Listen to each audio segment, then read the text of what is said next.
Order. We will now begin the daily routine, beginning with presenting and reading petitions.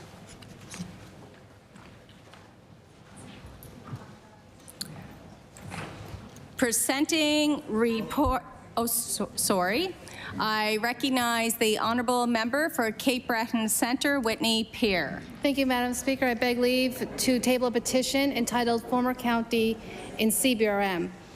We, the operative clause reading, we, the undersigned, as residents of the former county of Cape Breton in the CBRM, are requesting annual maintenance of the ditches and overgrowth of trees, shrubs, etc. along our roads that are owned and maintained by the province of Nova Scotia through the Department of Public Works.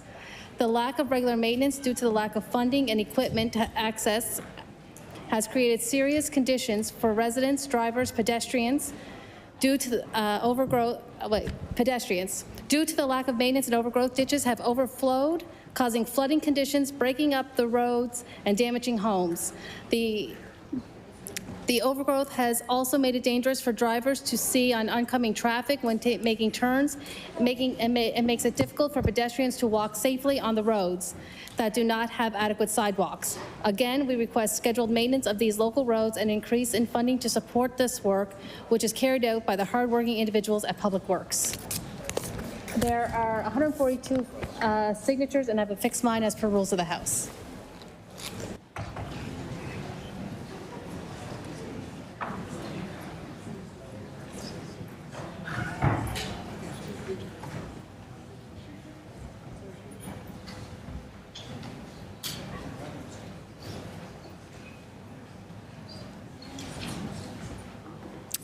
The petition is tabled. I recognize the Honourable Member for Cape Breton Centre, Whitney Peer. Thank you, Madam Speaker. I beg leave to table a petition entitled Reserve Mines Roads. The operative clause reads, we, the undersigned, as residents of Centreville, Official Row, and Neville in Reserve Mines, Nova Scotia, request the Department of Public Works repave the above-mentioned roads as they have fallen into disrepair. These roads are heavily used but have become dangerous for drivers and pedestrians. Madam Speaker, there are 103 signatures, and I have affixed my own as per rules of the House.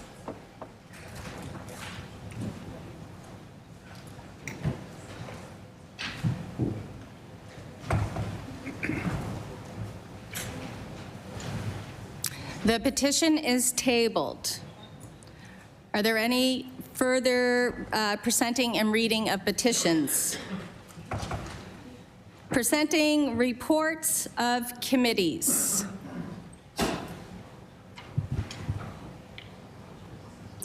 Tabling reports, regulations, and other papers.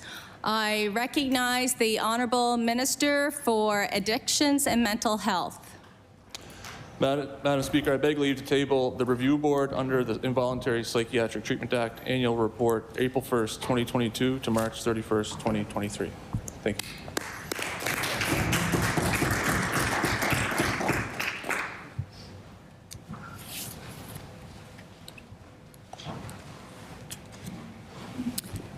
The report has been tabled. I, as Speaker of the House of Assembly, am pursuant to subsection 24(1) of the Ombudsman Act and section 28 of the Public Interest Disclosure of Wrongdoing Act, I am tabling the Office of the Ombudsman's 2022-2023 annual report.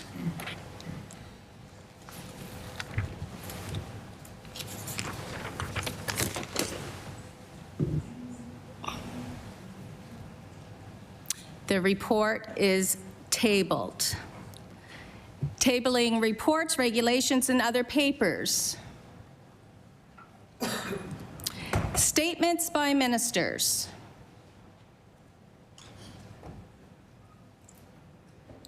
Government notices of motion. I recognize the Honourable Premier. Thank you, Madam Speaker. Madam Speaker, I hereby give notice on a future day I should move with the adoption of the following resolution. Whereas Hamas is a terrorist organization responsible for the slaughter, rape, and kidnapping of innocent Israeli civilians, And whereas on October 7th, Hamas perpetrated a horrific and callous attack on Israel, leaving innocent civilians, including Canadians, dead, missing, or taken hostage.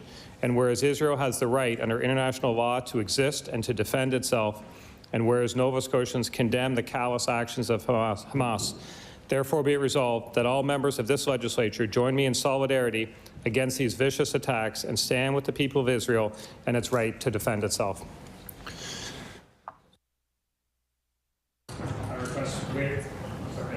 I request waiver of notice and passage without debate. There has been a request for waiver. Is it agreed? Agreed. It is agreed. Would all those in favor of the motion please say aye? Aye. Contrary-minded, nay. The motion is carried. I recognize the Honourable Minister for Service Nova Scotia. Merci, Madame la Présidente. Avant de faire mon avis, de déclarer mon avis, j'aimerais faire une présentation. Madam Speaker, before I do my notice of motion, I beg leave to make an introduction. Please do. Merci, Madame la Présidente. Très heureux et ravi d'accueillir dans votre tribune et puis dans la galerie de l'Est des membres de la communauté acadienne et francophone de la Nouvelle-Écosse, des représentants d'un bout de la province à l'autre, de Paramba à Sydney, qui font partie de l'événement Équipe Acadie, un événement pour sensibiliser les députés élus ainsi que les fonctionnaires. Madam Speaker, really pleased and thrilled to welcome members of the Acadian and Francophone community from Argyll to Sydney who are gathering here in Halifax for Équipe Acadie, an initiative to meet with elected officials as well as the public service to bring awareness of the important issues to the Acadian community. So in your gallery, dans votre galerie, Madame la Présidente, nous avons Kenneth Deveau, Président de la Fédération acadienne de la Nouvelle-Écosse, Delaney Clark, vice-président de la Fédération acadienne de la Nouvelle-Écosse, Alistair Surette, recteur de l'Université Sainte-Anne, Pierre Roisnet, directeur général du réseau Santé Nouvelle-Écosse, Véronique Legault, directrice générale du regroupement des aînés de la Nouvelle-Écosse, Laurie Martin-Murani, DG du Conseil jeunesse provincial, Gwen Leblanc de ma circonscription de Paramba et également membre du bureau de direction de la FAN, Josette Marchand, directrice générale de la PICAS, Nathalie Robichaud, directrice générale de la Société acadienne de Clare, et Issam Mouad, conseil du développement économique de la Nouvelle-Écosse. Je m'excuse à tous les autres invités que je n'ai pas eu l'occasion de vous souligner à votre présence, mais énormément et très ravi de vous accueillir ici aujourd'hui. Je vous demande tous de vous lever pour recevoir l'accueil chaleureux de la Chambre.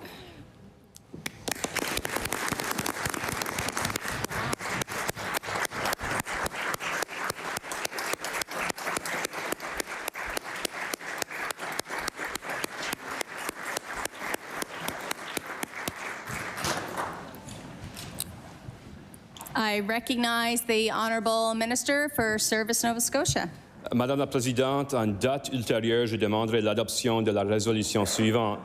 Attendu que la Fédération acadienne de la Nouvelle-Écosse est formée de 29 organismes membres représentant différentes régions et différents secteurs de la communauté acadienne et francophone de la Nouvelle-Écosse, et attendu que la mission de la Fédération acadienne de la Nouvelle-Écosse est de promouvoir la croissance et le développement global de la communauté acadienne et francophone de la Nouvelle-Écosse, et attendu que la Fédération acadienne de la Nouvelle-Écosse a réuni ses membres dans le cadre d'une initiative intitulée Équipe Acadie les 18 et 19 octobre 2023 afin de présenter les priorités et les succès de la communauté acadienne et francophone de la Nouvelle-Écosse avec les membres de cette Assemblée. Par conséquent, qu'il soit résolu que les membres de l'Assemblée législative se joignent à moi pour reconnaître la Fédération acadienne de la Nouvelle-Écosse et la vitalité de la communauté acadienne et francophone de la Nouvelle-Écosse pour célébrer ses contributions sociales, culturelles, économiques continues à notre province. Madame la Présidente, je demande l'adoption de cette résolution sans préavis et sans débat. Madam Speaker, I hereby give notice that on future day I shall move the adoption of the following resolution. Whereas the Fédération acadienne de la Nouvelle-Écosse is comprised of 29 member organizations representing various regions and sectors of Nova Scotia's Acadian and Francophone community. And whereas the Fédération acadienne de la Nouvelle-Écosse has for a mission is to promote the growth and global development of the Acadian and Francophone community of Nova Scotia. And whereas the Fédération acadienne de la Nouvelle-Écosse has brought its members together for an initiative entitled Équipe Acadie on October 18th and 19th, 2023, to share the priorities and successes of Nova Scotia's Acadian and Francophone community with members of this House. Therefore, be it resolved that members of the House of Assembly join me in recognizing the Fédération Acadienne de la Nouvelle-Écosse, as well as the vitality of Nova Scotia's Acadian and Francophone community, and to celebrate our ongoing social, cultural, and economic contributions to our province. Madam Speaker, I request waiver of notice and passage without debate. Thank you. There has been a request for waiver. Is it agreed? Agreed. It is agreed. Would all those in favor of the motion please say aye? Aye. Contrary-minded, nay. The motion is carried.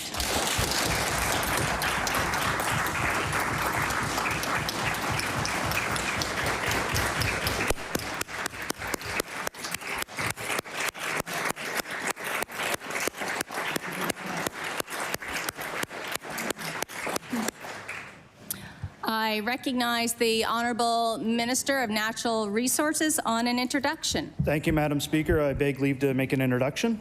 Yes, please do. Thank you. Madam Speaker, I'd like to draw the attention to the gallery opposite. A few of the reasons that I'm here today, and I'd like to welcome the first time since I've been here in 5 years, is my mother and father, Les and Nancy Rushton. And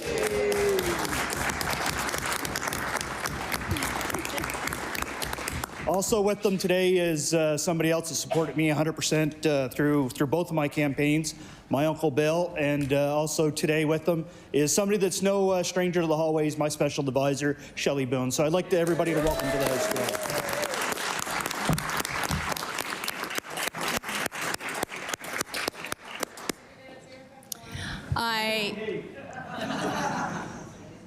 I recognize the Honourable Minister for Community Services.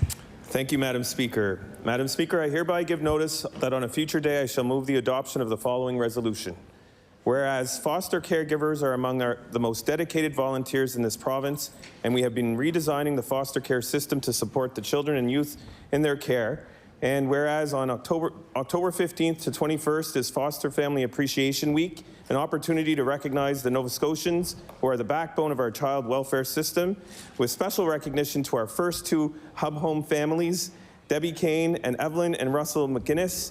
And whereas foster families deserve our gratitude not just this week, but every day of the year for providing vulnerable children and youth safety, security, and love.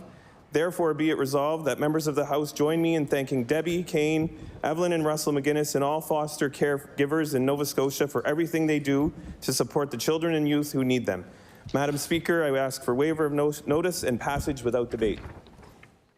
There has been a request for waiver. Is it agreed? Agreed. It is agreed. Would all those in favor of the motion please say aye? Aye. Contrary-minded, nay.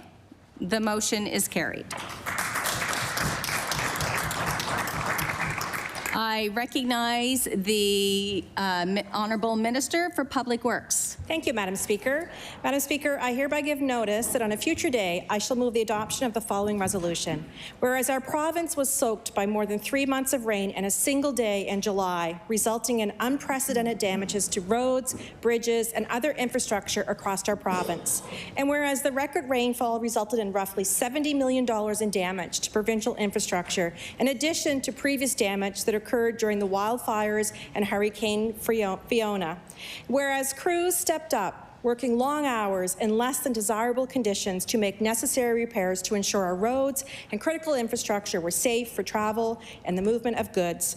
Therefore, be it resolved that this legislature offer its thanks to the hundreds of public works staff and private contractors for their quick response, hard work, and professionalism during this disaster. Madam Speaker, I ask for waiver of notice and passage without debate.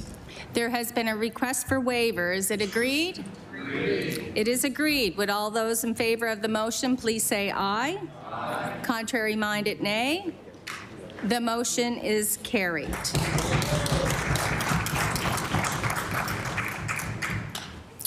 We will now move on to introductions of bills, and I will begin with the Honourable Member for Clayton Park West, who is joining us virtually. Thank you, Madam Speaker. Madam Speaker, I beg leave to make an introduction in relation to this bill. Yes, please go ahead. Thank you, Madam Speaker. Madam Speaker, joining us today in the gallery are Gaynor Hart and Elizabeth Sheen. They are both patient advocates with Dense Breast Canada. And please, I'd ask them to stand up and receive the welcome of the House.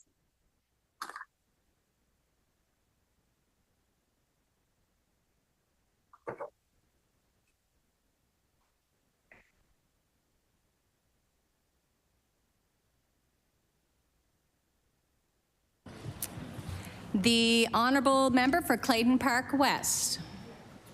Madam Speaker, I beg leave to introduce a bill entitled An Act to Expand Breast Screening for High Breast Density Patients. Thank you. The Honourable Member for Clayton Park West begs leave to introduce a bill entitled An Act to Expand Breast Screenings for High Breast Density Patients. Bill 356, an act to expand breast screenings for high breast density patients. Order that the bill be read a second time on a future day. I recognize the Honourable Leader of the Official Opposition. Thank you very much, Madam Speaker. I beg leave to introduce a bill entitled An Act Respecting Cellular Coverage on Highways.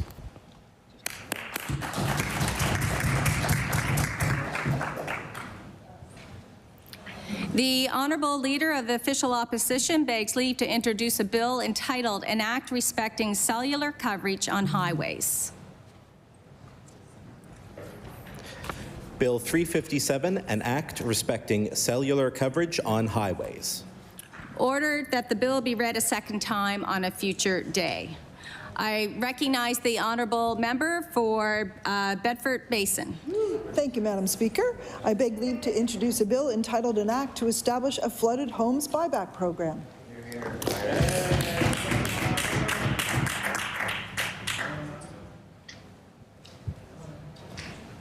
Thank you.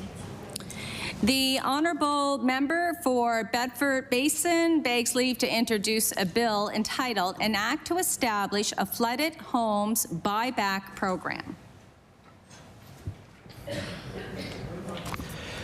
Bill 358, an act to establish a flooded homes buyback program. Ordered that the bill be read a second time on a future day.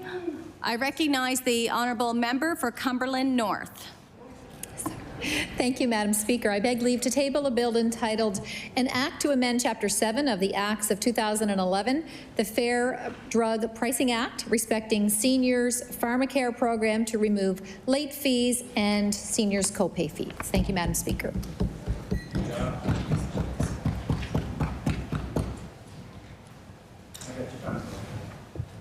The Honourable Member for Cumberland North begs leave to introduce an act entitled an act to amend Chapter 7 of the Acts of 2011, the Fair Drug Pricing Act, respecting the Seniors Pharmacare Program. Bill 359, an act to amend Chapter 7 of the Acts of 2011, the Fair Drug Pricing Act, respecting the Seniors Pharmacare Program. Ordered that the bill be read a second time on a future day. I recognize the Honourable Member for Cole Harbour Dartmouth. Thank you, Madam Speaker. I beg leave to introduce a bill entitled An Act to Create a Registry of Vulnerable Persons.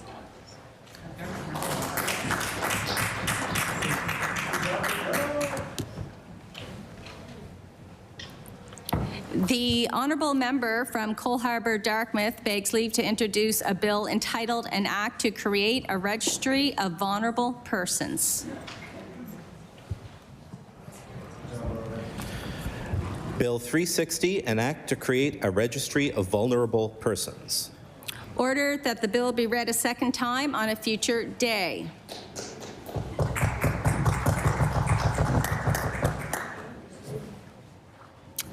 Notices of motion.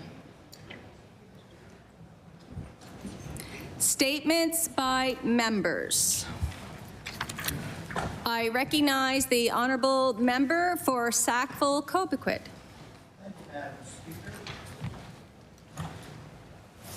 Thank you, Madam Speaker. May I beg leave to make an introduction? Please do so. Thank you. In the East Gallery today with me are Mr. Ron Chambers and his neighbor, Mr. Ed Corbett. And Mr. Chambers and Mr. Corbett live at the end of Memory Lane in Lower Sackville in the house closest to Bedford. But is it also the convergence of the number 101 highway, the 102 highway, the Bedford bypass, and the Sackville River. And I would ask all members of the House to show their appreciation for them being here today before I make my member statement.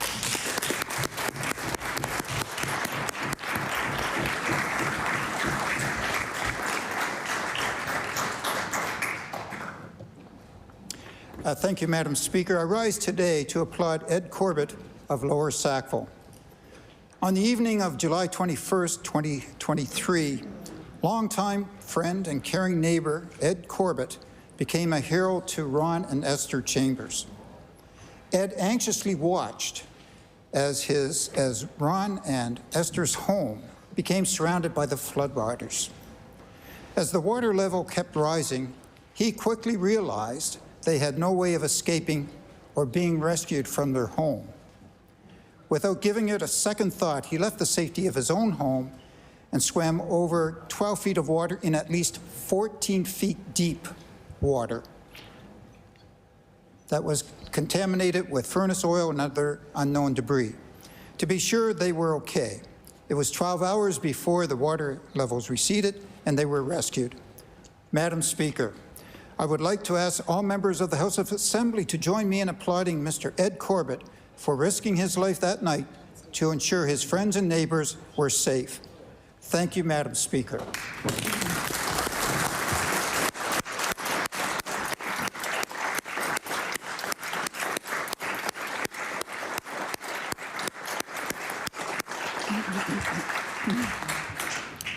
The Honourable Leader of the Official Opposition. Thank you so much, Madam. Thank you so much, Madam Speaker. I'd like to beg leave to make an introduction, please. Please do. I'd like to bring the House's attention to the West Gallery, where we are joined by five incredible advocates. Ms. Stark Cunningham, President and CEO of the Mental Health Foundation of Nova Scotia. Ms. Cynthia Carroll, Executive Director of Autism Nova Scotia. Mr. David Nicholson, Chairperson of Autism Nova Scotia. Ms. Erin Christie of the Canadian Mental Health Association Nova Scotia Division. And Ms. Shoba Gassas of the Canadian Mental Health Association Nova Scotia Division. I'd ask these folks to please stand and receive the warm welcome of the House.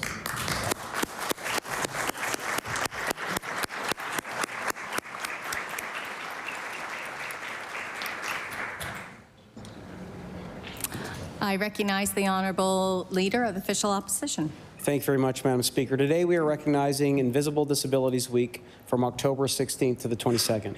This day is intended to bring awareness to individuals living with invisible disabilities. Many disabilities are easily seen. However, invisible disabilities that are psychosocial, mental, physical, and developmental are not always necessarily recognizable, but they do exist. Today I'm welcoming representatives from 3 organizations who work closely with Nova Scotians who have invisible disabilities. These include, as I mentioned earlier, Ms. Stark Cunningham, President and CEO of the Mental Health Foundation of Nova Scotia, Ms. Cynthia Carroll, Executive Director of Autism Nova Scotia, Mr. David Nicholson, the Chairperson of Autism Nova Scotia, Ms. Erin Christie of the Canadian Mental Health Association Nova Scotia Division, and Ms. Shoba Gassas of the Canadian Mental Health Association Nova Scotia Division. Invisible Disabilities Week reminds us that not all illnesses or disabilities are visible, and many people are fighting battles that we can't see. Thank you to the many organizations that support Nova Scotians living with these invisible disabilities, and please know that this House has an obligation to work with you to improve lives and conditions for those folks that you represent and advocate for. I recognize the Honourable Member for Halifax-Chebucto. Thank you. I wish to raise up before the House the memory of Alan Yar.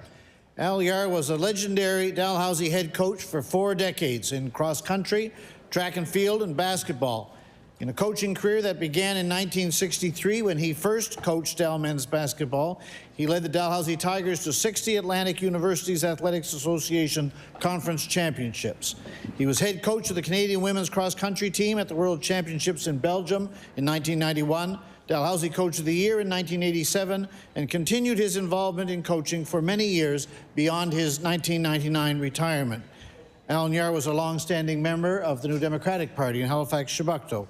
He passed away after a long and fulfilling life on May 26th at the age of 89. Thank you, Madam Speaker.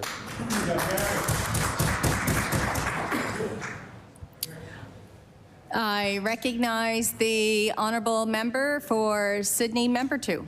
Thank you, Madam Speaker. Madam Speaker, I rise to my place to recognize a resident of Cape Breton that many loved and we lost in the last few weeks, and that is Diana Schwartz from Sydney.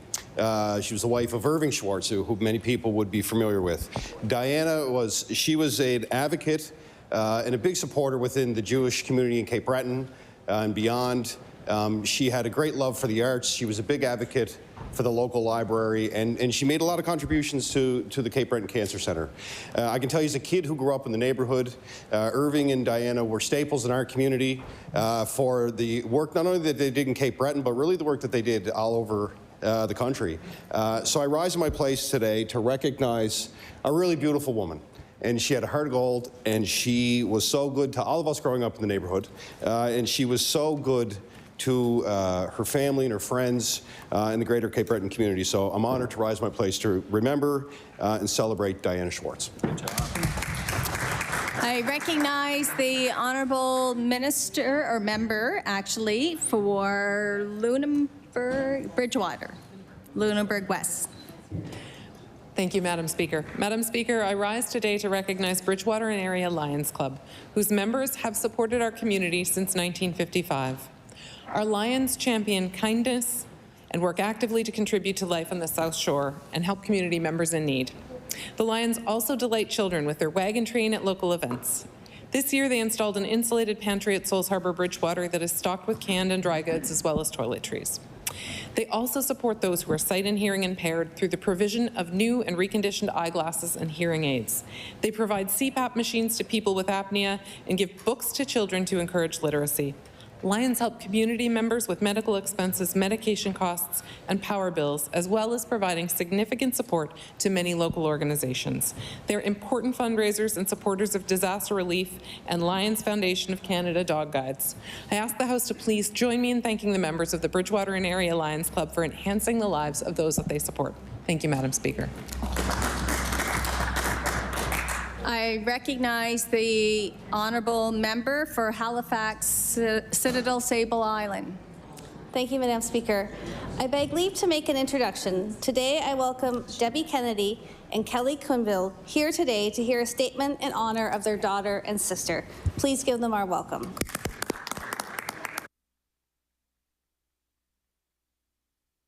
I rise today to honour the life of an amazing Nova Scotian, Amy Kennedy.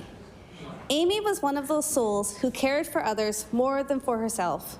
She was a rescuer of animals, whether to take home as part of her forever family or to transport wild creatures to Hope for Wildlife for rehabilitation. Amy also worked with neurodiverse children, those young people struggling in school and in community. Amy connected with these children like no other, and she made them feel special and understood every single day. She also made sure they felt like kids and could experience the joys and ridiculousness of childhood. She would light up when she would talk about her days, whether it was her successes of the day or just her interactions. It gave her so much purpose. Madam Speaker, I ask all members to join me in offering our condolences to Amy's friends, family, and special animal friends on the loss of this extraordinary person. I recognize the honourable member for Cumberland North. Madam Speaker, today I rise to honour the life of Marlene Arsenault-Crossman. She passed away suddenly and tragically on October the 12th, last week. Her funeral is ongoing right now, Madam Speaker, as we speak today in her home community of Amherst. She was born and raised in Amherst, Nova Scotia, and worked in a number of retail positions in Amherst, Sackville, and Moncton, New Brunswick, all while raising her boys. Over the past few years, she managed the Amherst Theatre, formerly known as Cineplex, where she mentored young people and modeled a strong work ethic for the many youth who began their work in Marlene's capable hands. She was always willing to take on special projects, and if you ever had the opportunity to interact with Marlene, you would definitely remember her smile and her kindness. She was a woman that everyone felt a natural connection with. Madam Speaker, please join me in extending sincere condolences to Marlene's sons, Corey and Bradley, and to her siblings and extended family. Our area has lost a wonderful woman who will be greatly missed by our border communities.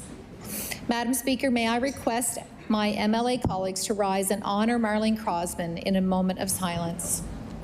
Yes, please rise for a moment of silence.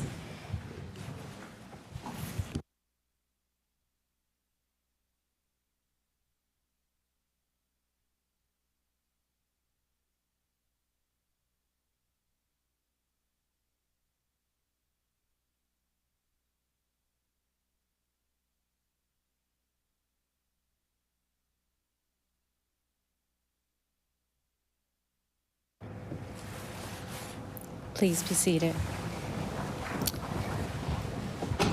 I recognize the honourable member for Pictou Centre. Thank you, Madam Speaker. Every year, communities across Nova Scotia celebrate the remarkable power of volunteerism. What you do has far greater impact than what you say.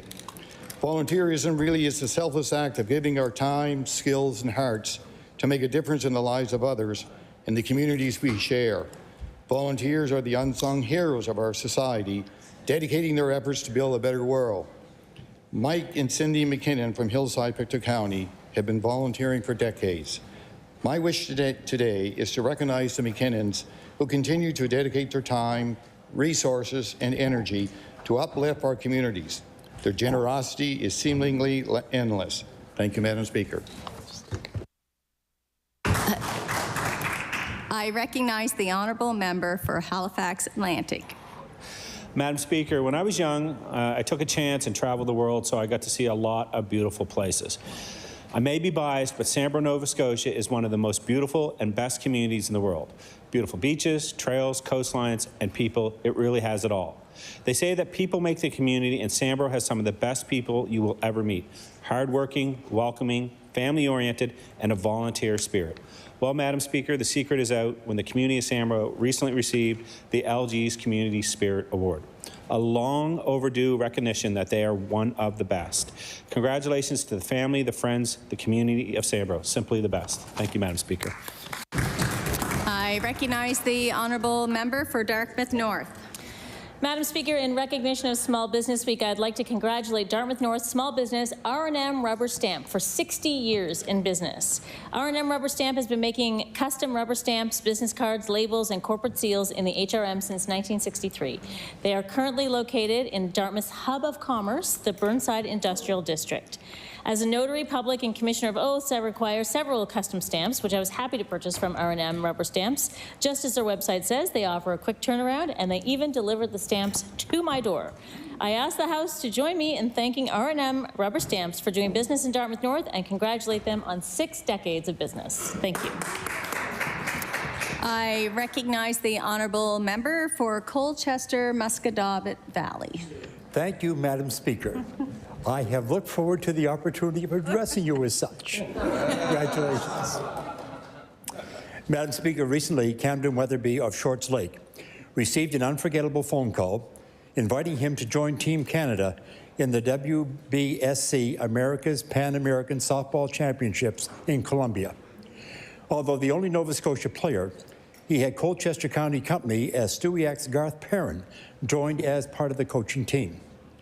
Mr. Weatherby and his team won bronze in the 6-team tournament, securing their spot in the WBSC Under-18 Men's Softball World Cup this November in Morocco.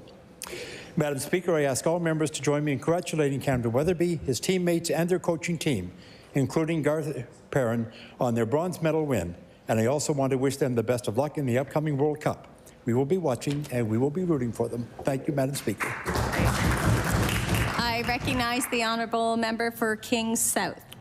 Madam Speaker, in recent years, Nova Scotians have witnessed the extraordinary growth of our wine industry. Within this growth, we are seeing a diversity of approaches to vineyard development. Lackady Vineyards in the beautiful Gaspereau Valley, established in 2004 by winemaker Bruce Ewart and his family, has built a reputation for their dedication to sustainable farming methods and excellence in wine production. Lackady Vineyards has focused on organic and biodynamic farming methods through innovative vineyard management techniques, energy conservation measures, and eco-friendly packaging choices. Earlier this year, for the first time ever, a Lackady Vineyards wine won a gold medal at the Decanter World Wine Awards in London, a first for our Nova Scotia wine industry. Lackady's Prestige Brew Estate 2017 earned this gold medal in competition among 18,250 wines from 57 countries. I extend my heartfelt congratulations to Lackady Vineyards for this well-deserved recognition and for their continued commitment to excellence in our Nova Scotia wine industry. Thank you, Madam Speaker.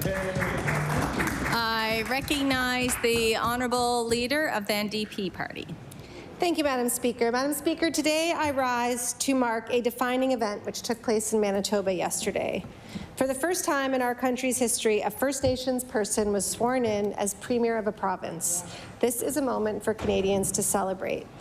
Like many, I was up in the early hours of the morning cheering on the results of that election from afar. I would like to congratulate the people of Manitoba for choosing the politics of unity and inclusion and rejecting the politics of division and hate, which were so present in that election. And I ask all members to join me in marking this occasion and offering a hearty congratulations to the incoming Manitoba New Democratic Premier Wab Kinew and his cabinet.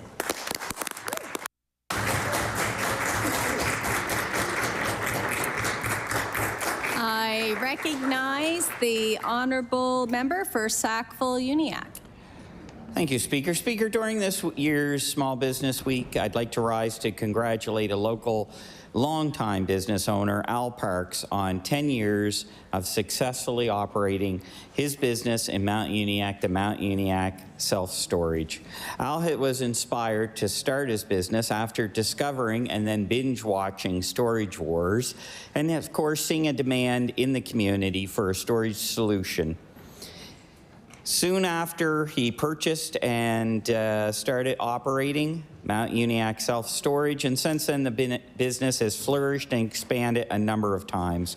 Al is proud that he's able to assist his community with keeping their valuable possessions safe. Speaker, I ask members of this House in joining me during this year's Small Business Week to congratulate Al on his accomplishments and wishing him all the best in his future endeavors. Thank you. I recognize the honourable member for Fairview-Clayton Park. Thank you, Madam Speaker. Madam Speaker, today I'm filled with immense pride and joy as I congratulate Team Nova Scotia's girls U14 baseball on the remarkable achievement as the Atlantic champions, bringing home the gold medal in the championship game against Newfoundland and Labrador. What makes this victory even more special is the presence of Fairview's own Gracie Downing, proudly wearing number 27. Gracie, now in her third year of playing, has been an integral part of this back-to-back championship-winning team. Her dedication and exceptional skills have undoubtedly contributed to the team's outstanding success. Gracie's not only a baseball star, she is an extraordinary multi-sport athlete, excelling in baseball, hockey, and javelin. Her talent, determination, and commitment to sport are truly inspiring. Congratulations to the entire Team Nova Scotia Girls U14 Baseball for your remarkable achievement. I eagerly anticipate witnessing Gracie's continued success in the upcoming hockey season and look forward to the wonderful things she will achieve. Madam Speaker, let us celebrate the incredible accomplishments of these young athletes who serve as a wonderful example of the dedication and excellence that can be achieved through sports. Thank you. I recognize the honourable member for Cape Breton Centre, Whitney Pier. Thank you, Madam Speaker. The Lambert Todd Days Committee and their partners, the Reserve Mines Volunteer Fire Department and the and the Reserve Mines Seniors and Pensioners Club have done it again. The Lambert Todd Festival was amazing. The community came together for several days in fun. Some of the highlights for me were the kickoff party in the park, which included local horseback riding, the bouncy tent, food, a magic show, and many other fun activities.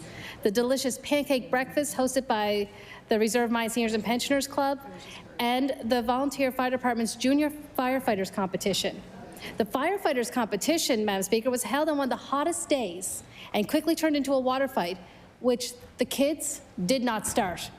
Congratulations and thank you to the Lambert Days Committee and their partners for a unique, successful, fun-filled festival. Thank you. The honourable member for Argyll. Madam Speaker, October is Breast Cancer Awareness Month, a month that reminds us of the importance of breast cancer prevention, early detection, treatment, and support for those impacted by this terrible disease. This month started off with the CIBC Run for the Cure in Halifax. My colleague, the member for Digby Annapolis, who is a survivor, and I joined more than 1,000 participants in the largest single-day volunteer-led event in the country in support of breast cancer. It is initiatives like this that allow us to continue to support research and programs and services. In my constituency of Argyll, a group gathered in West Pimlico on October 4th for their Run for the Cure event, and together they raised $4,100. Madam Speaker, I ask all members of the House to join me in thanking all participants, volunteers, and those who have played a role in the success of this year's Run for the Cure. And we send along our positive thoughts to those currently fighting all forms of cancer, including our honourable colleague, the member for Clayton Park West. Thank you very much, Madam Speaker.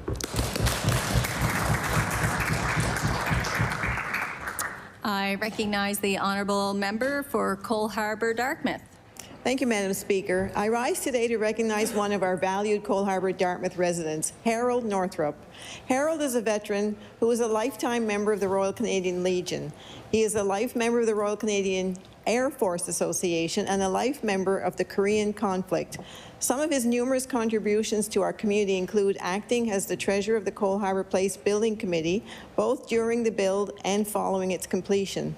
Harold was responsible for acquiring donations and following up to have a new cenotaph built at Cole Harbour Place, where Remembrance Day ceremonies have been held since its completion. In addition, Harold was chairman of the Cole Harbour County Planning Commission, was an auxiliary constable in Cole Harbour for 35 years, and was involved in organizing many parades for our community. Thank you, Harold Northrup, for your service, your time, and valued contributions to Cole Harbour Dartmouth. Thank you, Madam Speaker. I recognize the honourable member for Halifax Needham. Thank you, Madam Speaker.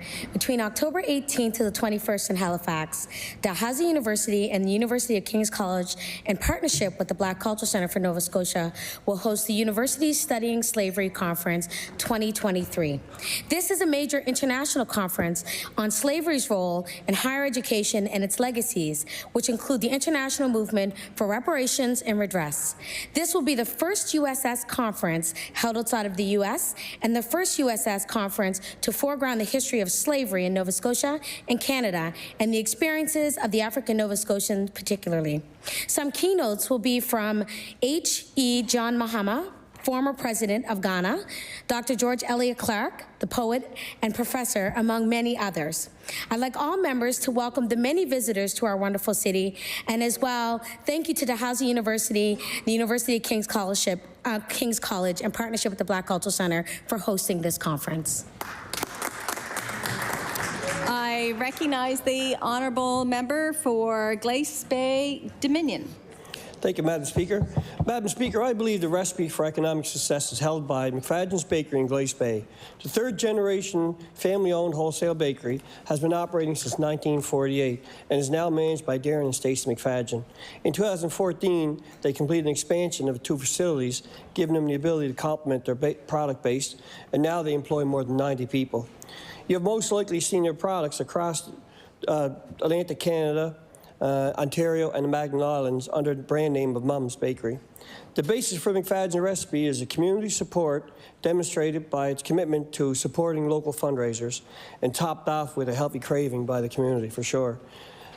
The McFadden family is proof that our entrepreneurs are the backbone of our economy, creating jobs and long-term economic growth. Congratulations, Darren, Stacey, the McFadden family, and the rest of the staff for 75 years of serving up sweet treats. Thank you, Madam Speaker. I recognize the honourable member for Clayton Park West. Madam Speaker, I rise today to recognize a nonprofit society called Friends of Clayton Park. What I love about this society, which was established 17 years ago, is that they target diverse youth ages 14 to 25 to learn the value of giving back to the community through volunteerism and learning valuable leadership skills while bringing our community together. This summer, I had the pleasure of working with this wonderful group for our annual community summer barbecue with the hard work of the board members, President Matthew Seman, Vice President AJ Kaplan, Treasurer Isa Hashim, Secretary Olivia Liu, and Media Rep Vishal Pradeepan. They fundraised, they planned and executed everything needed for this event, and it was a great success with over 1,200 people attending. Madam Speaker, I ask the House to join me in thanking Friends of Clayton Park for their hard work and dedication to our community. Thank you. I recognize the honourable member for Halifax-Chebucto. Thank you.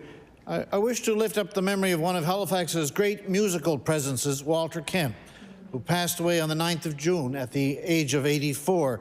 Dr. Kemp, as he was so very often referred to, came to Halifax in 1977 to become chair of the music department at Dalhousie, and he remained one of the city's most prominent musical figures for over 40 years.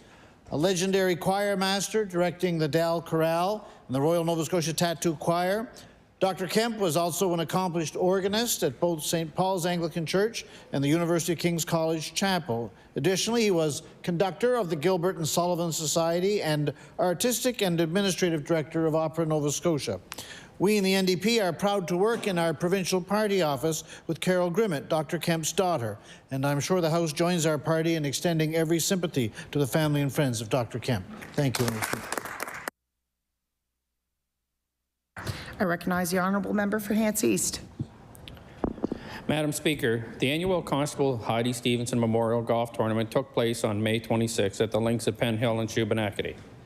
The annual tournament is an opportunity for the community and former RCMP colleagues to get together and raise money in memory of Constable Stevenson, who is very much still missed in East Hants and beyond.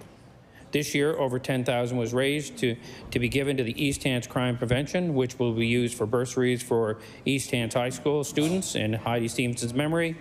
Madam Speaker, I'd like everyone in the chamber to join me in thanking everyone who organized and participated in the event. Heidi very much cared for our community, and this event makes it possible to continue the good work she was known for. Thank you, Madam Speaker. I recognize the honourable member for Northside Westmount.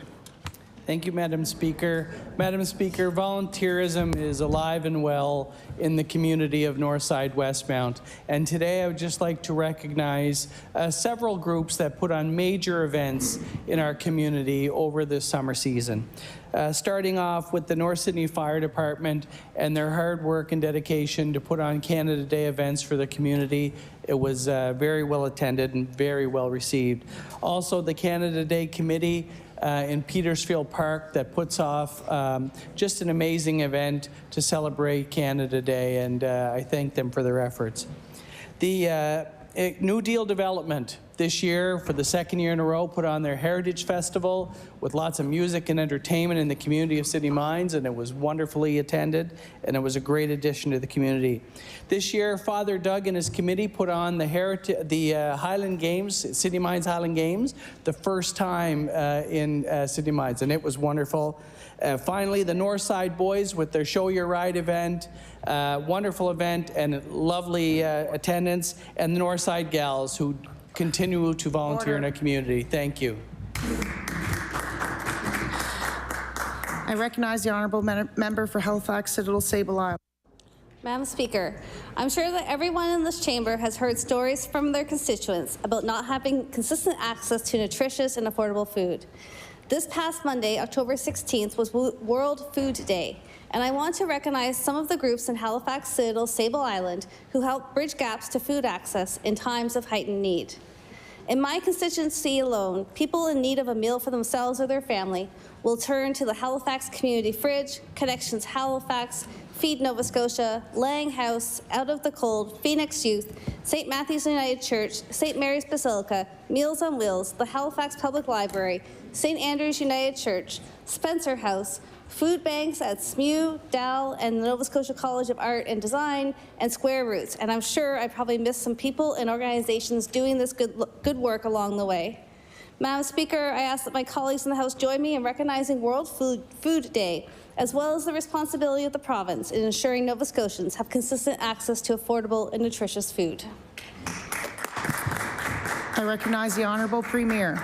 Thank you, Madam Speaker. I'd just like to take a moment to congratulate my daughter, Paget. She graduated from Queen's Commerce and Law in the spring. In the summer, she wrote the New York State Bar exam. She received her mark today. She's now officially a real New York lawyer. I'm so proud of her. So proud of you, Paget.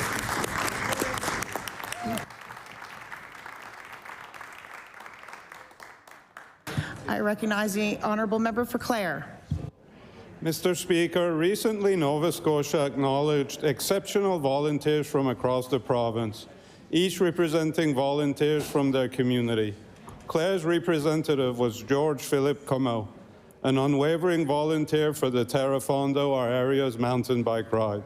Before the event, Mr. Comeau meticulously planned the optimal route and trained road safety volunteers. On the day of the Terra Fondo, he arrived early to ensure a safe and enjoyable day.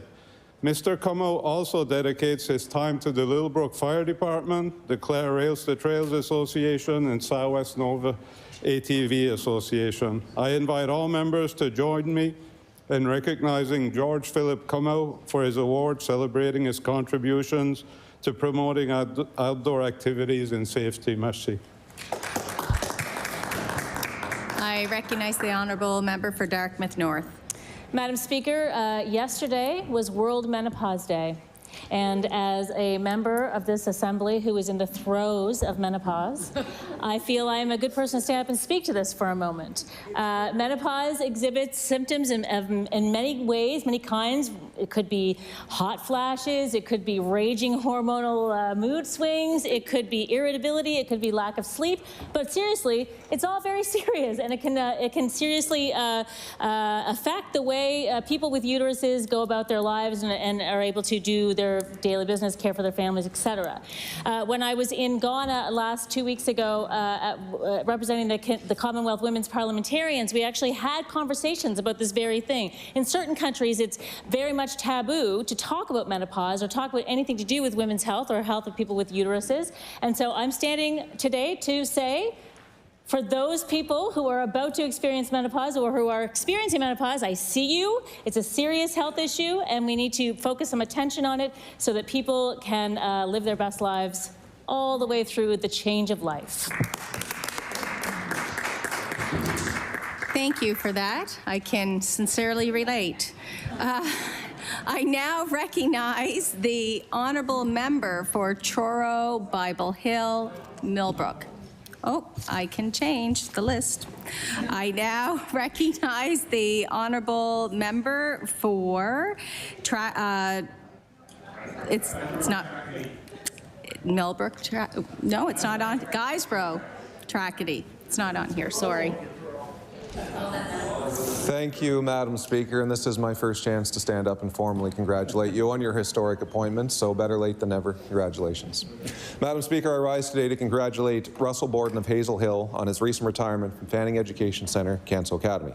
During his 43-and-a-half-year career, he served as a janitor for more than 23 years. In the last 20 years, he shifted roles and became a school bus driver, which he continued to do up until his retirement. In his years as school janitor, Russell took pride in his work and was always a smiling face to students and staff. In his role as a school bus driver, Russell always showed kindness and compassion for students who were fortunate to travel on his bus.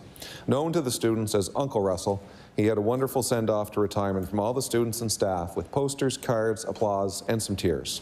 Russell made a difference in his career and his dedication to his role. He will always be remembered by his students, parents, and staff. Madam Speaker, I ask the House to join me in a round of applause for Russell Borden and wish him and his wife Hattie well as they start this next chapter. Thank you, Madam Speaker.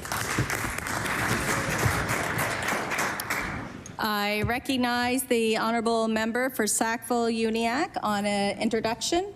Thank you very much, Speaker. Speaker, I beg leave to make an introduction. In the East Gallery today, we're joined with an old friend of mine. He's the manager of HRM's Council Support Office, Quentin Hill, as well as my special advisor, Nadine Urieff, who've both come to listen to question period today. And I'd like to ask the members of the House to welcome them both here today. Thank you. I recognize the honourable member for Annapolis. Madam Speaker, in May of this year, a reenactment group representing the 1st Battalion of the Black Watch of Canada Pipes and Drums visited the Netherlands to commemorate the end of World War II. This group of 40 volunteers was made up of pipers and drummers from across Canada, the United States, and the United Kingdom.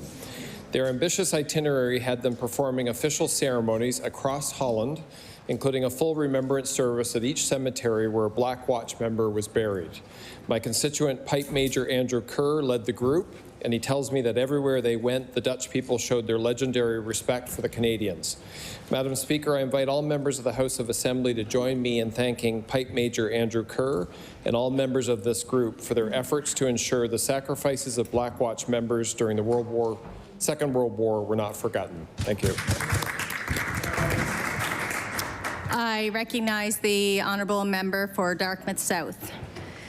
Thank you, Madam Speaker. I rise today to recognize the life and mark the passing of longtime Dartmouth South community member Halim Bud Tulaney. For nearly 2 decades, Bud and his family have run the Hungry Hut on Ochterlony Street.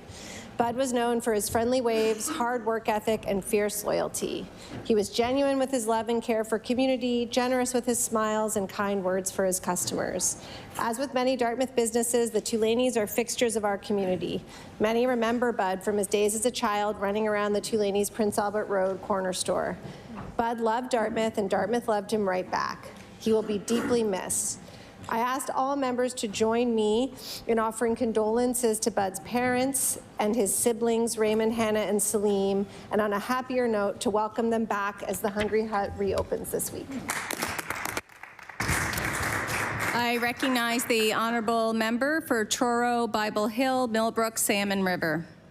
Thank you, Madam Speaker. Congratulations, Madam Speaker, on your well-deserved and historic election as our Speaker.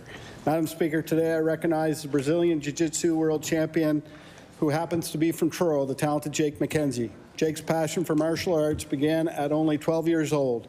By 16, he was traveling back and forth from Canada to Brazil for training camps and competitions. Over the years, Jake has won more than 100 championship medals. From nationals to world championships, Jake has won more tournaments in Brazil than any other outside the country of Brazil in the history of the sport. He and his wife, Melissa, recently returned to the Maritimes to take on their new role as coaches and gym owners, recently opening Jake McKenzie's School of Jiu-Jitsu in Halifax, and also takes the time to move back to Truro and teach the youth. I wish them all the best in this exciting new adventure and ask the members to rise and congratulate Jake and Melissa on their new business venture. Thank you, Madam Speaker. Order. The time is now 2. We will finish questions put by members to ministers at 2:50. I recognize the honourable leader of the official opposition. Thank you very much, Madam Speaker. Madam Speaker, Nova Scotia has faced countless extreme weather events. And this year, particularly with the largest wildfires on record, one of the largest hurricanes, and of course the tragic floods that took lives in Nova Scotia, we are very well aware of the danger to Nova Scotians. When faced with the emergency, whether it's due to weather events, accident, or health events, Nova Scotians need to be able to rely on cell service to receive emergency alerts and call for help. Unfortunately, many parts of our province, both urban and rural, are dead zones, leaving people in very vulnerable situations when they need help the most. A government report to identify cell service gaps was conducted last year, but like most reports under this government, it is yet to be released or actioned on. My question to the Premier, why has he been sitting on this report on cell coverage when it's becoming a growing concern for Nova Scotians, particularly those who can't call for help when they need it most? The Honourable Premier.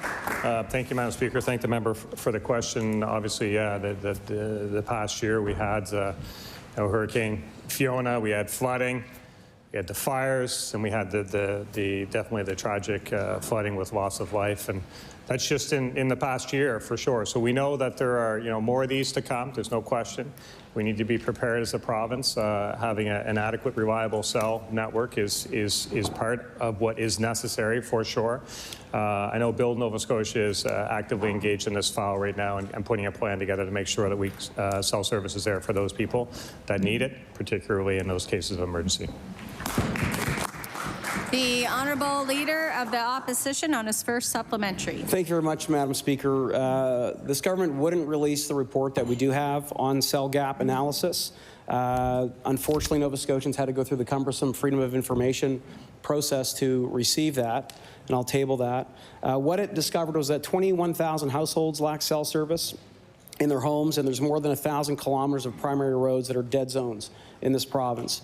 No matter where you are in Nova Scotia, cell service is a major concern and a safety hazard. It's not just when it comes to extreme weather events, although those times particularly matter, but it's also people dealing with car accidents on our highways or our highly traveled roads, or experiencing health events when they're traveling as well. Can the Premier please commit today to do what other provinces have done and step up and ensure that there is elimination of dead zones for cell coverage in Nova Scotia?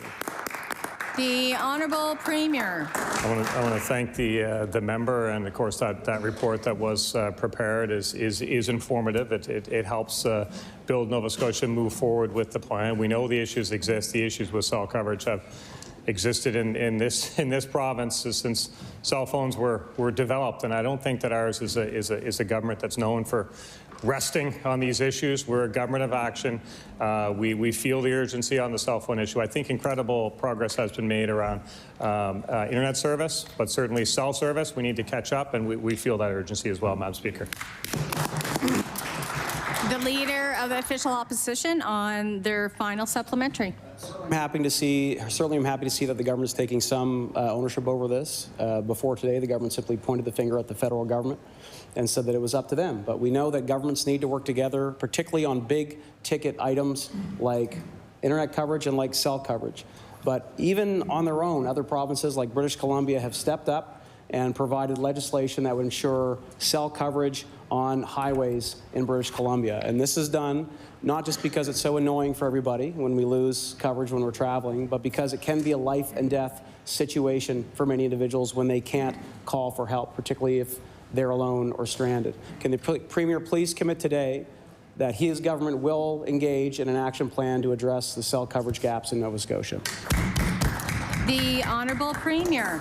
Will and have. It's already well in progress. Like a number of issues with our government, we move on these things. We don't look the other way. We don't we don't put them on the side of desks. I can tell you, Madam Speaker, that we almost had to order new desks for many of the ministers' offices, because when we took government, there were so many reports and things to do sitting on the side of the desk that the desks were crooked. We're getting it done on behalf of Nova Scotians, Madam Speaker.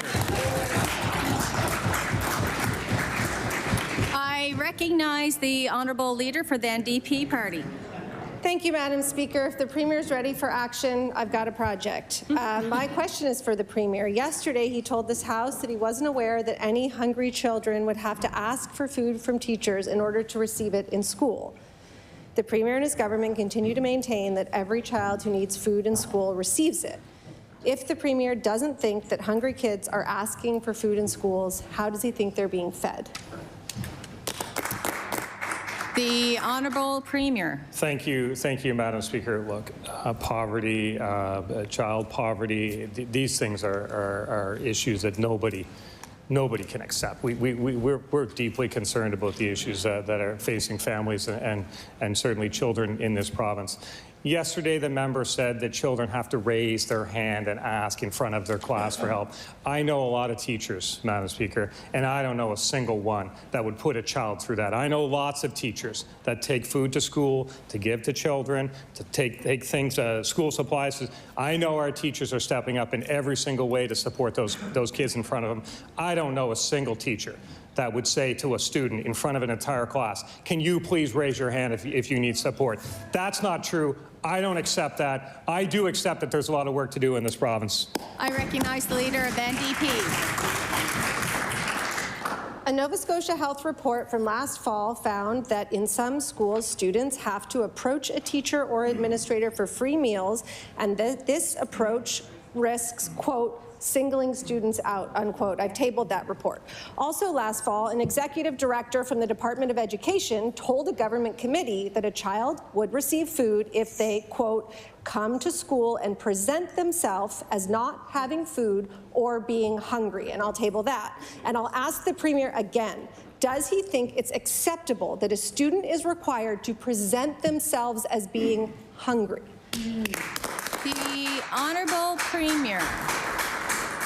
Madam Speaker, I don't accept that it's acceptable that there are hungry children in this province, but there are. You know, we'll work hard to alleviate that.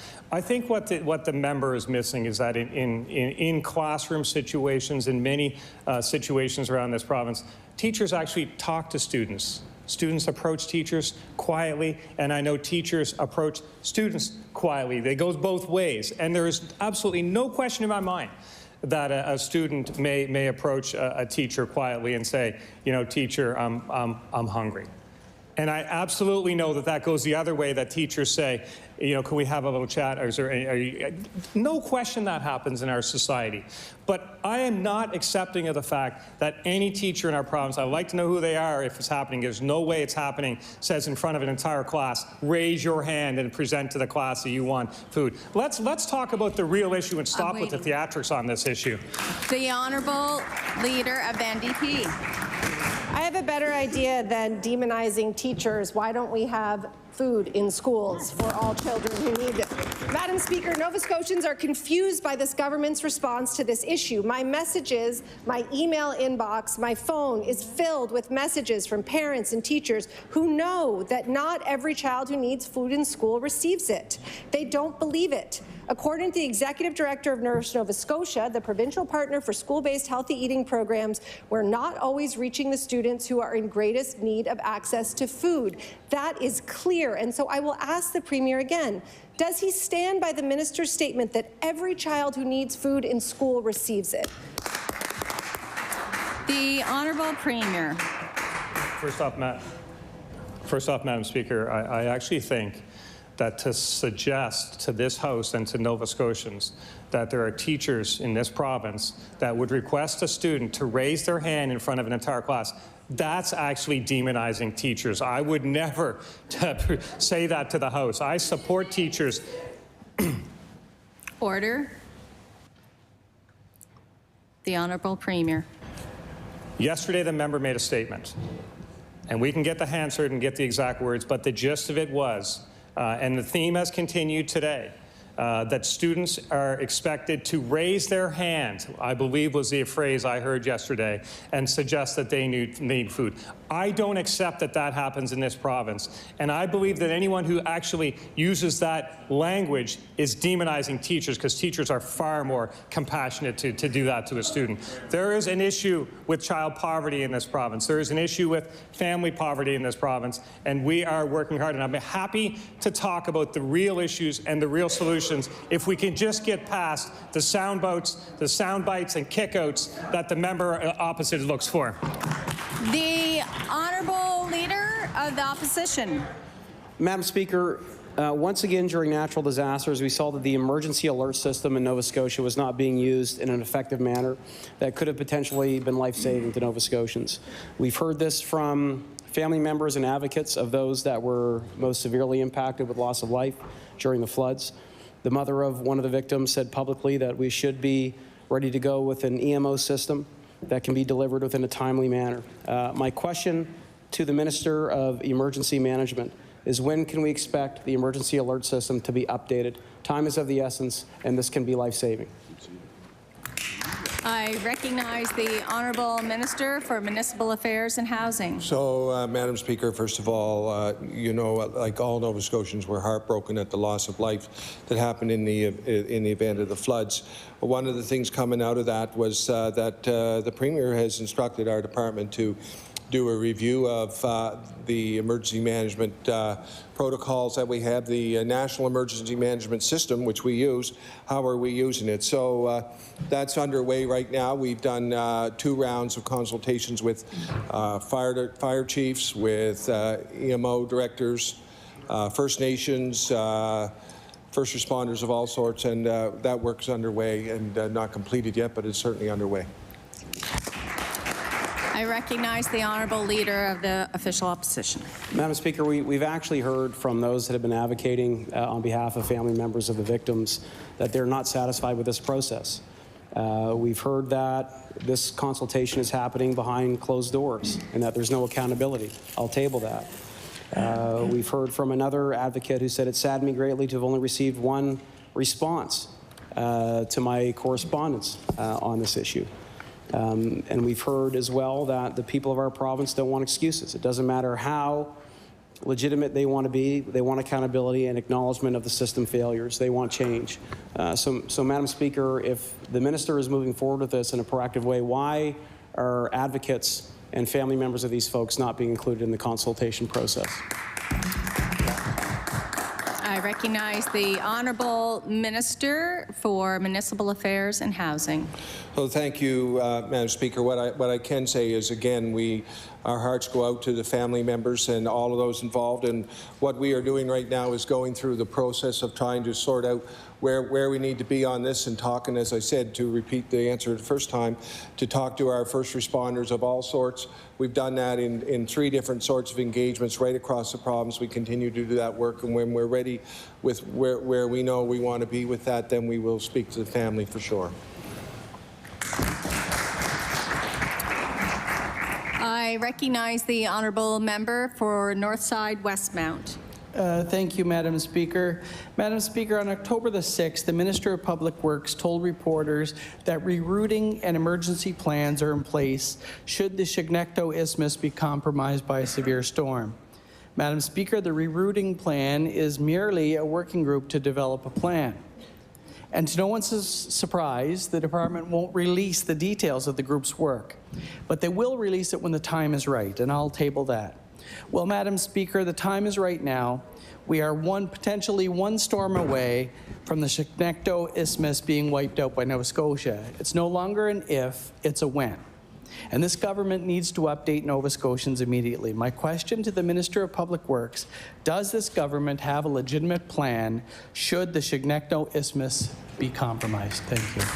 I recognize the Honourable Minister for Public Works. Thank you, Madam Speaker, and I thank my honourable colleague across the aisle. We certainly understand how important the isthmus is. $100 million worth of trade crosses that isthmus every day, and if we were to lose it to a storm, the effects of it would be felt all over Canada. This is a 10-year project. We've been very clear in our statement that we believe this is of federal interest and federal responsibility. We have sought for a court decision on this, but we continue to do the work. And part of the work is developing a strategy to go around the isthmus if necessary. It is a working plan, but it is a plan that if we need to move products through, we still can. I recognize the Honourable Member for Northside Westmount. Thank you, Madam Speaker. And on the same day that the Minister noted the government is taking court action, and she just alluded to that, she said, we strongly believe that constitutionally the federal government is responsible. But again, we know the importance of the trade corridor to this province, and I will table that. So the Premier of this province, his MO is to blame other people for things, when we need to get to work and get this looked after and get this done. Whether it's a 10-year plan or a 5-year plan, we need to start now. So to the Minister of Public Works, what will it take for this government to drop the blame game and get started on the good, important work that we need right now? I recognize the Honourable Minister for Public Works. Madam Speaker, this is not a wrath of the blame game. I mean, my gosh, do you want to know what we've been doing? We've identified the areas with immediate needs. We're preparing for consultations. We have a contingency plan, including rerouting. We've identified the next stages of technical work. We've applied to the federal government for disaster mitigation funds. We haven't even heard from them yet. So we applied in July. When are we going to hear from the federal government to help with funding on this project? Yeah. We just had folks in New Brunswick last week. We have folks that are going to speak in Ottawa next week. We are doing the work. We understand the importance of this, and I'm tired of getting the finger pointed at me that I'm not doing anything on this file.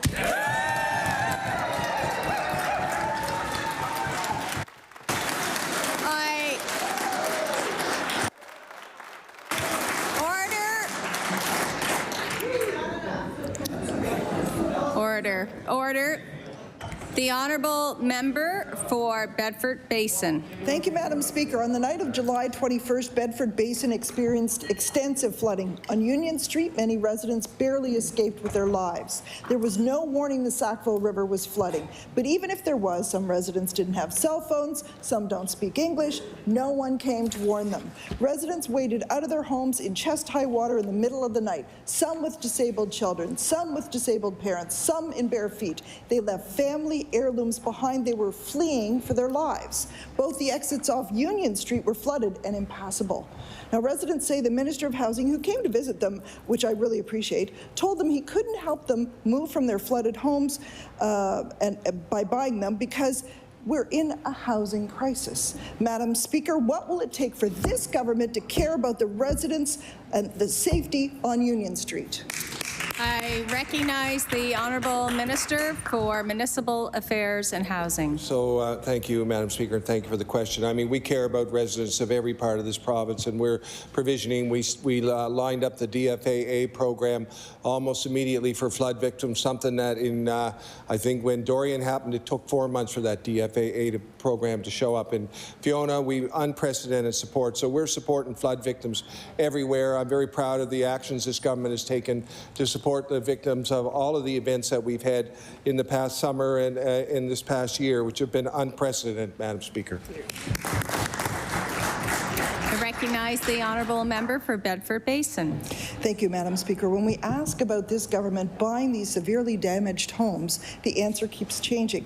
First, the minister told residents they should stay where they are because of the housing crisis. Then the Premier claimed there was no program to buy these homes, even though he knows full well he can just create one. And then, well, they might buy the homes, but only if the municipality requested they do so. So on September 12th, Halifax Council directed the mayor to write to the province asking it to buy the severely damaged homes on the floodplain on Union Street. And I'll table that. Only Councillor Paul Russell voted against that motion. And I've had confirmation from the feds. The purchase of these homes would be considered an eligible expense under the Disaster Financial Assistance Arrangement, and the province could recoup that money. My question is, what are they waiting for? Let these people live in safe housing, buy their houses. Here, here. I recognize the Honourable Minister for Municipal Affairs and Housing. So, Madam Speaker, to my knowledge, we have not received a request from HRM. I realize stuff's been said in the press, but we have not actually received that request from HRM, and at that point, we would look at that. I recognize the Honourable Member for Halifax Needham. Thank you, Madam Speaker. Earlier this week, the Minister of Education told the House that the practice of waitlist fees have come to an end. I think the minister might be misinformed. We've heard from parents as recently as last month who are still being asked to pay these fees. Waitlist fees are banned in some other provinces. However, the minister has refused to address this issue and banned them in Nova Scotia. My question is, why won't the minister commit to protecting families from these exploitative fees? I recognize the Honourable Minister for Education. Thank you, Madam Speaker, and thank you to the member opposite for the question.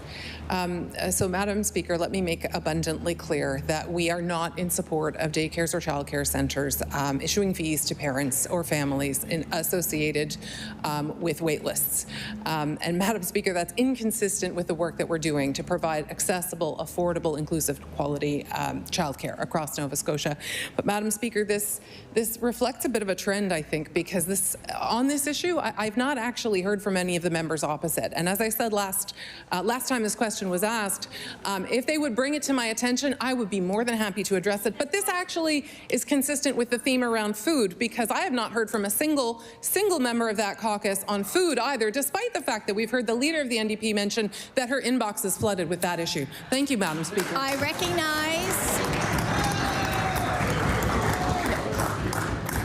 recognize the honourable member for Halifax Needham. Thank you, Madam Speaker. And I would like to really go back over what the minister just said, that she's never heard from me. Absolutely, she's heard from me. I've emailed, I've messaged, I've called, I've gone to her office. So when she says that she hasn't heard, when the MLA says that they haven't heard from me, that is not true.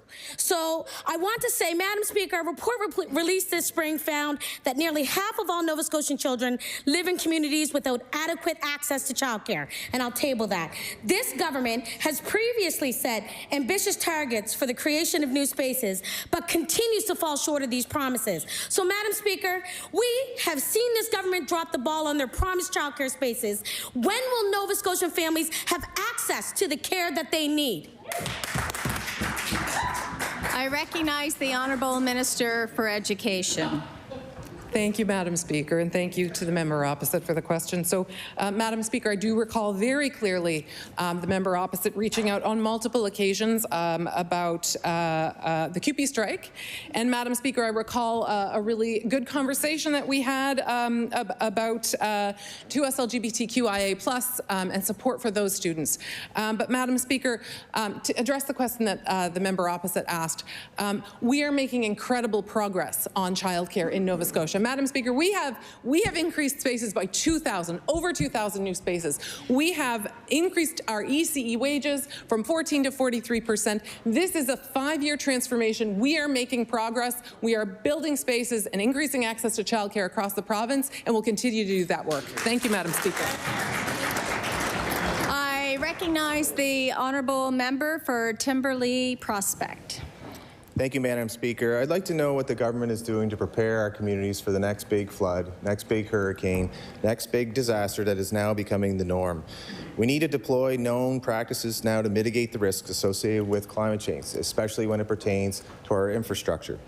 The solutions are there, and within the last year, we have had 3 state of emergencies declared from events that can be directly attributed to accelerated climate change. To any minister, perhaps the Minister of Environment, what exactly is the government doing to step up efforts to prevent the worst impacts of the climate emergency? I recognize the Honourable Minister for Environment and Climate Change. Thank you, Madam Speaker, and I want to thank the Honourable Member for the question. Indeed, this summer has been an eye-opening experience for Nova Scotians, and certainly, the damage caused by wildfires and flooding. These just aren't physical lives that were lost. For many people in communities, their homes were lost, memories were lost, and so certainly it's on government to make sure we take action to protect our residents. We know, Madam Speaker, from the climate risk assessment that extreme weather events are going to become more and more problematic. That's why, as it relates to these extreme weather events, we've established the Sustainable Communities Challenge Fund, and this fund was topped up by $15.4 million just recently for a total of $30 million to help communities adapt to the realities of climate change. I recognize the Honourable Member for Timberlea Prospect. Thank you, Madam Speaker, and I'm glad he mentioned the risk assessment, because I'm wondering if the minister can identify what exactly, what infrastructure is the most at risk in our province, and explain what efforts are underway, including the funding required to retrofit or upgrade any area that is of vital importance before our next major event. And I'd also like to ask if any of those solutions that he's going to deploy are nature-based, which will last in the long term. I recognize the Honourable Minister for Environment and Climate Change. Thank you, Madam Speaker. And certainly the climate risk assessment, which I'll table, it outlines the challenges that we're going to have. And we know in this decade, flooding and wildfires are going to be a major concern. That's why my department has taken action to hire a flood coordinator and a stormwater engineer to help us coordinate our response to potential future flooding. Along with that, as it pertains to the member's question with nature-based solutions, last week with the federal government, we signed the Canada-Nova Scotia Nature Agreement, where Ottawa has allocated $28.5 million for Nova Scotia to work towards land conservation. We have a very strong 20% land and water conservation target, and this will very much contribute to our nature-based solutions for climate change. Thank you, Madam Speaker. I recognize the honourable member for Hammonds Plains, Lucasville. Madam Speaker, the wildfire this summer in Hammonds Plains, Upper Tantallon destroyed or damaged 200 properties, destroying 150 homes completely. More than 16,000 people were evacuated. And the government made a decision to allocate $500 per household to help deal with the financial burden of being evacuated from your homes. Now, Madam Speaker, for Fiona, government funding was in excess for some households of $1,750. The Alberta government provided as much as $3,500 per household. Is $500 really an acceptable amount for a family of any size in this day and age to deal with the panic associated from fleeing from their homes during a wildfire evacuation? I recognize the Honourable Minister for Municipal Affairs and Housing. So, Madam Speaker, I mean, we recognize the stress that all of these events have caused across the province, and, you know, from Fiona to the fires to floods. In terms of this specific case, we know that, you know, this was something that a program that we had administered to through the Red Cross. We know that money can never reduce or remove the tremendous stress that families felt during this. We recognize that this was a program that we chose to do, and we're very sympathetic to the fact that money will never make that better, the enormous stress our communities felt, and we're just thankful that through those fires, incredibly, we didn't lose any lives. But this was a choice we made as a government, and we feel that this was an adequate response for that duration of time. I recognize the Honourable Member for Hammonds Plains, Lucasville. Thank you, Madam Speaker. And as I remarked in a previous question, if the minister would like to come out and speak to some of those victims and the people that fled that fire, he would know that $500 was a poor amount. It doesn't even cover one night in a hotel in some cases, Madam Speaker. It's the issue is leadership here. We see other examples and other disasters in our province under the leadership of this government. We see other governments in other jurisdictions taking stronger stances to provide people with more financial resources. In today's day and age, everybody's finances are stressed. Insurance companies come in at different points in times, and people didn't know whether they were going to get some support from their insurance companies or not. So, Madam Speaker, through you to the minister, will the government please revisit this $500 amount so that if stuff like this happens again, $500 is not what people are going to look for? I recognize the Honourable Minister for Municipal Affairs and Housing. So, Madam Speaker, I believe I already made a commitment in a previous question period to visit his constituents at a later date. Now, I will say that I think the opposition is singing from a different song sheet. When I look back to Dorian in 2016, when it took 4 months to open up the DFAA, I don't recall there being any funding like this, and we were at that time begging then Minister of Agriculture to open up the DFAA for all the farmers who had lost crop through to Dorian and the corn that had been flattened across the province. So I recognize it's easy from opposition to say one thing, but we'll say actions speak louder than words. I recognize the Honourable Member for Hammonds Plains, Lucasville on a new question. Yeah, Madam Speaker, it's real easy for me to take political banter on the chin if it means that this government can be encouraged to revisit a program that's going to help Nova Scotians. Madam Speaker, communication was clearly an issue throughout the evacuation, through the response to the wildfires. Our Mass Casualty Commission reported that communication was an issue that needed the government's attention. I'll table those recommendations in that report. Madam Speaker, on a different question, given the need to evaluate and make improvements to the overall communication related to emergency response, what has the minister done in response to the Mass Casualty Commission report to improve communications? I recognize the Honourable Minister for Municipal Affairs and Housing. I can answer that question maybe in terms of emergency alerts. There's a lot of elements to the Mass Casualty Commission, Madam Speaker, but we know that the one of the requirements or one of the mandates of the Mass Casualty Commission was that the national public alerting system, which we use in Nova Scotia, would be under review, and that process is under the federal government is reviewing the national public alerting system, and as I said earlier in the question, under the direction from the Premier, we are in a process of reviewing how we use it all. So we recognize the extraordinary importance of the emergency alert system, and really, I mean, unfortunately for our province, the mass casualty event has transformed how we see that. It was a real tragedy. But, I recognize the Honourable Member for Hammonds Plains, Lucasville. I should state for the record that most people actively got information from an unofficial Twitter account while the emergency was taking place. But separately, Madam Speaker, to the point of addressing communication issues, communication with victims in particular needs to be trauma-informed.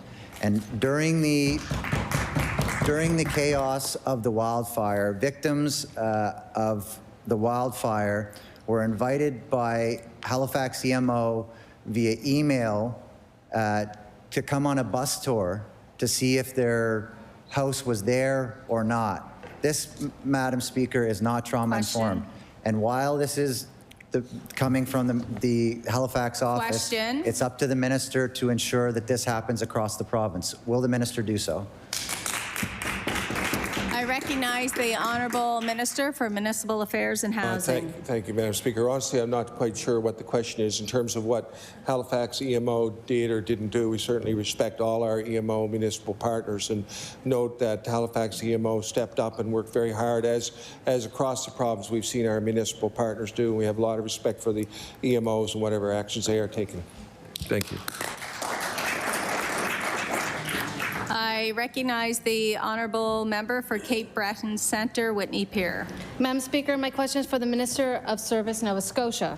Yesterday, when I was asking the Minister why his government slashed the heating assistance rebate program, he said that thanks to his government, people have more money in their pocket every month. Does the Minister really believe that the people of Cape Breton have more money in their pockets now? I recognize the Honourable Minister for Service, Nova Scotia. Thank you very much, Madam Speaker. We recognize the tough times that Nova Scotians are facing, and that's why, again, as a government, we work hard every single day to meet their needs and understanding there will always be opportunity and to do more, Madam Speaker. But again, we are the first government that, in fact, if you look from the original program to what it is now, in fact, it's tripled. I remind the House again that when the NDP government formed government in 2009, they actually slashed the program at that time, Madam Speaker. But let's not dwell too far on the past. We're currently focused on the needs of Nova Scotians. That's why we will invest in HARP, $82 million, Madam Speaker. That's why we will invest in property tax rebate for seniors, Madam Speaker. That's why our government brought in the Seniors Care Grant, Madam Speaker, and more. Thank you very much. I recognize the Honourable Member for Cape Breton Centre, Whitney Pier. Madam Speaker, it seems that the Minister really loves to live in the past, and if he loves to live in the past, why don't we take that $400 that he slashed and bump it back up? There's an idea. According to the most recent Statistics Canada report, the cost of living has gone up by 4.8% year over year in Nova Scotia. This was the largest increase of any province in the country. People in Cape Breton are paying more gas, groceries, rent, and everything else. Let me tell you, Madam Speaker, the residents that I talk to don't have more money in their pockets. Will the Minister table the analysis that showed that the people in Cape Breton could afford a $400 cut to the heating assistance rebate program. I recognize the Honourable Minister for Service, Nova Scotia. Thank you very much, Madam Speaker. I'd be remiss if I did not remind the House our government also invest $130 million to support an expected 450,000 households with the Your Energy rebate program, Madam Speaker. And again, the $140 million that our government has invested in energy efficiency programs so that Nova Scotians can reduce their reliance on home heating oil, reduce their energy consumption, and meaning more money in their pockets. I believe that's what I said, Madam Speaker, yesterday. But I wonder if the member would stand up and actually stand up against the Liberal carbon tax. I think it's now a Liberal NDP carbon tax, and that's having every day, Madam Speaker, that is impacting Nova Scotians and hitting them hard where it hurts. Order.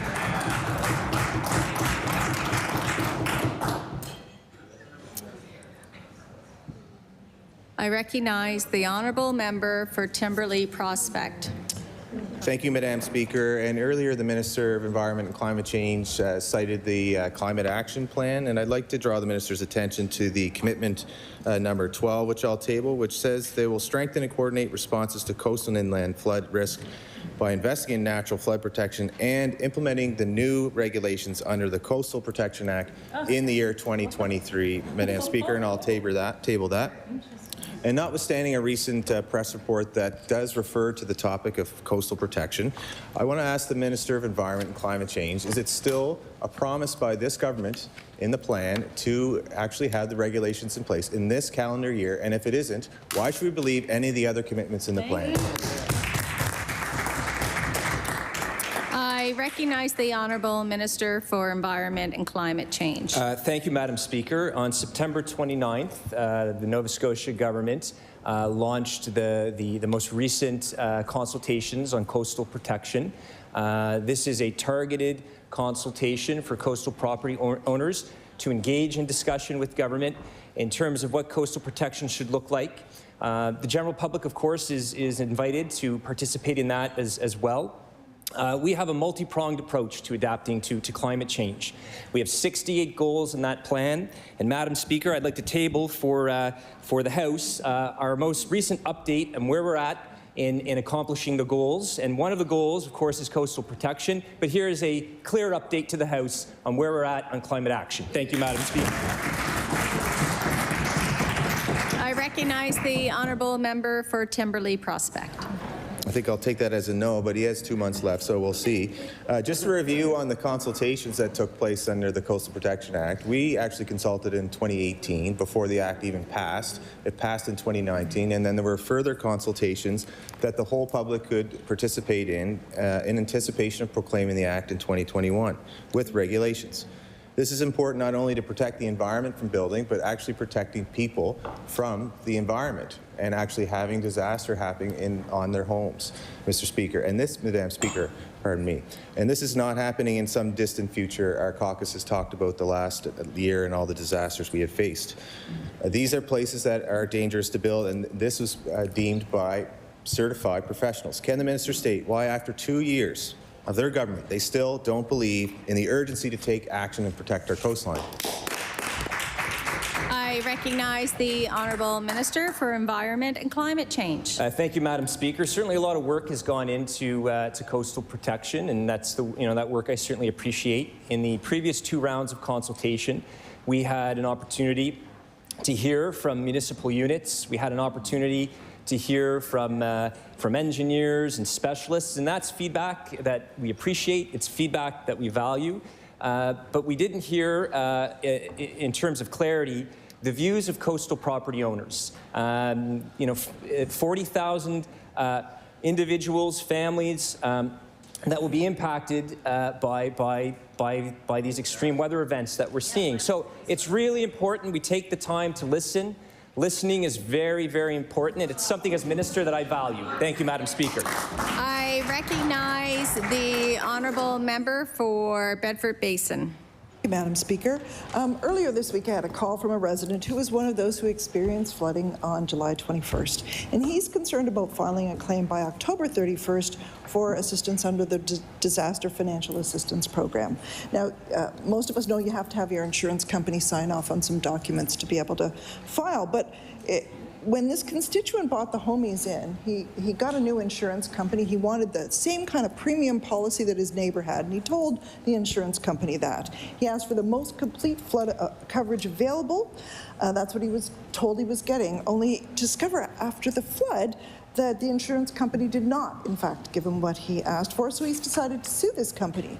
Now his insurance company is refusing to provide him with the documentation he requires. What does the EMO minister suggest my constituent do in the face of the refusal of an insurance company to live up to its obligations? The Honourable Minister for Municipal Affairs and Housing. So thank you, Madam Speaker, to the member for the question. And certainly we're well aware that in some cases homeowners may have trouble. In the insurance companies, if you think about this last year, the insurance companies in some cases are the adjusters, and the people who work for them are flat out. We would encourage anybody in that situation to put an application in, even if it isn't complete, and we can work later on with that application to work through the process if there's further information needed. So we've said that publicly a number of times. We know that these types of situations can arise. I recognize the Honourable Member for Bedford Basin. Thanks, Madam Speaker. Actually, the story gets more appalling. My constituent has continued to pay for his insurance because it's protecting what is left of his house. And Madam Speaker, to add insult to injury, my constituent had to move into rental accommodation, so he contacted the company and arranged for rental insurance on those accommodations, and they sent him proof that he was insured, which he provided to his landlord as he was required to do. But only this week, the insurance company told him he actually wasn't covered, but now he's covered again. Oh, yes. Yeah. They sent him a letter saying he was covered, and then they said, no, you actually weren't covered. So, Madam Speaker, what does the Finance Minister recommend my constituent do in the face of an insurer that is not protecting Nova Scotians? The Honourable Minister for Finance. Madam Speaker, it's a unique situation. First, I've heard of it today here in question period. I'd be happy to take a look at it. Insurance is regulated in the province, but I wouldn't make any comments further than that here in question period because we don't have the details, haven't had a chance to assess it. But I would encourage members, anytime there are unique situations that they face, bring them forward to government. They don't need to happen in question period, but they can if you want. If members want, but I'd say for the sake of the people involved, give them a chance to have it resolved. I recognize the Honourable Member for Cumberland North. Thank you, Madam Speaker. And I just have to say how excited I am to see the passion from the government side, especially the Minister of Public Works, about the Chignecto Isthmus. I will say, on behalf of the people that I'm here to represent, is we would love to see that passion put into action. Yeah, we would love to see action. So this 10-year plan is not good enough. Every time we have a hurricane or tropical storm come through, people are literally holding their breath. And a few minutes ago, we heard the Minister of Municipal Affairs say that, that you guys are a government of action. Well, we are not seeing that in the Chignecto Isthmus. We are not seeing that. Every time I think of this, I think of the Honourable Premier Roger Bacon, and what he always used to say is get shovels in the ground. Can the minister tell us today from Public Works, will she commit to going faster than 10 years and get shovels in the ground to protect the Chignecto Isthmus? I recognize the Honourable Minister for Public Works. Thank you, Madam Speaker. And my gosh, wouldn't it be just as easy to put a shovel in the ground and fix a project that is going to be 10 years? There is significant work that is happening on this project. I've already listed it. I can list it again. Identifying areas with immediate needs. Regular meetings with our colleagues in New Brunswick. My staff were in New Brunswick last week meeting with colleagues. We're going to Ottawa next week to talk about funding. We've applied for disaster mitigation adaptation fund approval from the Liberal government in Ottawa. We haven't even had a response yet, Madam Speaker.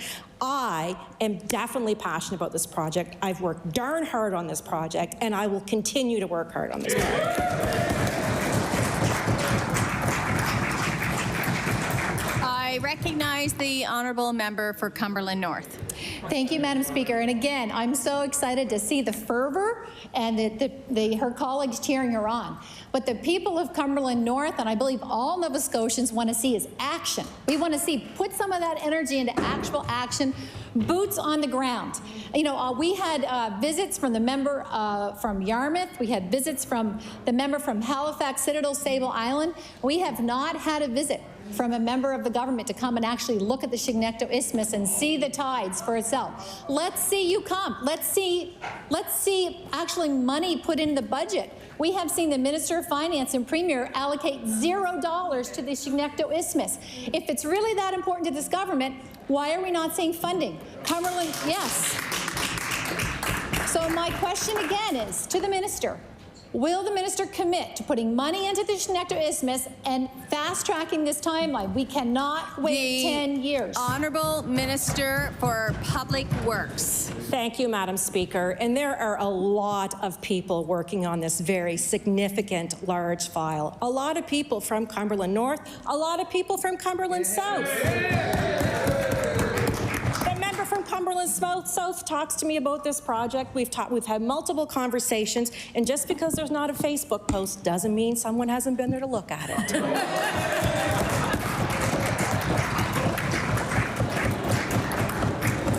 I recognize the honourable member for Sydney, member 2. My question is not for the Minister of Public Works. No thanks. I get enough. Madam Speaker, people all over the province and certainly in Cape Breton are dealing with the fallout from Hurricane Fiona. And while there has been more natural disaster since, we know that people are still waiting to hear about their claims around damages from Fiona. My question to the Minister responsible for EMO, how many are still outstanding and what is the delay? Recognize the Honourable Minister for Municipal Affairs and Housing. I thank the member for the question, Madam Speaker, and we certainly recognize the incredible impact that Fiona had on our province, and I know everyone knows, but I will say it again, we reacted in an unprecedented way and put about $40 million worth of supports out, and also and further to that, generators and all that. But meanwhile, we've had more than 1,700 DFAA applications, and it's my understanding that 80% of them have been paid out. You have to understand that we've had further events too, which have really stretched the resources of our EMO office. We've added resources into that to deal with it, but we're 80% there, Madam Speaker. I recognize the honourable member for Sydney, member 2. Thank you, Madam Speaker. Madam Speaker, we're also hearing those that have been attempted to be settled have been settling for a minuscule fraction of what their total damages are. Many in our communities are frustrated and are not getting straight answers on what to do when they receive such low claims and don't even come close to covering the damages they receive. Can the minister explain the process and what is the average time for an appeal? I recognize the Honourable Minister for Municipal Affairs and Housing. So thank you, Madam Speaker. I'd be happy to explain some of the process. One of the parts of the process, as the member knows, is the DFAA is a federal program which we share with them. So there's some things in the federal, it can be restrictive on some things, like the DFAA will pay for driveways but will not pay for further damage out behind the house. It won't pay for a deck. So there's things that qualify under DFAA and some things that do not qualify under DFAA, and I know that's a frustration for not only members across the floor, but I know my own colleagues have brought cases to me where we're looking at this federal program and how does it work for us, how do we make it work? We've had numerous conversations with then Minister Bill Blair, now there's a new minister, but on the DFAA, trying to make it work. I recognize the honourable member for Annapolis. Madam Speaker, farmers in my riding are extremely concerned about the lack of cell service in their area. For example, one farmer told me that cell service is so awful she has to drive to different fields and orchards to pass on information in a timely manner. To the Minister of Agriculture, where's this government's commitment to improving cell service? Order, please. The time allotted for question period, questions put by members to ministers has expired. I recognize the Honourable Premier. Thank you, Madam Speaker. And I should have tabled this as part of my response and question period, but I'll table it for the benefit of the House now. It's from Hansard yesterday, the leader of the NDP, saying, right now, if a child is going hungry at school, they must put up their hand and ask for food. I don't believe that's a policy in this province, but I'd like to table this for the benefit of the House as a leader of the NDP's comments on that subject. That is tabled. Thank you.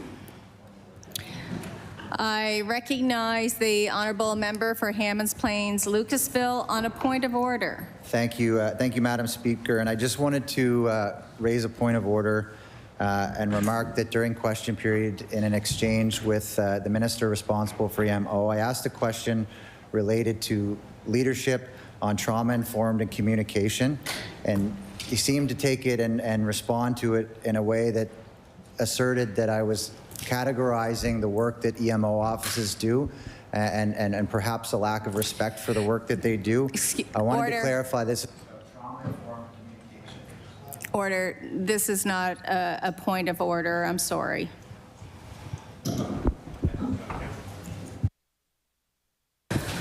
I now recognize the Honourable Government House Leader. Thank you, Madam Speaker. Would you please call government bills for second reading? Bills for second reading. I do recognize the Honourable House Leader. Would you please call Bill number 340, the Municipal Reform 2023 Act? Bill number 340, the Municipal Reform Act. I now recognize the Honourable Minister of Municipal Affairs and Housing. Thank you, Madam Speaker. Madam Speaker, I move that Bill number 340 be now read for a second time. Today, I'm pleased to talk about the Municipal Reform Act. Madam Speaker, when I became minister, I was given a strong mandate by the Premier to renegotiate the Memorandum of Understanding with municipalities, something that hasn't been done by any government since the 1990s.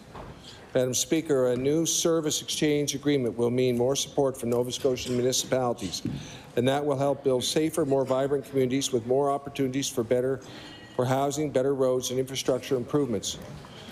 Madam Speaker, the intent of this new act is to create a piece of legislation that includes amendments to 4 existing pieces of legislation: the Corrections Act, the Education Act, the Housing and Supply Services Act, and the Municipal Grants Act. Madam Speaker, these amendments are needed to support some of the changes agreed to as part of the renegotiated service exchange agreement. For municipalities under the renegotiated service exchange agreement, proposed amendments include: under the Corrections Act, proposed changes would remove the requirement for municipalities to pay a contribution towards correctional services. This change alone represents millions in savings for municipalities. Under the Education Act, proposed amendments would change the process around obsolete schools built prior to 1981. With the changes, ownership of these buildings would transfer back to the province when they are deemed obsolete, with municipalities getting the first right of offer to purchase the building at a negotiated price if they so choose. Where opportunities exist, any returned assets could be then repurposed by the province and the service land used for other purposes such as housing. Under the Housing and Supply Services Act, proposed amendments would mean municipalities would no longer be required to pay a portion of the net operating losses for public housing. Once again, this represents millions in savings for municipalities. Under the Municipal Grants Act, proposed changes would provide greater flexibility to adapt, modernize, and respond to the changing needs of municipalities down the road by moving many of the elements of the municipal financial capacity grant formula out of legislation into regulations. This will allow us to implement the new formula agreed to by municipalities in our negotiations. With each of these amended pieces of legislation, there will also be regulation-making authority added, providing a mechanism to address the needs of the Halifax Regional Municipality. Madam Speaker, I want to point out that these proposed amendments are not created in a silo. The proposed legislation is the result of hundreds of hours of consultations over 18 months, working directly with all municipalities across the province. Thousands of ideas were shared. These discussions and perspective helped shape the proposed changes we're bringing today. Madam Speaker, municipalities are key partners in growing this province. These legislative amendments are necessary to implement the renegotiated MOU and will help ensure that our municipalities are sustainable now into the future. And the impact of these changes will vary by municipality and will vary by year. For instance, what we call the net operating losses. I just want to explain that a little bit for you to understand. Every year, we as a province currently spend about $165 million on public housing. Approximately $65 million comes in as revenue in rent. So the other $100 million is cost shared between the federal government, the provincial government, and the municipalities. So the municipalities pay 12%. So for every municipality, their share of that 12% every year depends on really on how much work we do on those units in that municipality. We can do a fair bit of work. In some cases, sometimes there's a fair bit of work done in a municipality. That's their share of the net operating losses. So we're taking that on. So for instance, for a community like, and as I said, every year it would depend, it depends probably mostly on how much work we do in that community, but sometimes we can do a fair bit of work in that community. So I just want to give an example. This could amount to several $million for a municipality if there's a high density of housing there. I do want to give a specific example for I will talk just very briefly about CBRM. This number, because there's a high density of public housing in CBRM, and we're actually doing a lot of work there on public housing, this number is annually $3.5 million, a very significant savings to CBRM that they won't receive this bill. The corrections bill annually for CBRM is in the $1 million range. Again, so this agreement immediately is $4.5 million better to the better of CBRM for them to use in other areas. And this story is repeated across, with different numbers, of course, across all 48 municipalities. So it's a very significant benefit to them. The obsolete schools. And one of the problems with obsolete schools is typically they have asbestos in them because they were built prior to 1981. Some of them were built in the 50s, 40s, you know. So this is, the obsolete schools are generally speaking complicated and expensive to deal with. And this is why obsolete schools have been an issue. They always revert it back. In most cases, it's a bit of a mixed bag, but in almost all cases, they revert back to the municipality. In some cases, obsolete schools go back to like a body that started that school, like maybe a church. It depends on the school, but most of them go back to the municipalities. We're taking on that cost of remediating those sites because this has been expensive for municipalities. Then afterwards, we know those sites typically still have some value. So, so these are things that we are doing and I just gave one municipality's approximate numbers. Obviously, the net operating loss numbers change every year, and obsolete schools we're not putting that into calculation. Overall, just speaking, generally speaking, we know that for our 48 municipalities, this stands them to the better of approximately $40 million. There's other elements to this too. There's infrastructure funding. There's some road funding, and we're committed to seeing our municipalities thrive. This is really the renewal of the 1995 Service Exchange Agreement. There are things that are not in this. We call what we didn't deal with yet, we're calling that Schedule A.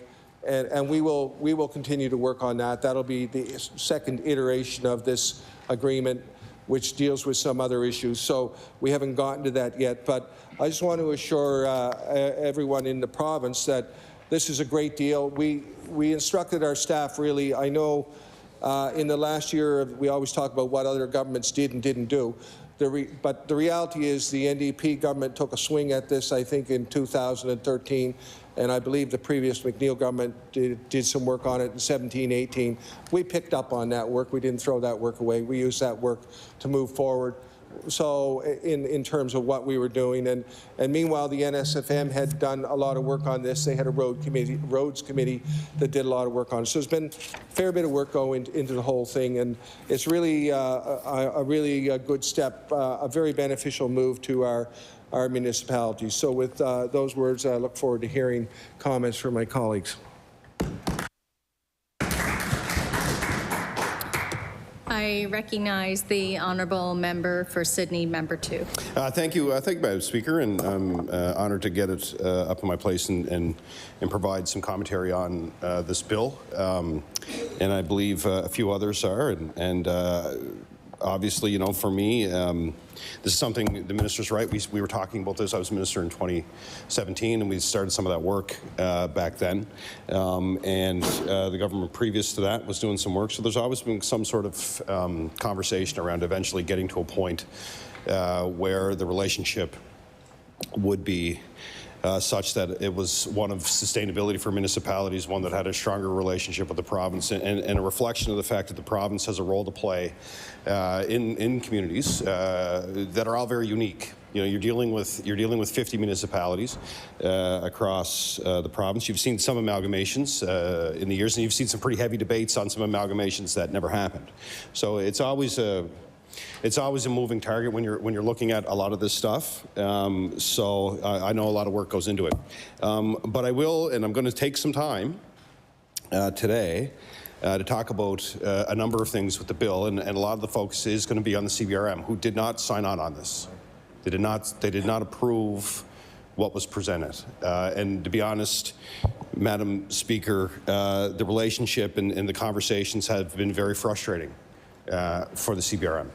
And we're learning more. We know that their council is talking a lot about this and have been, and I know that they've been engaged in a lot of conversations. But really, for me, and I'll get into that in a minute, but the real foundation for the CBRM, and this goes back to really CBRM's creation.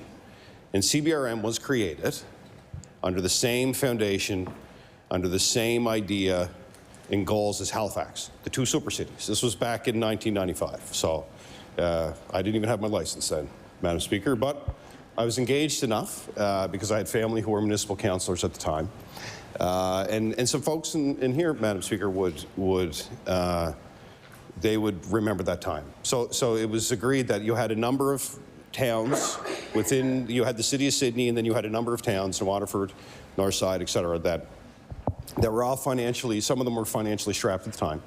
And so the idea, and similar probably to here too as well, there was the county councils, and then there was the city council, and at the time the powers that be said, we're going to have two super cities.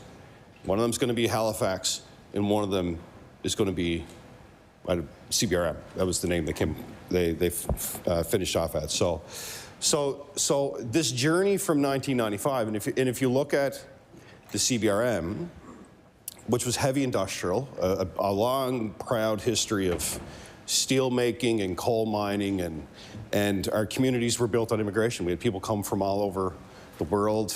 I had the honor of representing Whitney Pier as part of my mandate as an MLA for a number of years, and you know, the African Nova Scotian community, the Polish community, the Ukrainians, the Italians, all of these families traveled from all over the world, settled in the pier to work at the plant. And then, of course, we have the rich history of mining, where tens of thousands of people were working over the years. So that was really kind of the foundation of what the CBRM, a lot of it built itself on.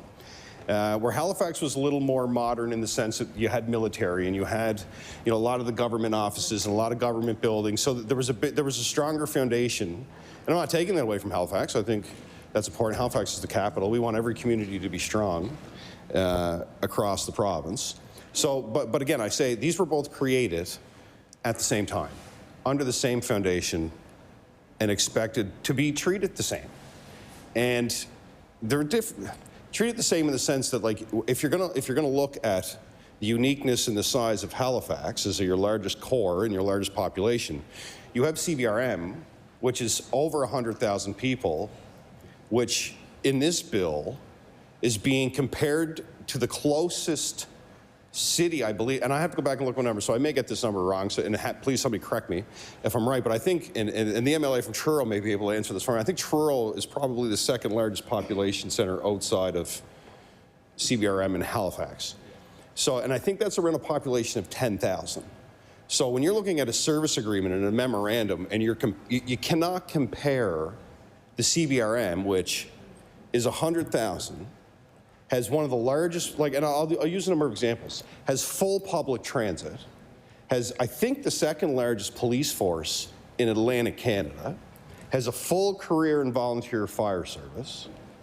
It's, like I said, servicing 100,000 people with a post-secondary, a huge post-secondary institution, which now has, to put in perspective, in the MOU, if Truro is a population of 10,000 people and CBRM is being compared to Truro, there's 10,000 students at CBU right now. I think the number was 9,100 that was announced this past week.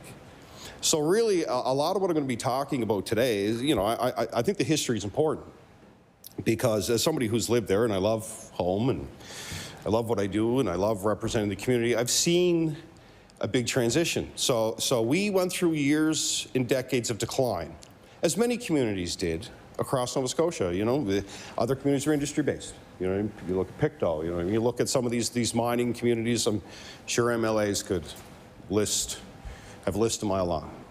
Industries come, industries go, people migrate. You know, a lot of folks went out west in a lot of the communities, in your community, Madam Speaker, as well. It's similar to Cape Breton. A lot of folks went out west to find work. So when so CBRM's been on that journey, and lately it's been exciting. You know, I'm proud of what we did in government, working with some really amazing people in our community who saw a vision that we could grow CBRM and finally start to make that transition away from the industrial era, but also, you know, capitalize on entrepreneurship, capitalize on new energy within the community, make the right strategic infrastructure decisions to encourage growth. And you saw that, and Madam Speaker, you've been to Sydney, the construction of the community college, the hospital redevelopment, some of the construction decisions we've made around schools, and the current government has made around schools, which is important. And even some of the decisions that we had to make to not let go of schools and actually buy them, because we started to see the shift the other way. So now we're in a situation where CBRM, still as every community has challenges, but our population is surging, our economy is growing, we have lots of construction underway, we have years of construction ahead of us. The trajectory has changed completely. And, you know, we still have some industry. You know, we have the mine out in Duncan. I hope that report gets done soon. That's important for those families to make sure that all the safety checks are done, and then that mine can get back open. So we do have a lot of opportunity. For me, as a kid who grew up in the area, who saw that decline, and I was elected. I was a councillor. Hard to believe it was 15 years ago yesterday. I was elected to CBRM Council, which is like, I don't know where that went. That was a blur, but who would have thought, right? So I saw that decline. Like, I lived that. You make policy decisions, it's tough in decline. Because, like, you know, there were conversations where CBRM was having about legitimately getting rid of public transportation because there was just no usage. There wasn't enough usage to keep it going. And you start looking at some of that stuff, saying, you know, you're really kind of making decisions to hold on to what you got. And now we're in situations where, you know, growth is starting to see some of the stresses and the challenges that the CBRM is facing when it comes to ensuring that we have an even larger public transportation system, and that we have adequate infrastructure to support the population growth, and that we have the right deal in place with the province, which is important with this bill.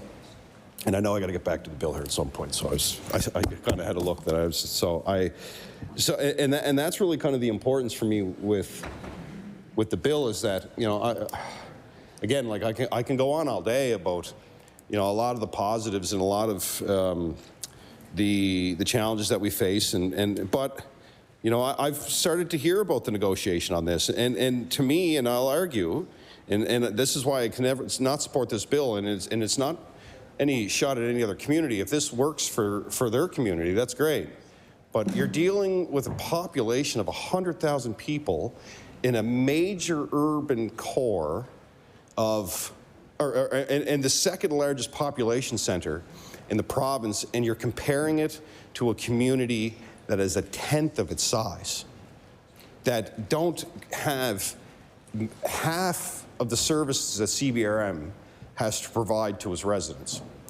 And that's why and I said this before, and I've said this publicly already, that when these conversations started on the MOU, is that CBRM should be treated similar to HRM and have a separate negotiation, to a point where you would develop a charter. And this was something that we talked about when we were in government. We had community consultations. There's lots of feedback on it. The minister could probably still find it in his department. But we went into CBRM, and we had a number of stakeholders come forward that talked about what they felt was important. And it was from everything from public schools to services to agriculture to industry to tourism to everything. And it was important because, again, it was people saying that, like, you know, it's time for the CBRM to have the identity that it was supposed to have in 1995. And it wasn't all about money, because you'll hear a lot about the municipal capacity grant, which we'll get into as well. But it wasn't all about money. It was about the identity. It was about finally saying, you know, is there any, the charter, HRM has a charter that they follow, and it was a reflection of how they were created in 1995, being the major population center in the capital of this province. And CBRM was created at the same time, and a charter should have really been written then. So, you know, fast forward, we're talking about a charter in the CBRM 20 years after its amalgamation. So, and we're still talking about it now. So we went through that process, and, you know, as I said, the minister's staff could probably brief him on those conversations. We held them over a day or so, and at the time we gave it to councillors to finish, and it just never got over the finish line, which is unfortunate. But it doesn't mean that it shouldn't happen. And, you know, we're taking a really big step here with the MOU with municipalities. It's important. But I really just, the sheer size of the community and the services that it offers that are just vastly larger than you would have in any other community, the support services that are needed, the housing that is needed, all of these things are not as big, maybe, and maybe that's not the right way to say it. It's no less significant than it is in HRM. The size may be different. HRM, of course, is bigger than any other community, but you're dealing with a regional municipality. And the regional municipality that has very similar challenges because they're dealing with population growth, but I would argue even stronger because we've dealt with so many years of decline. And now we're growing, and it's like, as I said, like, I went through those tough decisions around public services in a declining population and a declining economy. And it's pretty exciting to be on the other end of it, right? When you're talking about this, and these are good, I always say they're good problems to have. Sydney's starting to see traffic jams, and we're starting to see some of the pressures of parking and stuff. And I always say all the time, I'd rather have those pressures than what we had in 2008, when it was very, you know, the conditions weren't as favorable. And I give all levels and stripes of government credit in that, right? Investments are made. You know, I talked about some of the stuff that we invested in. I think the medical school at CBU is fantastic. You know what I mean? I think some of the work that some of the government's done around some infrastructure projects around the island is also great.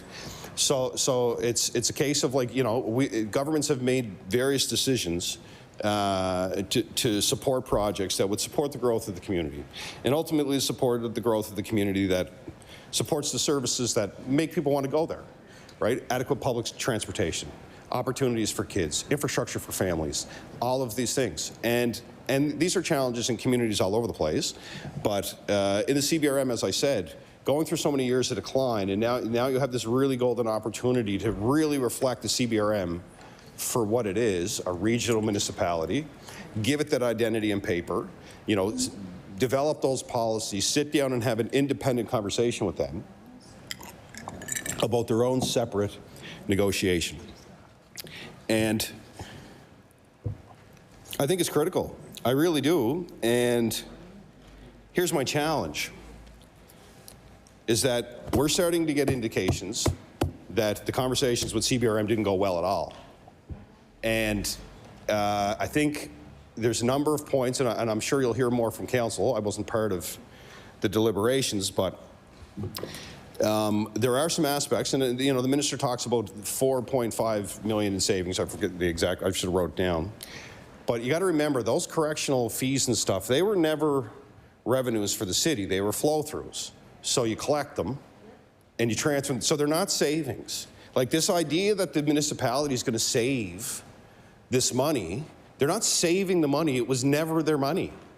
It was never their money. It was never, and it's funny for me that I'm saying that because I used to, because I was, hey, full disclosure, you know what I mean? People will look at me at home and say, oh, you didn't do this or you didn't do that, and that's fine. You know what I mean? But this idea that the corrections and removing these fees is going to save the CBRM money, it's not saving them any money at all. It's not, it was never their money.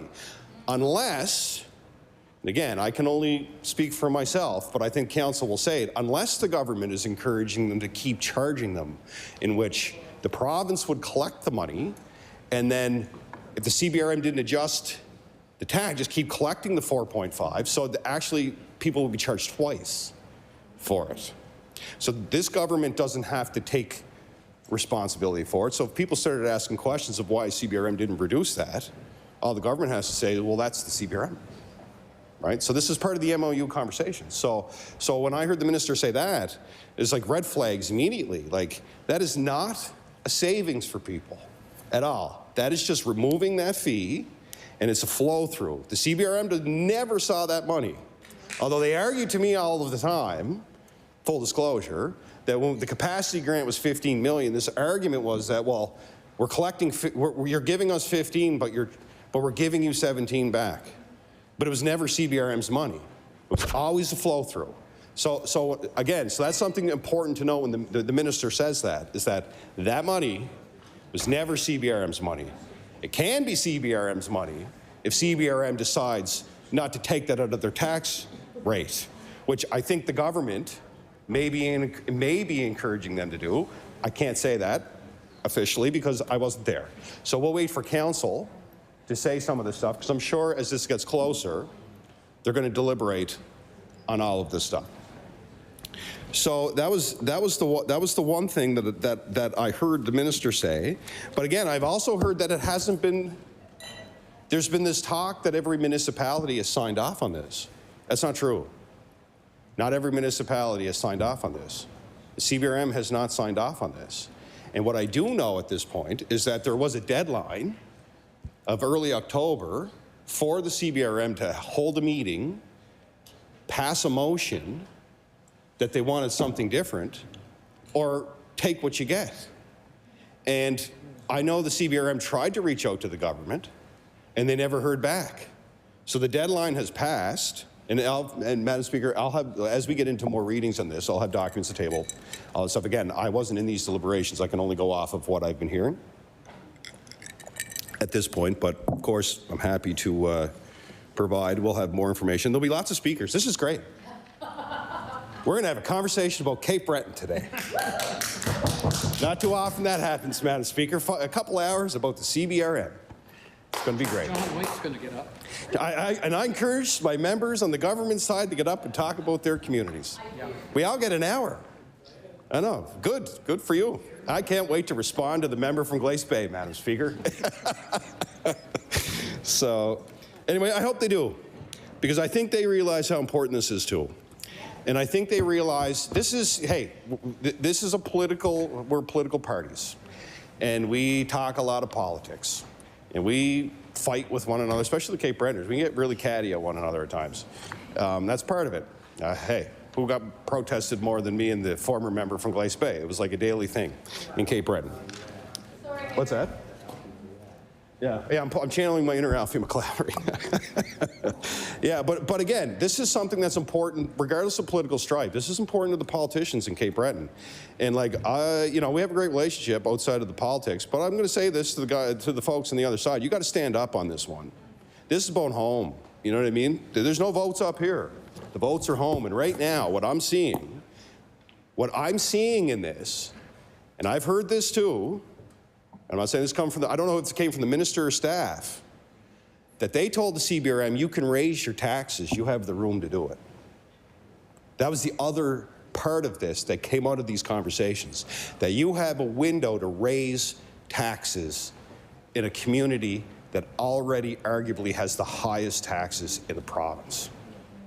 That is the carbon tax on steroids, if you do that. Double-digit tax increases were encouraged to the CBRM by staff. You have imagine in Glace Bay, taxes going up 16% on residential properties. 16% in Glace Bay, or in East Bay, or in Sydney, or in the Pier, right? Think about the commercial. Think about the commercial rate. These are the things that were talked about in the negotiation with the CBRM. And I'm sitting there going, this isn't an MOU anymore. This is the best deal you're going to get. Accept it. You have room to charge people more. And if you don't qualify for anything else. And now CBRM is scrambling. Everybody's scrambling. We're watching this going. In the worst cost of living crisis we've seen in a generation, where gas and food and rent and every aspect of life is more expensive, the government says to the CBRM, you got room to raise your taxes, so you can just do that. But there's a big difference with the government saying that. If that happens, where CBRM is in that situation, that isn't a carbon tax from the feds. That isn't a fight with the utility. That is a complete 100% directive from this government to go to CBRM and say, raise your taxes. Can't blame anybody else for that. You can't blame anybody else for that. And these are some of the conversations that we're starting to hear happened as part of the negotiation. And I know all the MLAs were pulled in, and we were all told the same concern, so I'm not saying anything that the government MLAs from Cape Breton wouldn't have heard themselves, because I was hearing the same thing. And all the caucus had the opportunity to meet with the CBRM, and they did. So, again, this hasn't been very rosy for the CBRM, and a lot of it, and as I said, we're going to be talking about this through today, and we're going to be talking about this as we move through the process of Committee of the Whole House and eventually the third reading. But we're probably going to hear more from the CBRM about this. And again, we're in a situation where, the message is we want to grow the population by 2 million people. And hey, I'm one for population growth. I talk about it. The whole community of Whitney Pier is probably one of the greatest examples in our country's history when it comes to people coming to a community from the melting pot, coming from all over the world. Some of the greatest writers, some of the greatest people in the arts, some of the greatest athletes, some of the greatest stories you will ever hear come from people who've come from all over the world to work at that steel plant. And they did. My grandfather was one of them, right? My grandfather came over from Poland, the Novaks came over from Poland, and he worked at the mines. My grandfather was the vice president of the union at the steel plant. Tom Umberked. Yeah, I never met him. He was a good man, though, they say. Big union guy. But so population growth is so important. It is. But you need to have the infrastructure to do it. And you need to, if you have a projection of say 2060, I think was the number, by 2 million. Maybe I may not be right on that, but and it doesn't matter. If it's a 10-year projection, you got to think 10 years out. So you go into the second largest population center in the province, and you say, we want to grow by 2 million people, but we're going to give you less money to do it. And you got infrastructure issues. You got 100-year-old pipes, and every community, this is an example for lots of communities. You have all this underground infrastructure. We heard this in Bridgewater, actually, and it's a great example lately, or recently, that if you're making these announcements that you want to raise it by 2 million people, then you get into a memorandum discussion with the second largest population, a regional municipality, and you tell them, well, you can do more with less, because we're going to give you less. We're going to essentially tell people that, oh, the city's going to save $4.5 million because we're going to take these fees away. And what you're also telling the city is, well, now you got room to do stuff with your taxes, and you can raise your tax ceiling, and people in Glace Bay pay 16% more on their mortgages in Sydney, all over the community. But let's grow by a substantial amount of people and not give the CBRM the ability to have the conversation about some of the things that government want them to play a more active role in when it comes to housing, when it comes to, poverty and supporting the most vulnerable and infrastructure to actually be able to deal with a lot of the challenges that come with growth. And, we have a bill now in front of us that is just maybe in the first 2 or 3 years looks okay, but when you get past year 3, you start to see the decline in the capacity grant, and you start to see the decline in some of the other aspects of it. You start to say, in the long run, which this government likes to say they do, bigger desks with bigger files and all that stuff for question period, but you're actually making it harder for us to get to that goal, because you're slowly telling the CBRM, we're going to just this is your window and that's it. Instead of sitting down and having a real conversation away from politics, say, listen, you're growing. You're second largest regional center in this province. You have a sizable police force. You have sizable services that you have to offer people. You have a university with over 9,000 people in it now. You have a lot of potential. You have tourism, you have it all. Let's have a conversation, but also let's finally put an MOU in place with a charter that finally outlines CBRM for what it is, which is a regional municipality created at the same time as Halifax. That'll go a long way. That charter doesn't, hey, everything costs money, but just the identity of it, I think, is important. And I think the government can do that. And you know what? I wish I could have got it. I wish I would have been able to do that when I was in municipal affairs. Can't do it all. But anyway, it is what it is. That's government's change. And this government will do good things, and our government did good things, and the governments after us will do good things. And it's a case with this, is that this potentially could hurt the community more than people understand. But again, it goes to the fact that I don't want to, I just don't get the relationship stuff, in the sense that, and I'm sure the minister will respond at some point, and I look forward to it. You know what I mean? I've always had good conversations with the minister. It seems like the relationship between this government and the CBRM is awful. Again, it's another level of government that nobody's talking to. I'm not placing the blame one way or the other.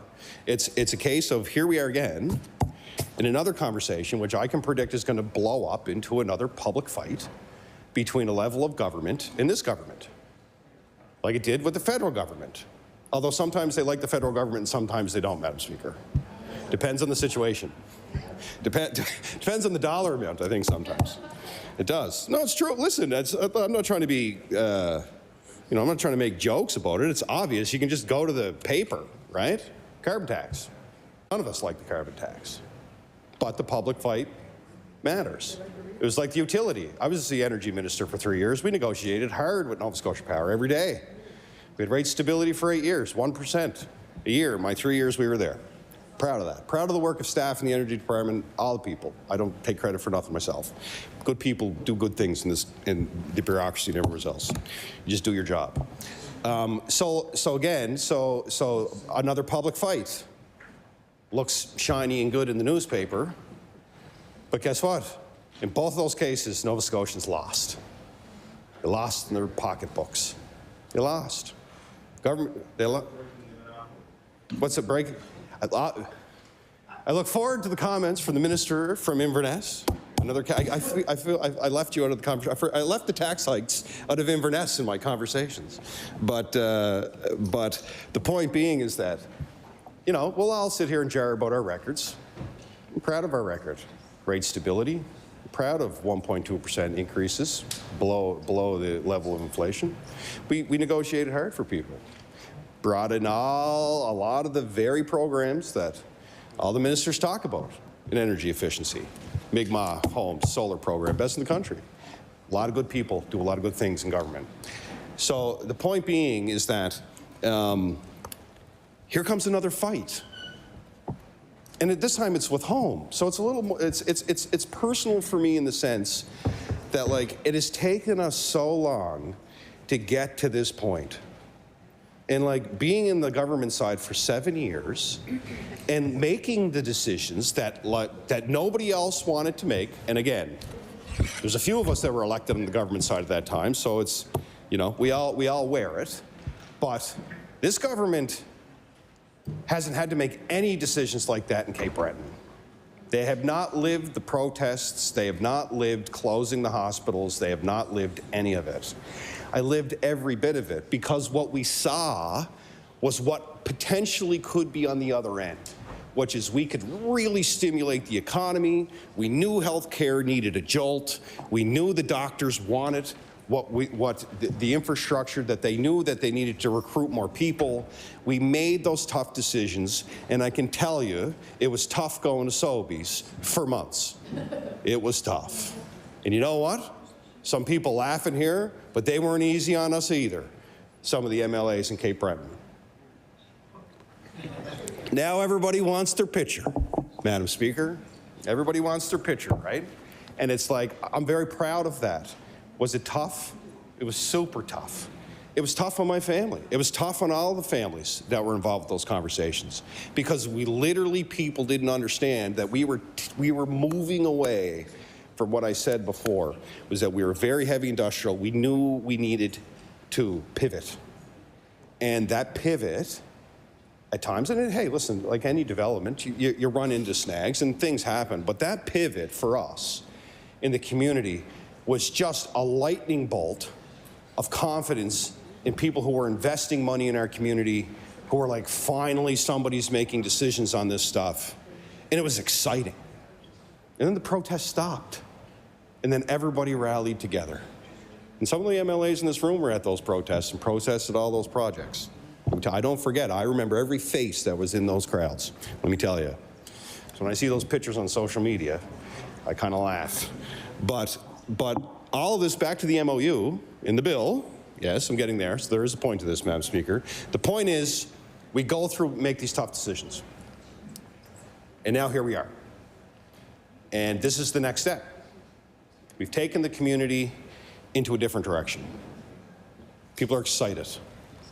Entrepreneurship is at an all-time high. You see businesses popping up everywhere. We have people from all over the world attending CBU. It's really exciting stuff. What's happening in CBU is amazing. It really is. So it's amazing, but I graduated from CBU when there was a population of about 3,000 people there, give or take, 4,000. Now there's 9,100. When I was there, I was student union president out there, there was 39 international students. Now there's thousands, which is great. It's great for the school, it's great for the community. The stories and the culture that they bring and the work ethic that they bring, they love being in our community. but we need to be able to support them. And the government should be saying, yeah, that's great. You know what I mean? Like, we got 9,100 students at CBU. But like, I recall reading comments from not the Minister of Municipal Affairs, but the Minister of Labour and Advanced Education saying, well, we don't have anything to do with that. That's all CBU, right? Like, so I'm sitting there going like, man, like, you celebrate this stuff. You're the Labour and Advanced Education Minister. Like, there's 9,100 students at CBU. Like, what can we do to help? And they did make an investment in the housing thing, and I'll give credit for that. That Tartan Downs project is great. You know what I mean? They got to get the rest of the federal money, so let's hope that works out. But again, so like, all of these things are happening, and now we're into an MOU, which is a fight. And I'm sitting there going, why does this have to be a fight? Like, we should all be celebrating this. Like, let's sit down as a community and say, embrace the change, embrace the growth, embrace this. But instead, all I'm hearing from council is this deal, you cannot, and again, and I think I can speak for council and CBRM in saying this, if this works for Truro and any other community, fantastic. You know what I mean? Like, when I was municipal affairs minister, I toured the province. Pictures, I've never with Pictou, it's beautiful. But I got to see everything, right? And if this, and we talked about a lot of the things that are in this MOU back then. The issues around infrastructure, issues around internet. Internet was kind of one of the big ones that really started taking off in 2017. I'm sure it was an issue before I was there, but it kind of became a consistent theme as we talk about cell service, and people are moving into these communities, and so like, if this works for them, that's fantastic. But it's not even close to trying to compare a community of 100,000 people with a community of 10,000 people. Like, it's like, you can't. There's just, the services are completely different. And I'm looking at it going like, and now, and as I said, now, like, I'm hearing that, like, staff went in and said, oh, you're going to save $4.5 million on this. You're going to say, no, you're not. That's not at all. That's never been CBRM's money. The only way they're going to save that is if the residents pay twice for those fees. So in other words, the province picks up the tab and CBRM doesn't change their tax rate. That's how they save the money. They're not saving any money. It's a flow through. That money's all been a flow through forever. So this fight, I'm sitting there going, man, like, here's another fight with another level of government that is going to come. But this fight is squarely at the feet of the government. It's not at the federal government. It's not at the utility. If taxes go up, it's because of this government. If fee service declines, it's because of this government. Because they 1,000% control what happens here. Every bit of it is their bill. Province is doing the negotiation.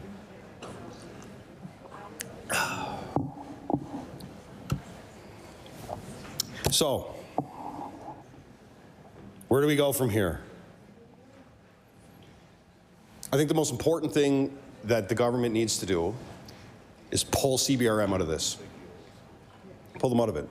They can still do what they need to accomplish with the bill, but they need to sit down and have a serious conversation with the CBRM and have a serious conversation about supports that are necessary for the community. This is where the government MLAs and the community really need to fight, in my opinion. They need to fight for the CBRM now, because if this gets lumped in, one of the legacies of this government will be the declining resources that go into the community. It's that simple, right? I get at some point services change, service agreements change, but like, why would you take a community that has taken decades to get to this point and just ultimately need that extra push? Eventually this may change again. These service agreements change all the time, but like, you're trying to compare a community that is so much bigger than everywhere else. It's not even close. Like, it's not even close. And it's like, I get what the government's trying to do. I don't disagree. As the minister said, these conversations were started back in 2017. We talked about it all. We talked about service exchange. There's great staff. Many of them are still there, I know, that are doing a lot of this work. And as I said, we toured around the province. We heard from every council. Every council had their own unique challenges, but there were some consistent themes too as well. But it was obvious that when you got into and you all live in beautiful communities. It was wonderful. But it was obvious to me when we got to CBRM and HRM, you're in a totally different playing field in the sense that they're just dealing with so many more complex issues because the population is just so much more. Like you can't your population and the need and the wants for services and the growth and the expansion of not only I always say the above ground services, but the below ground services, which nobody seems to talk about a lot. Is that like you can build all these housing and stuff, but you need to be able to have the infrastructure underneath the ground to deal with all this growth. And, you know, government wants to promote population growth, great. You know, I think it's great. You know what I mean? Like, that's how communities are built. But don't do that and then say to your second largest area, well, here's the deal. You're going to be lumped in with communities that are 10th your size. And if you don't like it, you have till October, I think it was 4th, to pass a motion of council, or we're just going to assume. And then CBRM reach out to governments and say, well, if we're willing to do that, we're happy to do it. But it would be good if you could come down so we can actually have a legit conversation about what this means, and get into a fruitful conversation around the MOU that I think is important for the CBRM. But they didn't. Government didn't show. And they put a hard deadline on, and it's like, why? Like, why put a hard, like, again, it's just that combative, adversarial, do it or else, right? And it's like, why would you want to do that? Why would you want to have that conversation? This hurts the community, and I would argue politically, it's really not a smart move. You know what I mean? Like, you're sitting there, you're telling the largest community or else, second largest community or else, it's a population of 100,000 people. And then you tell and then staff go in and tell all those people you have room to raise your taxes. And you're going to save $4.5 million when you're actually not, because it's a flow through. You don't save them, unless you'll save the money, just keep your tax rate the same. So, 18 minutes. We're going to talk about for 18 minutes. We should talk about CBRM. Yeah, so I want to talk about CBRM. That's a good point. Let's talk about CBRM. And I just tried, share the street. So, 18 minutes, let's talk about CBRM. This is why CBRM not be part of this MOU. Back to the bill. So CBRM, as I've said, is a population of 100,000 people.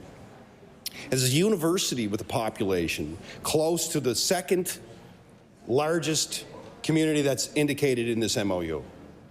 It has a full transportation service that is desperate for more resources now because we're growing, which is a wonderful problem to have. It's a tough problem to have, but it's a wonderful problem to have.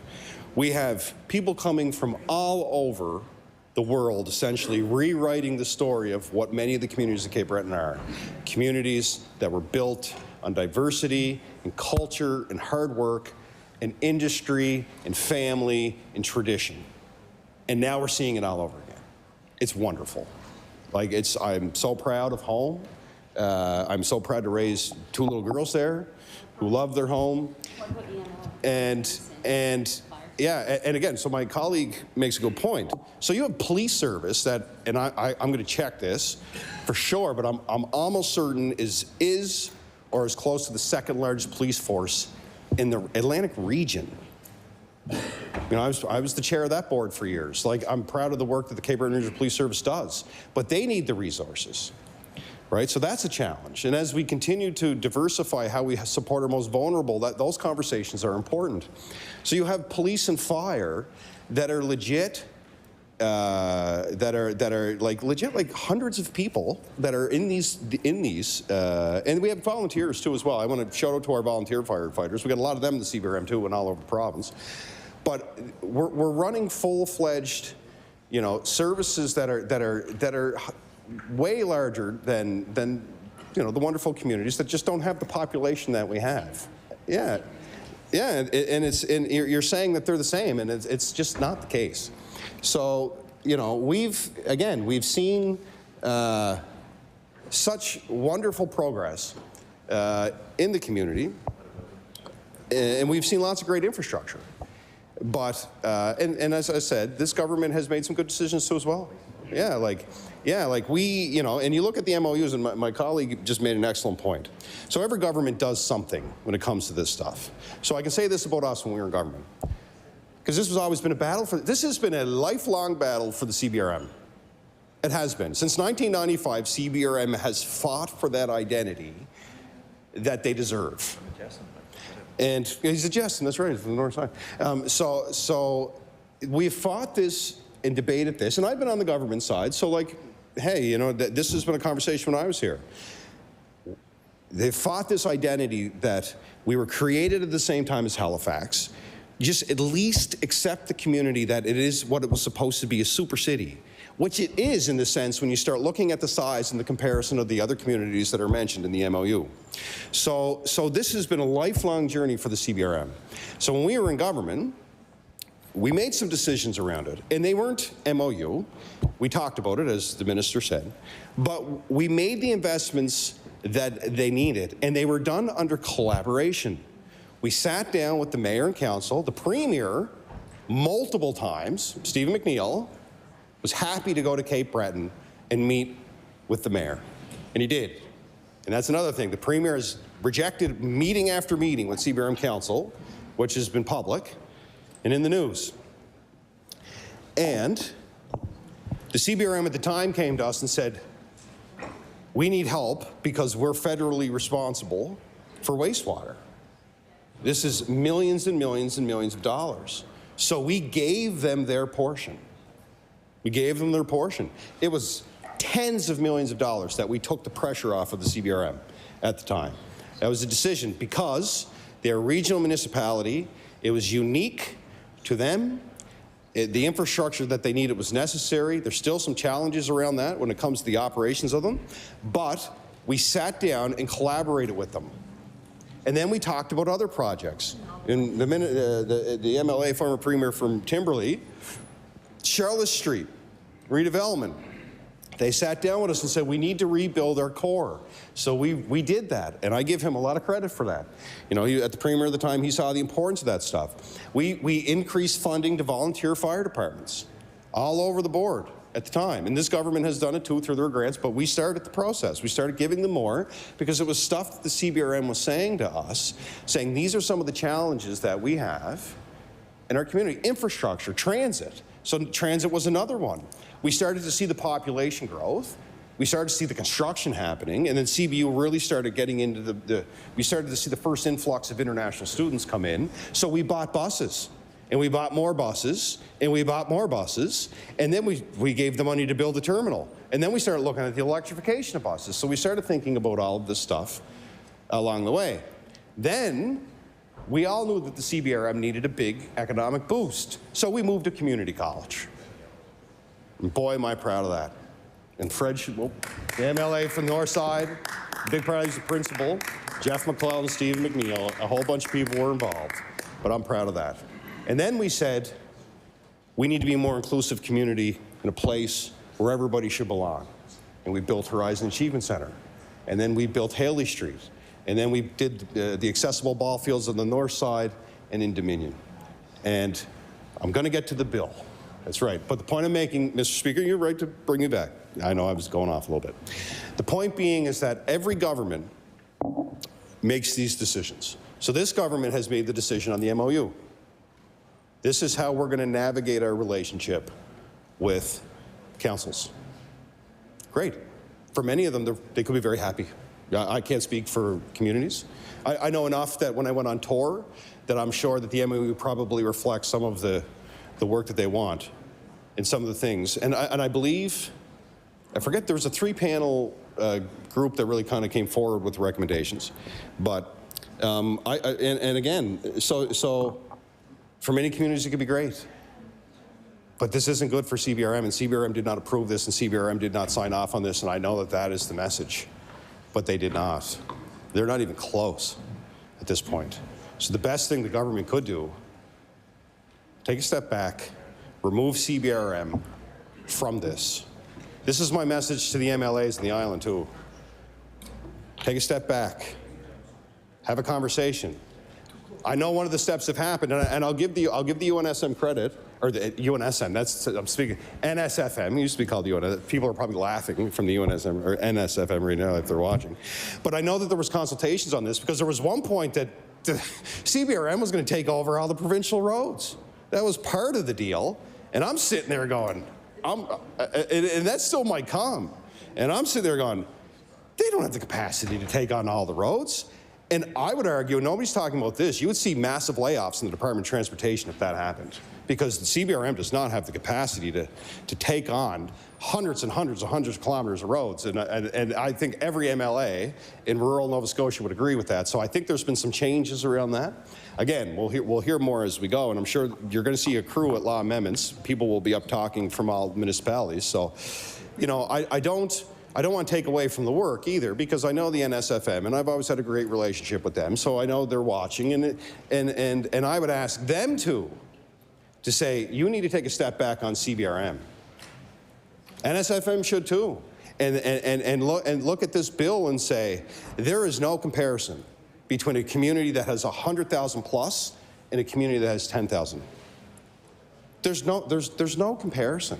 And it doesn't have to be a combative, negative process. Just show CBRM that you see them and identify the community for what it is. This beautiful 100,000 population on the best island on the earth that is rich in culture and tradition and love and support and families, but needs a proper agreement that needs one that reflects its growth, one that reflects all of the newcomers that are coming into the community, and talk about legit savings for the CBRM, because that's not legit, in my opinion. It's flow through. Anyway, we'll get into. I'll talk about this again in third reading. But and again, yeah. And in the last 8 minutes, I'm going to talk about this. Again, it's the relationship. The relationship right now, in my opinion, between the local government and this government is the worst I've seen in my political career when it comes to communicating. And I've seen it pretty rough. I was a councillor from 2008 to 12, and those years were, you know what I mean? There was a lot of back and forth, but what I do know is that there is zero communication between the Premier's office and the Mayor's office. And no trust. There's none. For no reason. Everybody wants the same thing. Even in opposition, I'm not sitting here saying, oh, the government's wrong on this. I think a lot of the stuff is good. And I think for many communities, that's great. If you're happy and you, the MLAs in this room can speak for their own communities. But I know, this is what I know. The relationship is terrible.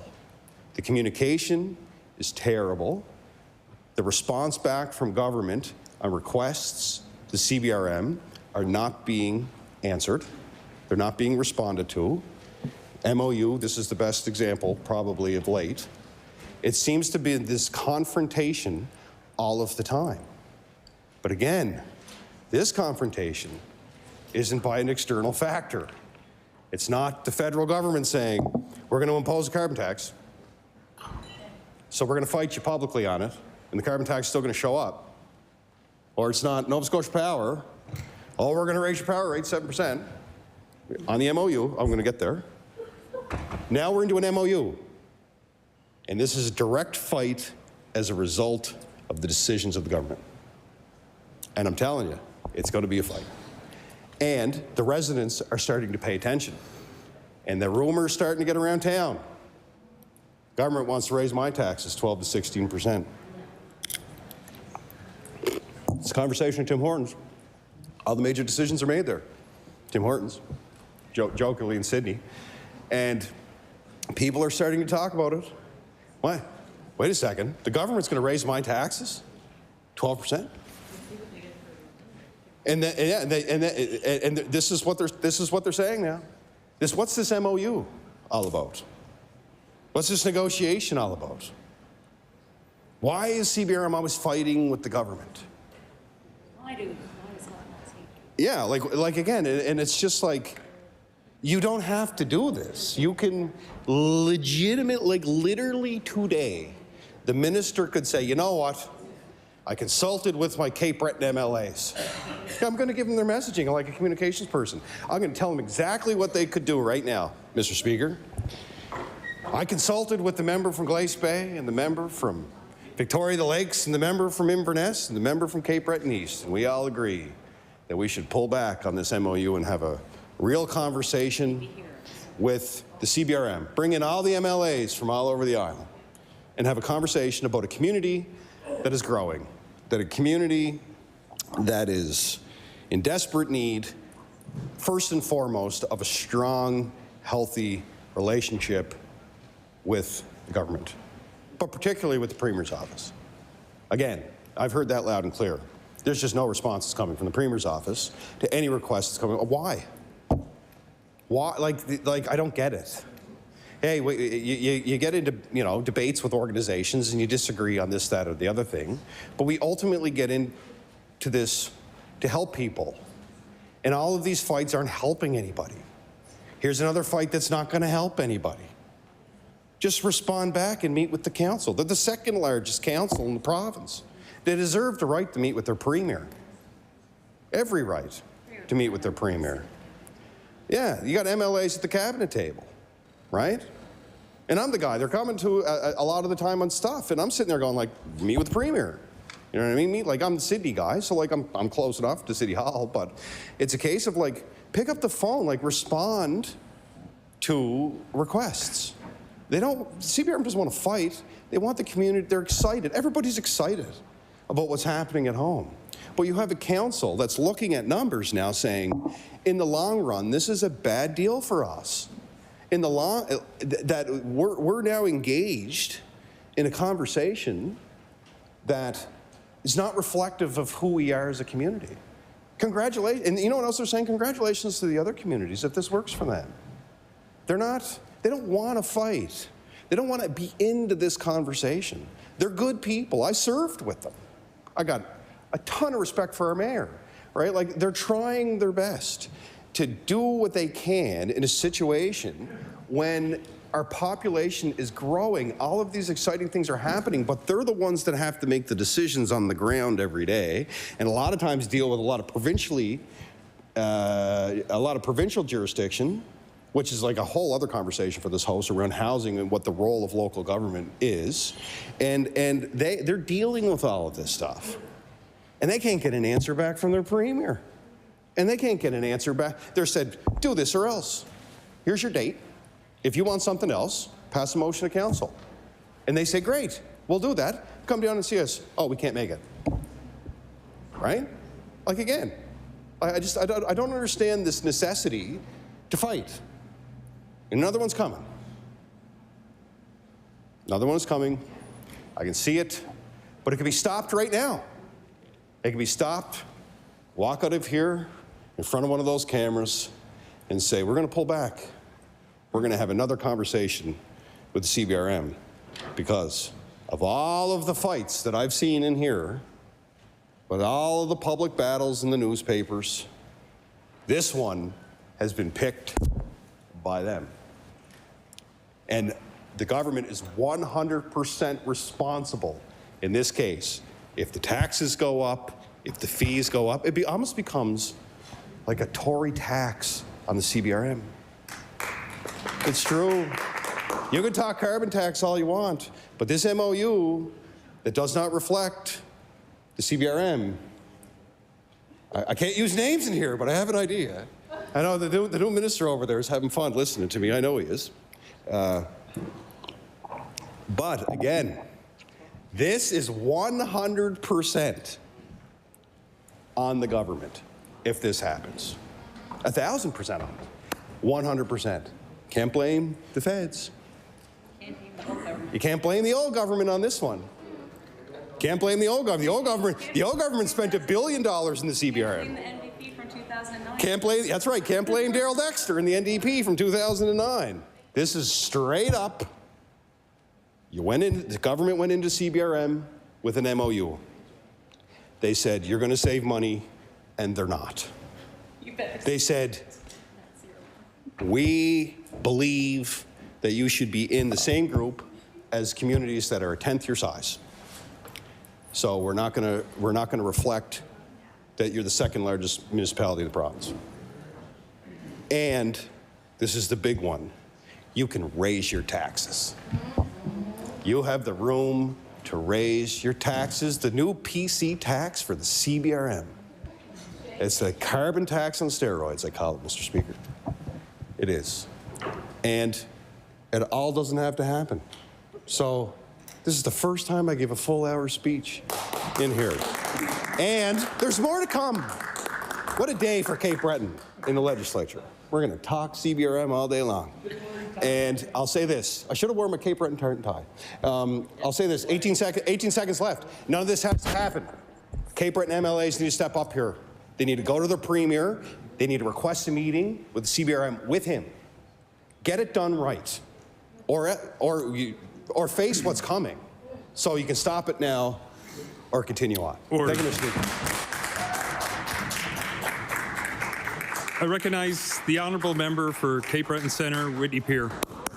Thank you, Mr. Speaker. Congratulations to my neighbor, the member for Sydney Member 2 for going his first hour. Wow. All right, let's talk Cape Breton. So when we as a party and myself put forward a bill on the CBRM viability, and what that required was $50 million over 3 years before an MOU could be and of a funding formula could be developed between the CBRM and the province. This is not what I had in mind. I did not have in mind that the CBRM would get less in a funding formula review. I considered it getting more money in an MOU funding formula. I expected to see a rise in the capacity grant, also known as equalization, of a substantial amount so that all municipalities who receive this funding, their boats would lift too, because rising tides lift all boats. And what I'm seeing here is that this government, the Conservative government, picked winners and losers.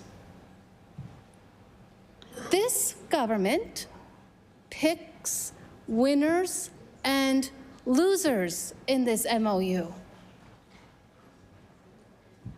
And the CBRM, which I'm going to focus my attention on because I am the proud member for Cape Breton Centre, Whitney Pier, is one of those losers. Because this government has decided that they want to pick a fight with the federal government, they want to pick a fight with CBRM and HRM. And the way to pick a fight with the CBRM is through the funding formula, through the MOU. This is how this Conservative government is choosing to pick the fight with the CBRM. But really, it's been picking a fight with the CBRM since it came into government. Now, I have my speculations as to why, which I'm not going to go into because I think some of the members know why. But let's look at the contents. Let's talk about this bill. As my friend from Sydney Member 2 discussed, the bill removes the municipality's requirement to contribute to corrections and offset public housing losses, which the government says will save the municipalities money. full stop, does not save them money. But I am going to concur with my friend across in the official opposition, is that I too have heard that staff or the minister indicated to the CBRM that of course it would save them money because they could keep charging for things such as corrections and housing, which they're no longer collecting for. Continuing to charge them. Well, that wouldn't be ethical at all. That a municipality, to tell a municipality that doesn't seem ethical to me, to charge residents on corrections, housing. I think justice is in there as well. Does that make any sense? To charge your residents for things that you are no longer collecting for? The Minister of Municipal Affairs and Housing thinks it is. The Premier thinks it is. Apparently, from what I've heard, from very reputable sources, several times over, mind you. 1, 2, 3, 4, 13, 14 times over, actually.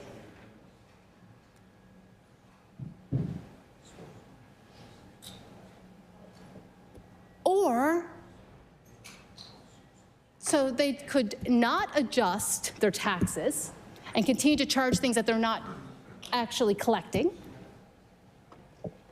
Or they could also raise their taxes more on an overtaxed population with the highest poverty rates in Nova Scotia.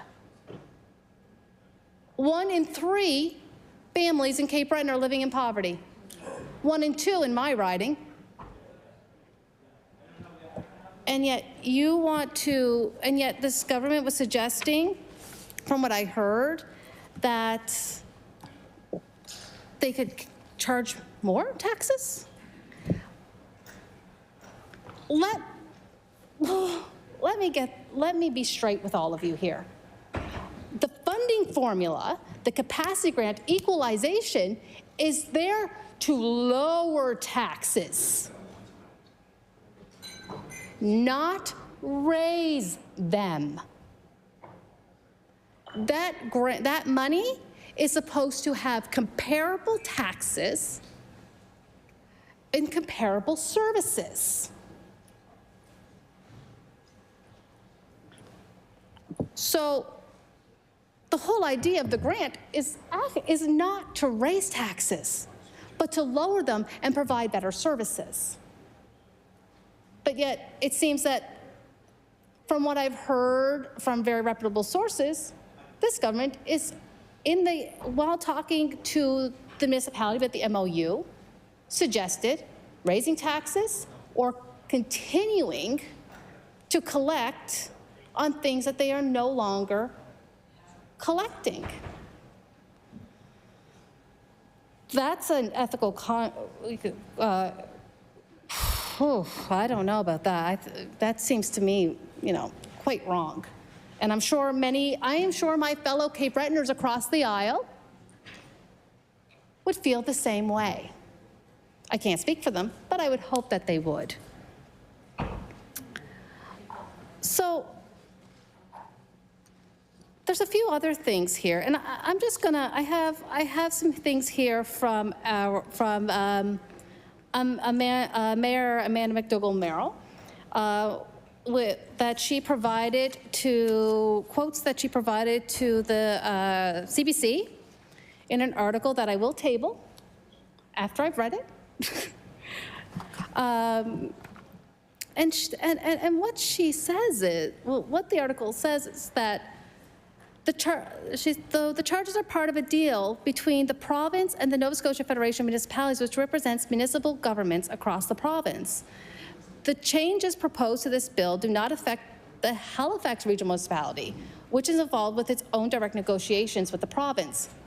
So again, I would like to talk, let's digest this and dissect it for a few minutes.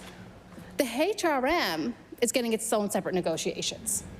My understanding is that the CVRM has requested numerous times to have a sit down with the minister to discuss the CVRM having its own negotiations separately from this MOU. But like in the past, it seems that no communication back is my understanding from what I've been told. The relationship between the province and the CVRM has broken down considerably. And it's very well noticed in our area. I have residents talk to me all the time about it. Why? Why did this happen? But yet the HRM's being treated differently, and I would put forth the argument, as has been in viability studies for several years now. I think the last one was in 2019, was a viability study, and I believe that also say that the CVRM has a unique situation and needs a charter. Full disclosure, I worked on that charter. And I don't mean offense to my neighbors across here in the official opposition, but it was hard. It was hard to get any leeway in that charter because the staff at Municipal Affairs did not want to seem to discuss it. Everything that we brought to them about what we wanted in a charter, it could have been done in the MOU, they said, or could have been done with the MGA. The MGA that is still under review. I think it's been under review since 2015. So every time we said, this is what we want to do, this is what we want in our charter, we were denied constantly. But yet viability studies, over time, in 2019 was the last one, all stated that we needed a new MOU, and we needed a charter. Yes. And we do not have that. So here we are today. In actually we are the largest. The CVRM is the largest municipal unit in this agreement. HRM is not in the agreement. CVRM is. And it shouldn't be, because it's larger than every other municipal unit. It has different circumstances. When we were forced into amalgamation, it wasn't asked of us, and I'm sure the speaker remembers that quite well, being also from having Cape Breton roots. We were forced into amalgamation. Our debts were not forgiven. Our debts were not forgiven. We did not get any incentives to amalgamate. But other municipalities, over time, I have heard, received incentives to amalgamate. Debts cleared, start off a new slate. We didn't get that opportunity. CVRM has been working off a deficit situation, a debt situation, since the start of amalgamation.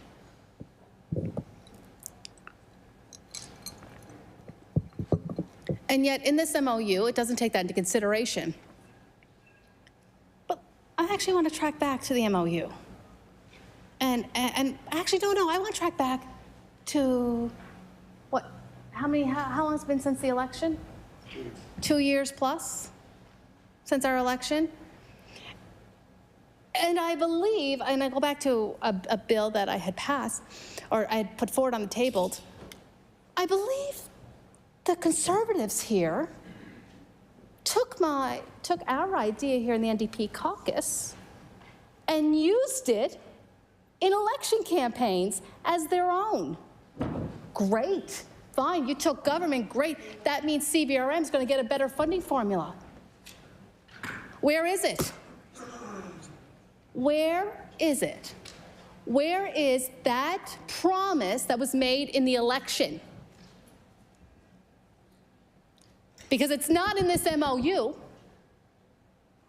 Because this MOU stands for the CBRM to lose money, not gain. So to my fellow Cape Breton colleagues in the PC caucus, you ran on a campaign that would provide CBRM, on a promise that would provide the CBRM with more money.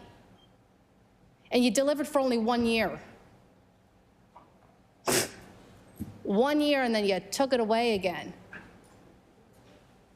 That's not a promise kept. Promise broken. Check. But no, that was part of the MOU, Mr. Speaker.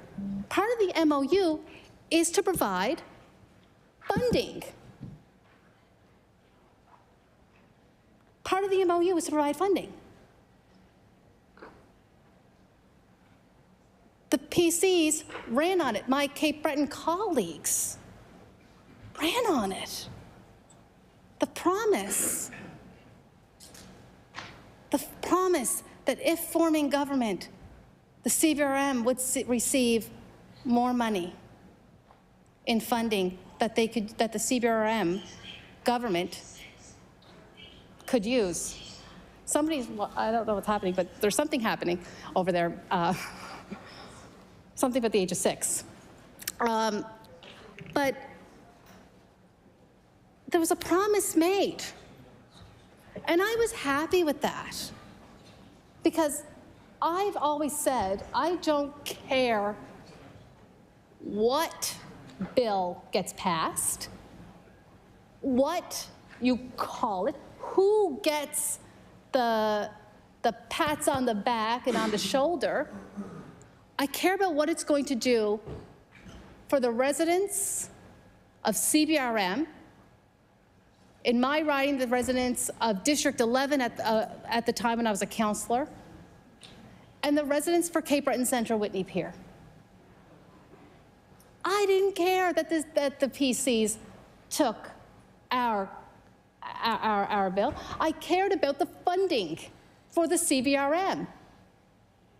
They promised in campaigns, they won a campaign election on it and delivered for 1 year. 1 year. That's all it was good for. Why? Because this MOU, I was expecting better.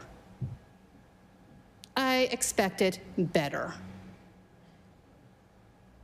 I expected a better funding formula. I expected something that would have all winners across this province, not winners and losers. And the CBRM, please, to my fellow Cape Bretoners, my fellow colleagues from CBRM, don't kid yourself. The CBRM gains to lose from their measly 15.3 mil that they get now, over 2 million. Once this fully comes into fruition, they stand to lose over 2 million. That's what you're going to be supporting with this bill, the loss of funding for your residents. That's what you're going to be supporting. And I know the council, the CBRM council, oh, they're going to come in. And they're going to come in and they're going to have a fight that, and they're not going to be too happy. They're going to be mad.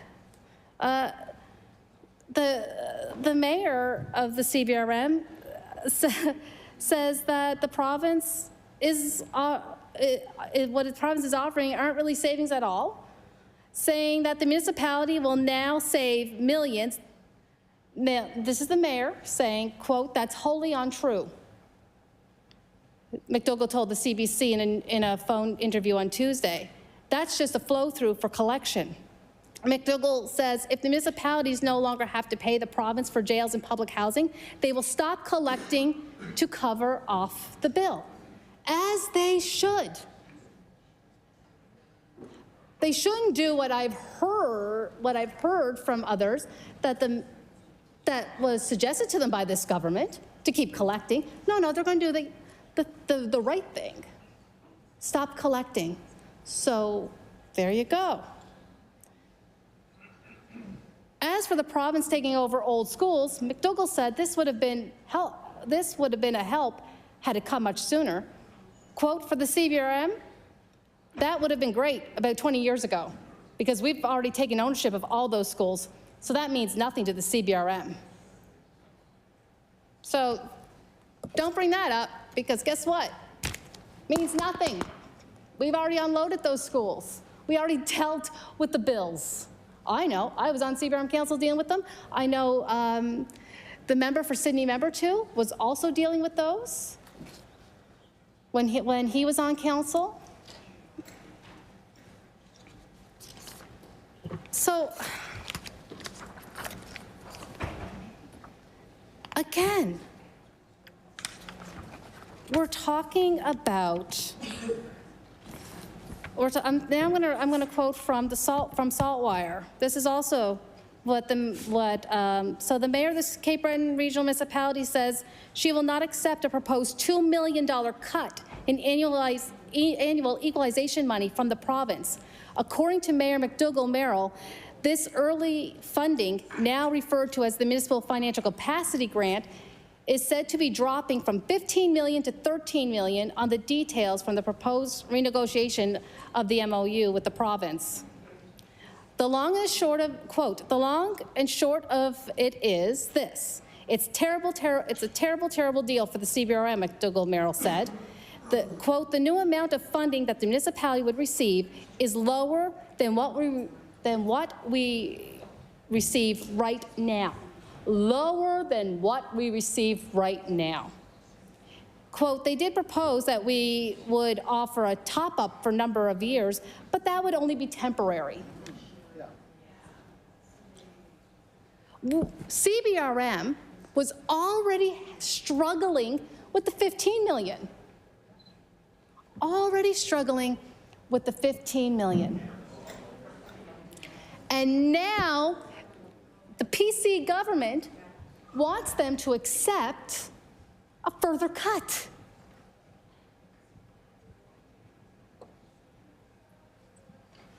I mean, really.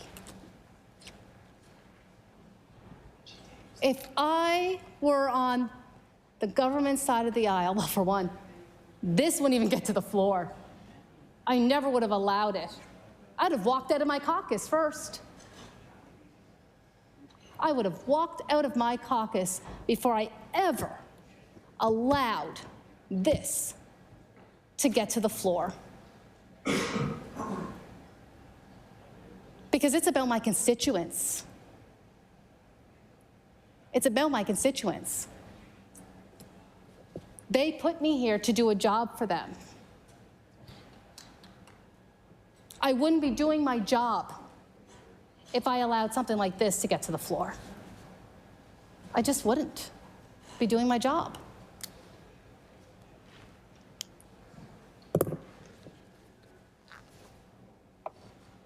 And, you know, I feel this very passionately because I was a CBRM councillor. I sat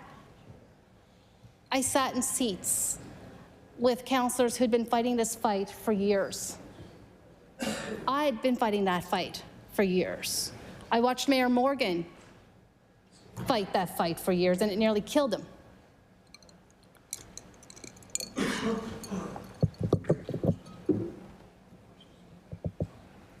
So,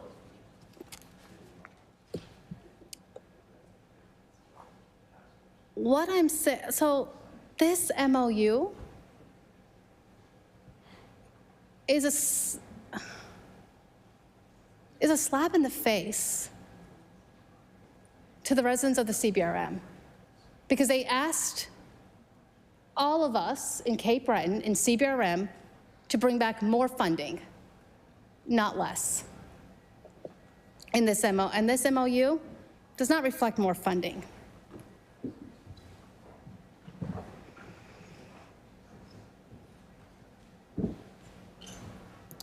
The other part of this,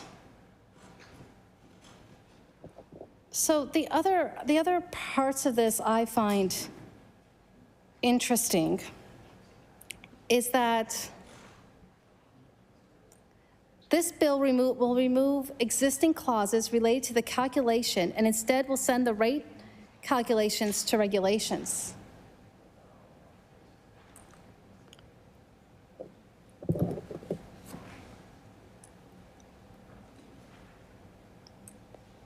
To me, that doesn't sound as transparent as it should.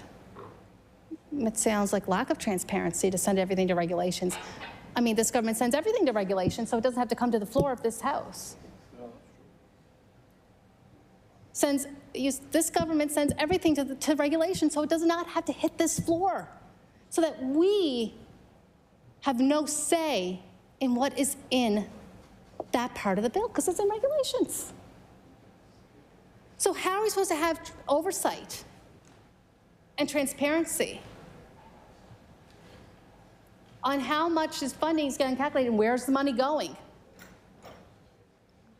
Now, far be it for me to say, but sometimes when things like that are hushed, some money can get funneled into ridings that might be of interest to parties. Who am I to say? The language in it also requiring the minister to make these payments has been weakened, replacing instances of the minister shall to the minister may. Again.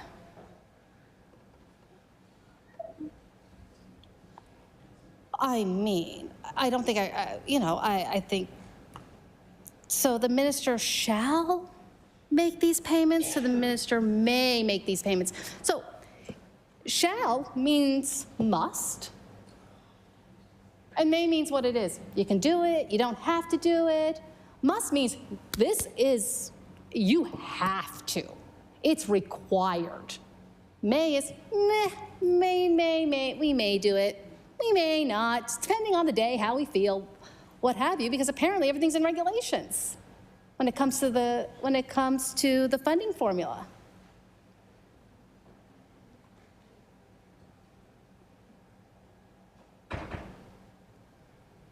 What we wanted to see with the MOU was a real funding formula that would be in legislation, that could be transparent and accountable. We want to see a funding formula that lifted all boats. Now, I'm talking about the CBRM. The CBRM's a big loser in this. At a time when, again, I'm going to say, it was campaigned on and promised that they would receive more funding. And now in this MOU, $2 million less. And I'm going to keep saying it because this is one of the crux of the issue. This is one of the crux of the issue is that the PCs in Cape Breton, in CBRM specifically, campaigned on a new funding formula, campaigned on raising the grant, and they only did it for 1 year. They only did it for 1 year. I mean, and now when CBRM's already struggling with the 15 million, you want to see them take another cut. Or raise taxes more on an overtaxed population, on a poverty with the high poverty rates. I mean, that's what's been suggested. How else are they going to make up that money? Where else can they make up that money? That means, sir, if this goes to pass, let's talk about what it means. Services may have to be cut.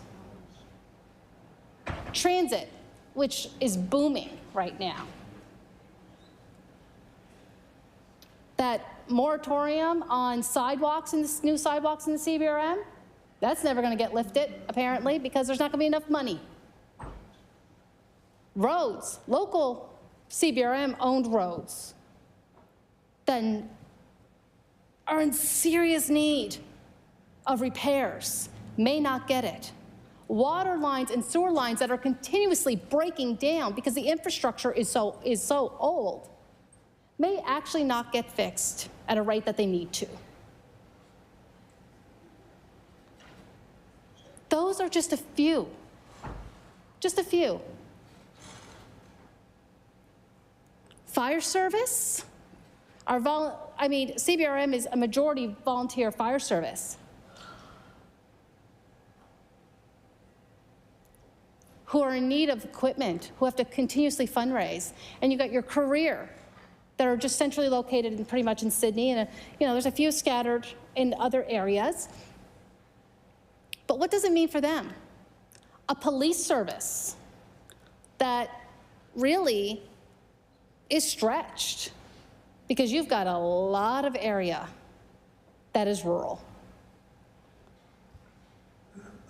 They are stretched. In some areas, some people may not get to actually see them patrolling because they don't have enough.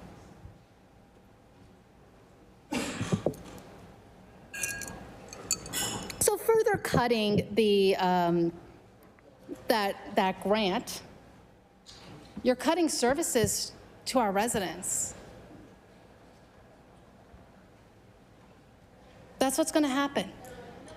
Services may be cut to our residents. This is not being hyperbolic. This is the reality. This is not being dramatic or anything else that I often get accused of being in this house. And I know I get accused of it a lot, and I hear it from across the aisle quite a bit. But I'm not being hyperbolic. This is the reality. This is the stark reality. This is the reality that I know I dealt with, and I know the member for Sydney Member 2 dealt with while sitting on council chambers. We dealt with these things at budget. We just saw the CBRM go through one of their worst budget deliberations trying to find money. It was the longest process of a budget deliberations I'd ever seen in the CBRM, while they tried to find money, trying not to cut services. Why? Because the money that they were promised by this government that was coming, the help that they were promised, only came for 1 year and left. And then they get this MOU now to deal with. Now let's talk about something that was supposed to be in the MOU that the minister discussed in his opening statements about Schedule A, I believe it was. One of them is roads.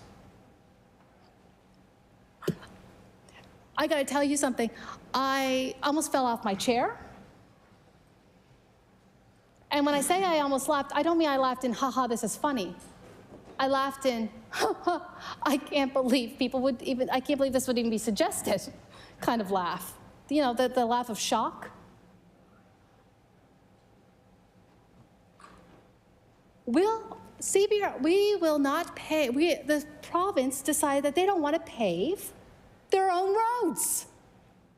The province, this is why it was taken out, by the way, I believe, because it caused so much pandemonium and chaos, that the Minister of Municipal Affairs and Housing and the Premier and this caucus would suggest that they no longer pave their own roads, their own local roads. Now, I live in a riding with a lot of local provincial roads. I just tabled a petition on just a few of them.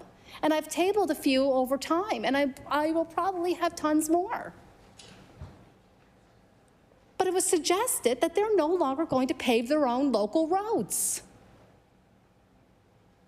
Instead, what they wanted to do was wait for them to go into disrepair or have the CBRM or any other municipal unit that they would pay, the province would pave the roads only if the CBRM or any other municipal unit took them over afterward.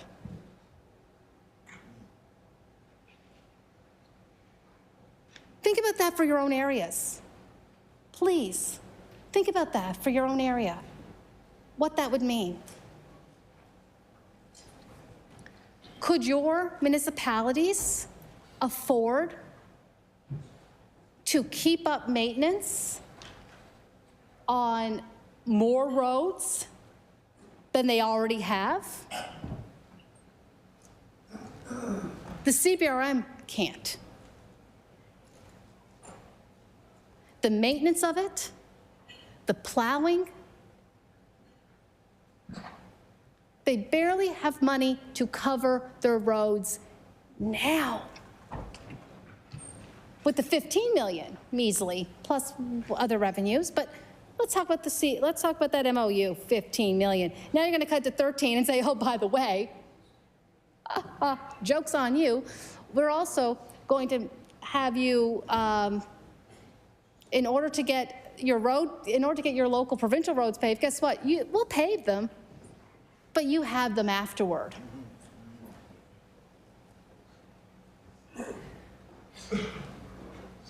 That's what was suggested. That was what was apparently in Schedule A. That's why we don't see it right now.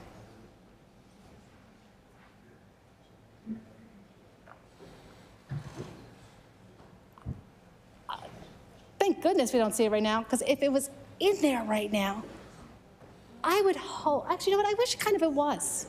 Strike that, I kind of wish it was in there, because I would see more people upset about this MOU. Because then it would affect their ridings.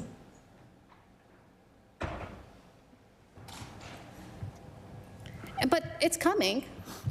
I'm sure those agreements are being made, and I don't know, I think there's going to be more losers if that actually happens than there are winners.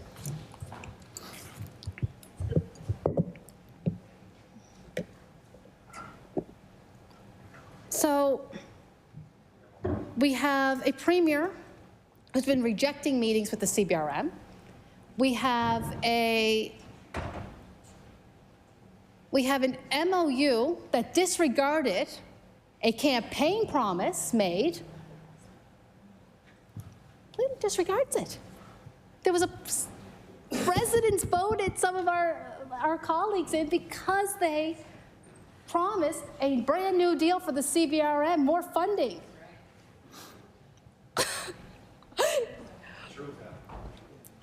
-2, instead they get a -2 million.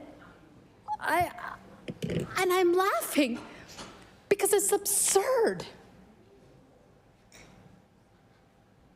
It's absurd. So that's where we are. Apparently CBRM had been told to either continue to charge on taxes items such as housing corrections, and education, which they no longer, well, actually no, they're still going to be getting education, because they're not the schools, though.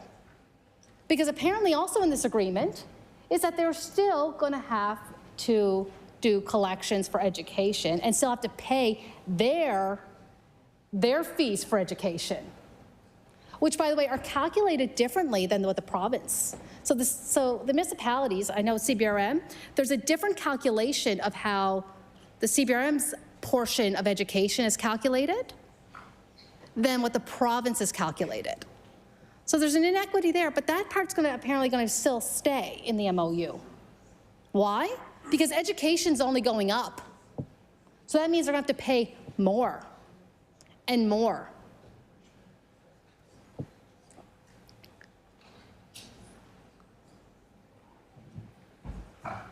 So really, there's no savings for CBRM. There's losses, lots of losses. But CBRM is not winning in this. My community of Cape Breton Centre, Whitney Pier, is not winning in this MOU. And I'm responsible for ensuring that they are protected. Just like the members opposite are responsible for ensuring that their residents are protected and that their interests are being served here in this legislature. Well, mine aren't. Mine are not being served by this MOU. My colleague from Sydney Member 2, my colleague from Northside Westmount, their residents aren't being served. My colleague from Cape Breton East and Glace Bay Dominion and some parts of Victoria the Lakes will not be served by this. Why will they not be served? Because our CBRM Council and their CAO have told us they're not going to be served well by this. And yet it was promised that they would. And it's a promise broken. It's a relationship broken with the CBRM. I'm not going to continue on, but I am going to say I do look forward to law amendments because I'm going to have a lot to say in third reading from those law amendments. And may I suggest to the Law Amendments Committee that they allow every voice to be heard equally in that, and you go in law amendments forever how long you have to go. Because the people that are going to be coming to law amendments are maybe we're going to get some residents, but I know we're going to get some CBRM councillors. I know we're going to get a mayor.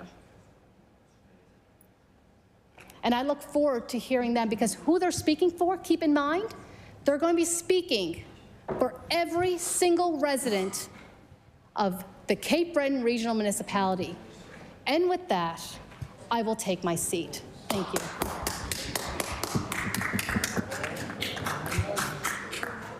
Recognize the honourable member for Glace Bay Dominion.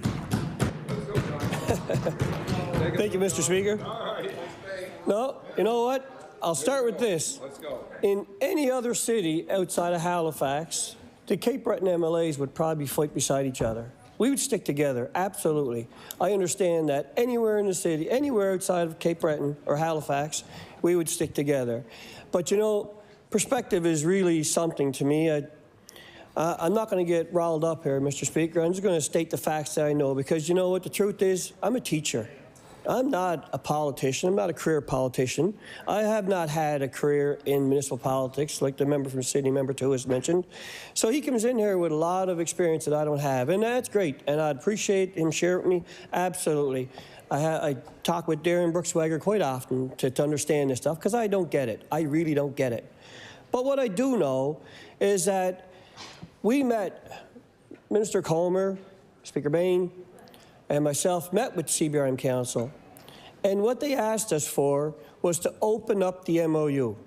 They asked for that, and it's ironic that the member from Sydney, Member 2, was not only a minister, a councillor, but he was also the minister's department and still refused to open this. And he painted a very clear picture that Cape Breton is suffering, and I get that, and I agree with him for that, but I question why his government did not open this to even look at it.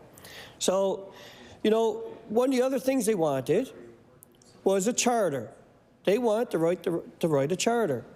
And, you know, for 28 years, they've been asking for a charter. For 28 years, they've been dealing with a very difficult situation at home. Absolutely. And I'm curious if the member knows that the CBRM Council were offered to do a charter. They asked us for that, and the Cape Breton MLAs went to caucus, and we went to battle for that. And they were offered to do a charter. So just to say this before I forget to say it later, there's a choice. They have a choice. They can take the $4.5 million that's in this MOU right now that's going to save for them, which is actually going to save for the residents of Cape Breton. I get that. I'll agree with you on that. That's going to save it from your tax rate. That the CBRM residents will save $4.5 million on the residential tax rate by not paying for the housing and corrections.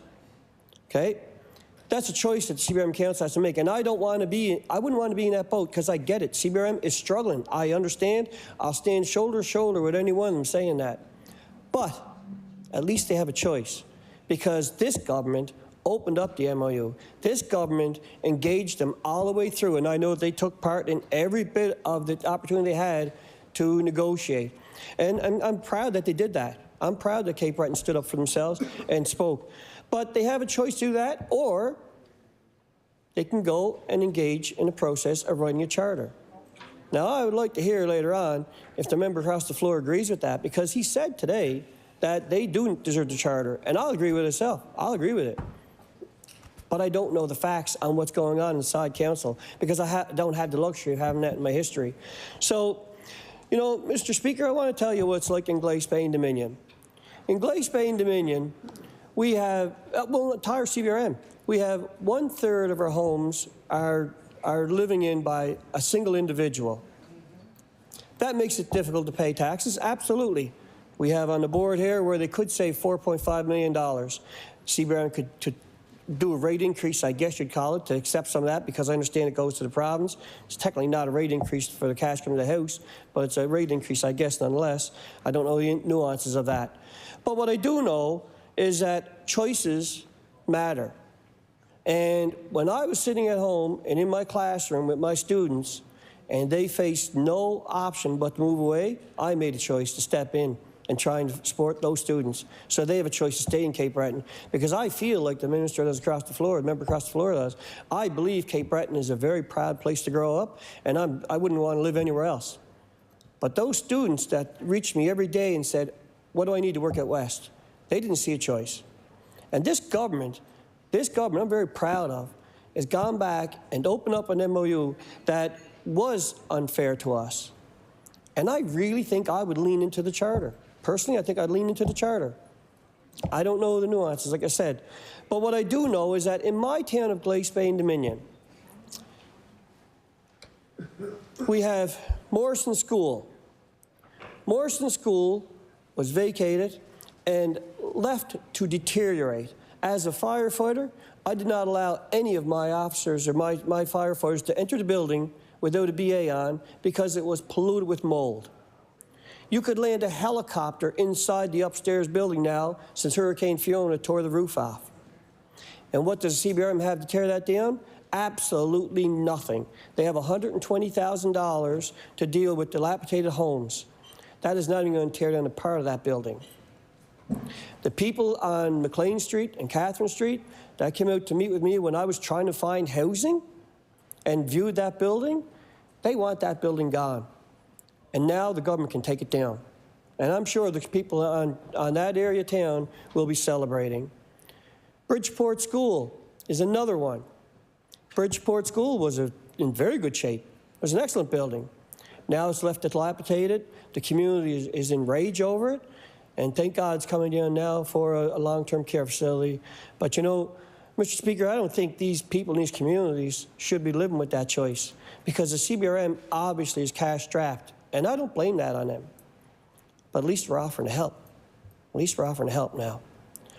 Mr. Speaker, we also have Dominion School, Dominion Elementary School on Dominion Street, or on Main Street in Dominion, is rodent infested. It's next to a playground. It's an area that's been subsiding. It's not safe. And nobody knows what to do with it. And the CBRM can't tear it down. Now we can. That's just 3 in my district alone, Mr. Speaker. I think that matters because not just being proud of where you come from and your hometown, People are proud of their properties as well.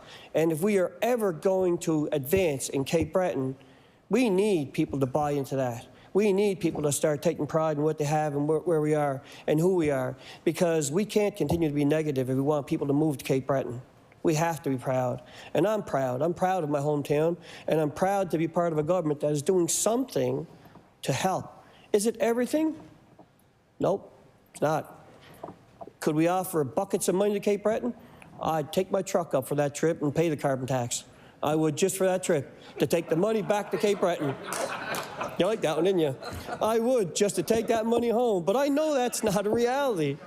That is not a reality. But we can take down some dilapidated buildings, which makes the community better looking. Looks like people are taking pride in the building and the place. And now we have land that we can develop. That matters. That matters. And you know, Mr. Speaker, I also said that when the member across the floor was minister, he didn't open this MOU. And he talked about choices to be made and perspective. I think he mentioned perspective. Well, you know, we're a government that's looking at doubling the population. And I don't know if I have to table this or not, because like I said, I'm not a politician. Maybe I am, I'm not a career politician, but I don't have, but I think the former premier is on record as saying that Nova Scotia will have enough doctors when we reach our optimum population. I'm pretty sure he said that. So are we supposed to shrink? Were we supposed to shrink? Was this problem shrinking? Because it's not shrinking. And I'm not happy that myself, as a happy teacher, went into a position because I am fed up with my kids and my students, my community, not having a choice. I'm fed up that I'm up here begging the same department we're talking about for housing in Glace Bay when we have a Morrison School, Bridgeport School, and Dominion School dilapidated to the point where we can't even renovate them. Shame on that government for not looking at that in foresight down the road. Just 5 years down the road, and you would have developed those buildings instead of letting them fall apart and having people in the community who are now looking for a place to live, which we hear and hear every day, and I praise the members for bringing that up. But nonetheless, when you had the choice, why didn't you act on it? I guess I'm lucky to be elected into a government, a sitting government instead of opposition, but I don't know, it seems like it's very clear on that side all of a sudden. I don't know, because they didn't see it when they were over here. And we are seeing it. And the recent $84 million into subsidized housing, I think it's been 40 years since we had any subsidized housing built in Glace Bay, Mr. Speaker. $84 million now. I'm hoping we're going to get some of that because I sure made a case for it. I did. And I used their neglect to do that, because I went to Morrison School and they said, Johnny, that's a mess. I went to Morrison School and they said, that's a mess.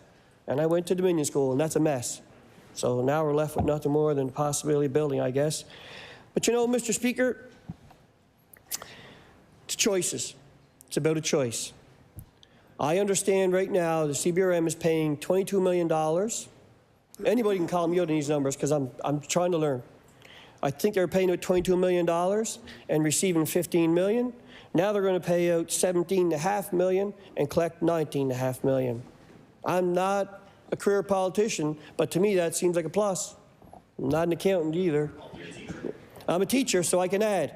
I know 19.5 is bigger than 17.5. So yes, true enough, true enough, true enough. And the choice is to the CBRM, Mayor and Council. They have two choices. Do they want to take that $4.5 million and increase the rate so that they get to use it to run the municipality? That's a difficult decision, and I'm not going to make light of that. But they also have the choice of going into council and voting to do a charter, a Cape Breton charter. A Cape Breton charter. We finally get a chance to do it. 28 years. Cape Breton resident, or Cape Breton MLA serving in that position didn't do it. But we now have a minister who's gave that offer. I think that's amazing. And I think that Cape Breton, as bad as it is, I don't want to leave with all negativity because we are on the grow. We don't have enough employees to work right now. Anybody listen to me? Come on to Cape Breton. We'll treat you great. And we know how to cook lobsters and beer. So come on down. You know, Mr. Speaker, Cape Breton's a beautiful place to live because we do know our neighbors. We do know the people around us. And I think that's amazing. And I don't want to lose that. So let's take some of the people, but I don't want to take all of them because I want my space too. I really do. I like to have my space.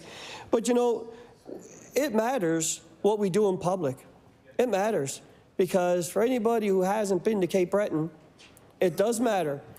Anybody who hasn't been in Cape Breton and doesn't know what we're talking about and hear this arguing back and forth, I know that downplays our hometown. And we need to be proud of our hometown. And I know the members across the floor are proud of our hometown. I know that. And I think we can put party politics aside and at least accept this. Cape Breton Regional Municipality wanted an MOU. They wanted it opened. We opened it. The Cape Breton Regional Municipality wanted the right to do a charter because the MOU wasn't working for them. And for the very same reasons that the member from City Member 2 mentioned, the fact that they're 10 times larger than the next biggest town. So that's very special circumstances. And I believe our land mass is massive. The roads we look after is just insane. So great. Now you have a choice. Go into council and have a meeting, have a vote on it, and come out and build your charter. I'm sure there's help to do that. I don't know where they start. They're the professionals in that area. I think it's important to do that. $4.6 million in savings. Whether the CBRM keeps that, gives it to the residents, as it's meant to do, to lower the tax rate, imagine that, what would happen with all this vacant land we have if we could lower the tax rate to promote building. We don't have enough tradesmen now. If we can get the residential market going, we absolutely have something, and I think that's valuable. I'm sure the member across the floor has some points to make on that, and I would be happy to talk with him about it, but I really feel that there are choices here. And it's not said and done. This is the current MOU in front of us. I don't know if I'm speaking out of term here. Someone have to get a cane and yank me back, but I'm pretty sure that's public knowledge, Mr. Speaker, that the mass casualty report has us talking about a provincial police force. I'm sure that means savings for the CBRM. I know we're struggling with that. I know we can't keep up with the police force. We can't keep up with the wages. Chief Robert Walsh has talked about that. He's having trouble with trying to recruit. I get it. Maybe there's room there. There's fire service under investigation. We know that's going to happen. So there's other areas. This is not the end of it. You now have, people of Cape Breton, you now have a government that's listening. Oh yeah. You now have a minister who never served on a CBRM, who never understood those issues as detailed as was mentioned across the floor, but yet has the compassion to open up this MOU. Because opening that MOU is the right thing to do.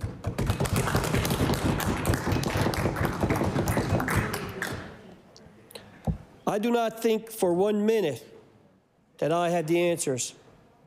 I will thank Darren Brookswagger for giving me lots of time and helping me understand this stuff. I will. But in the end, it boils down to this for me. CBRM has an opportunity to save $4.5 million that's coming out of residents' homes, 1/3 of which are single individuals. And that money can either be left to the residents, they could increase part of it to use it to run the CBRM, I don't know, but they have choices. And I know one thing, I always gave my students choices because we're not all the same. We're not all the same. So, Mr. Speaker, I don't know, I'm not about to run 40 or 44 minutes talking, that's for darn sure, because I don't stand here and talk about things that I don't know anything about, or I don't stand here repeating myself over and over again. But I do think it's important to understand that the CBRM has been fully involved in this. They absolutely have expressed frustration with the unique situation they're in. They absolutely have dominated all of the meetings, I understand. And they wanted the chance to write a charter.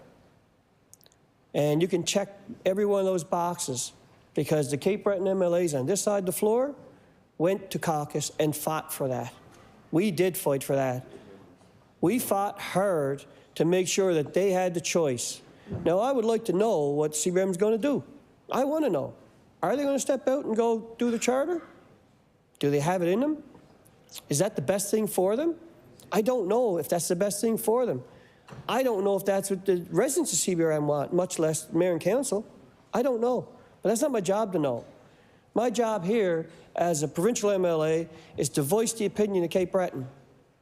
And I went to caucus and I voiced the opinion. And that minister over there listened to me. And I'm proud of that. I really am happy for that. Because he didn't know the council aspect. He didn't have that history that you had, that the member across the floor had when he was minister.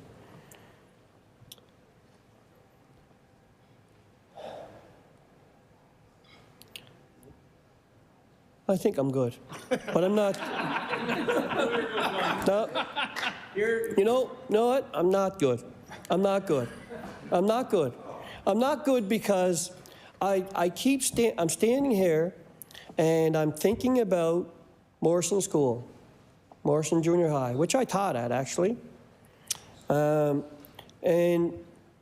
I remember visiting that place to consider putting residents in there. To redevelop it, repurpose the building. We need residents. We need people. We need people in Cape Breton because it's too expensive to ship raw material to Cape Breton and then ship a finished product back to the main market. So people is business to me. That's business. I want people to come in because it's business. And I want people in Cape Breton to have opportunity. And I can't help but to think of the poor folks on Catherine Street who are right up against Morrison School. I don't know if there's 5 feet between them and the fence. And they have a rooftop that is blown off. They have raccoons coming out of the building on a regular basis, seen run across the roof on a regular basis. They have a back end of the building that's filled with mold and no money to deal with it. And I feel bad for the mayor and council on that. They can't answer that question. Now we have a place to get that answer. And I think of those people when I'm talking about this. I think about the folks in Bridgeport who are very, very fortunate lately with the ball field, the Antonians ball field being built up, thanks to Nicky Boner. That's all well and good. But they don't have a whole lot up there. And it's something I've been pushing hard to try and help that community. And now we have a community that has a school that is dilapidated. The kids are breaking into it. God knows what's going on there. Same with Morrison, same with Dominion. And now they're going to have a way to tear the buildings down. And I think that matters to those folks, and that's going to make a very real difference in someone's life. And if I do anything as an MLA, if I stand here and come to work every day and I give up a job that I thoroughly enjoyed as a teacher, I darn well better be making a difference in someone's life. And I know I'm making a difference in those folks' lives by supporting this piece of legislation. Thank you, Mr. Speaker.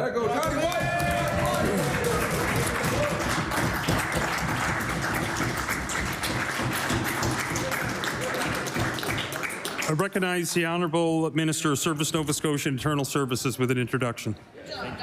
Thank you very much, Mr. Speaker. I want to direct the House's attention to the East Gallery, where we have two familiar faces from southwest Nova Scotia, from Yarmouth County, two dedicated public servants with the Department of Education and Early Childhood Development as well, one of which is a municipal councillor. So we have Trevor Cunningham, who's municipal councillor with the municipality of the District of Yarmouth, as well as Stephen Amiro. So I welcome them to the House. Thank you.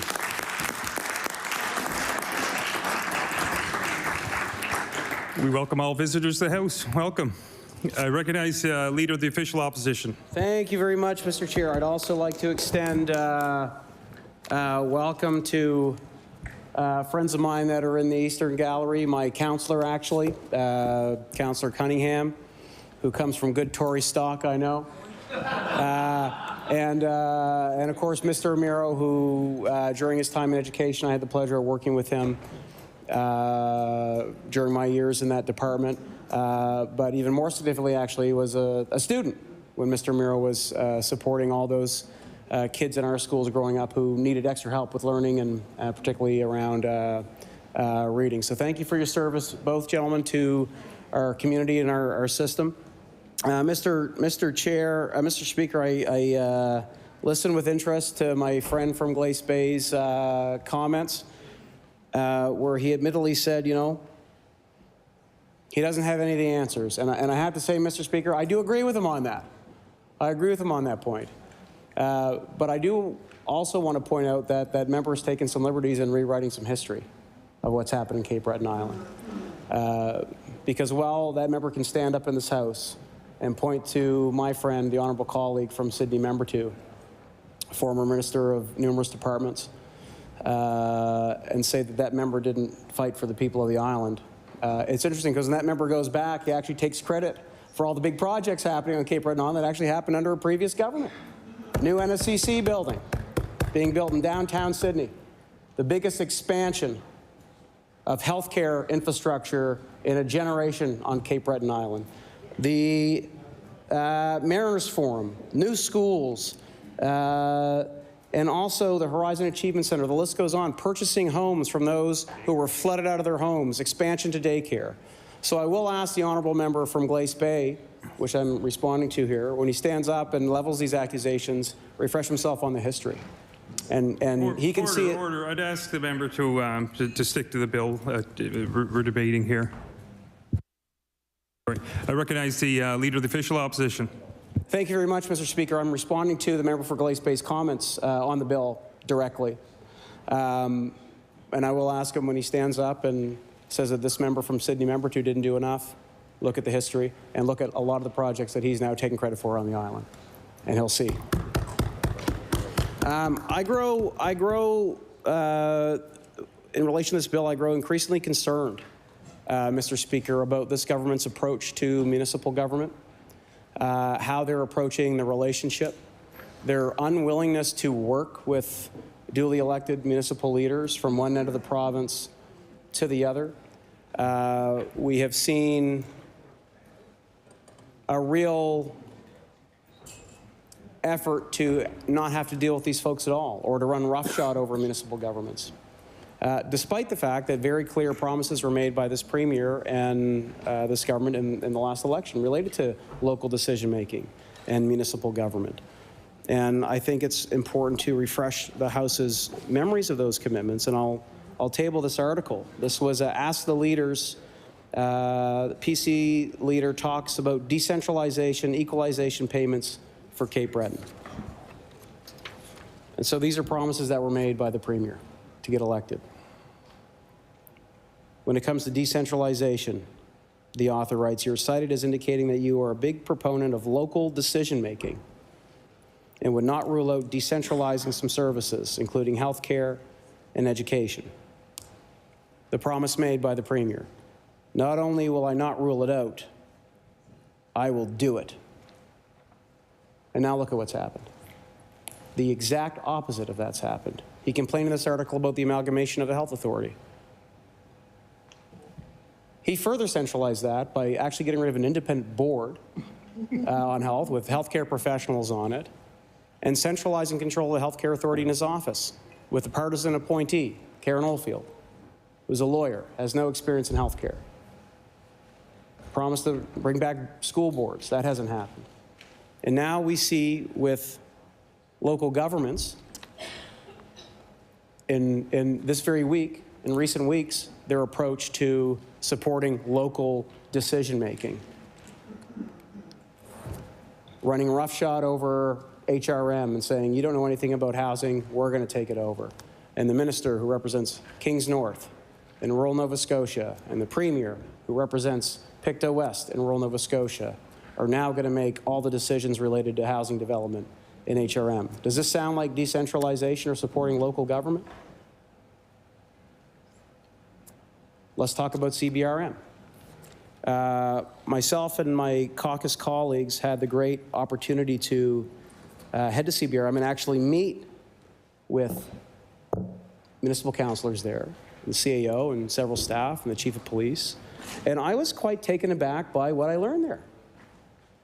The second largest municipality in the province has not been able to secure a meeting with the Premier of this province. They can barely get meetings with the Minister of Municipal Affairs. A deputy minister was sent to meet with these elected officials, and they weren't happy about it. And there's big issues happening in CBRM. We've got a homelessness and housing crisis like we're experiencing in nearly every part of this province. We heard from the chief of police that they are getting 5,000 new calls a year when it comes to calls related to crime or concerns from citizens that they need to respond to.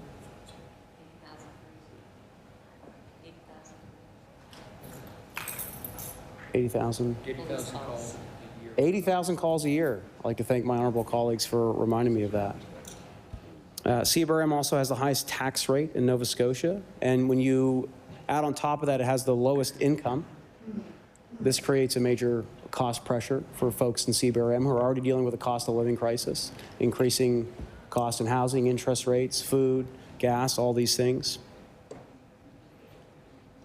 Second largest municipality, actually not just in Halifax, but in numerous provinces in Atlantic Canada. That's right.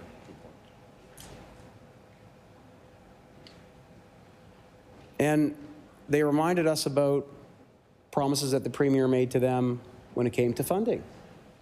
Again, to get elected before the election.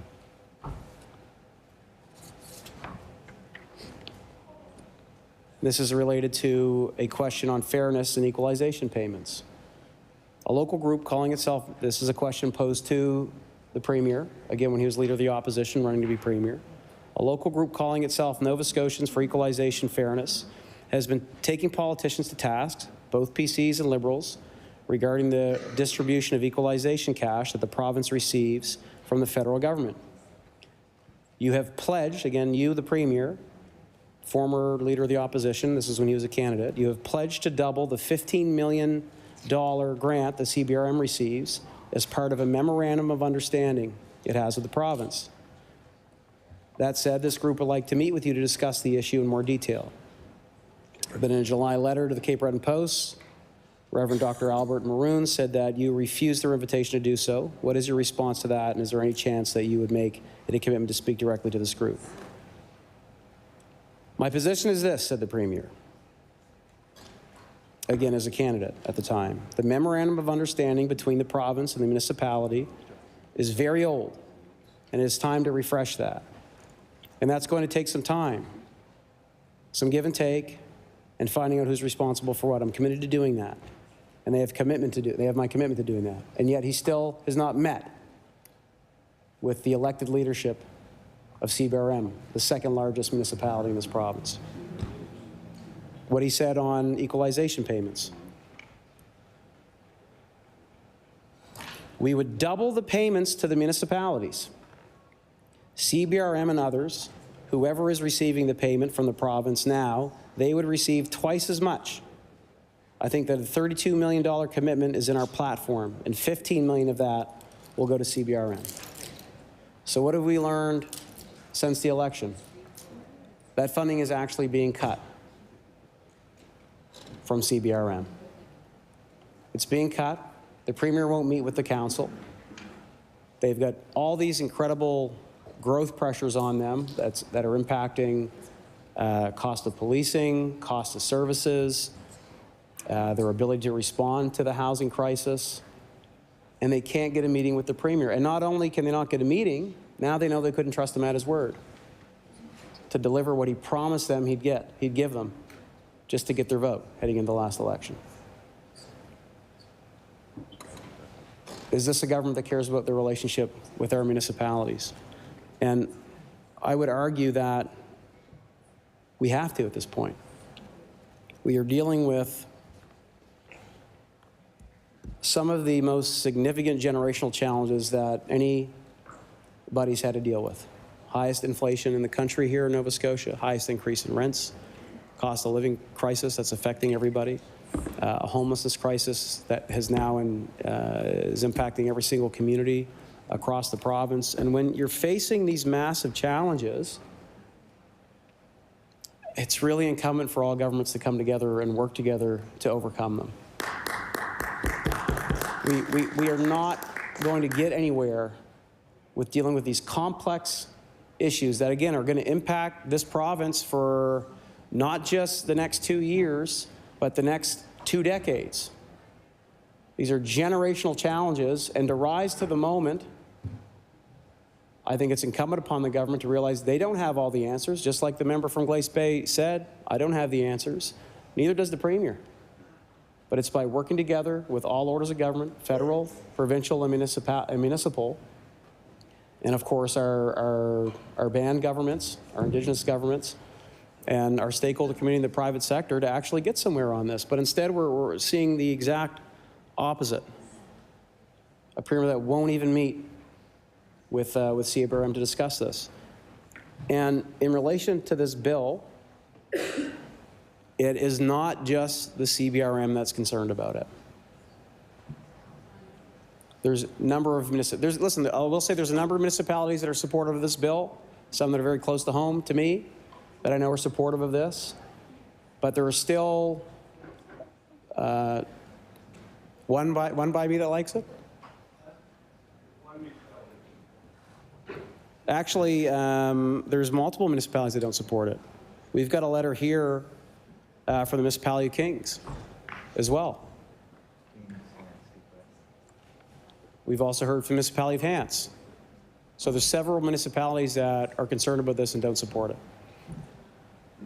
And again, I do think on CBRM, there's rationale for that. I mean, as the member for Glace Bay said, CBRM is 10 times larger than the next largest town, which would be Truro.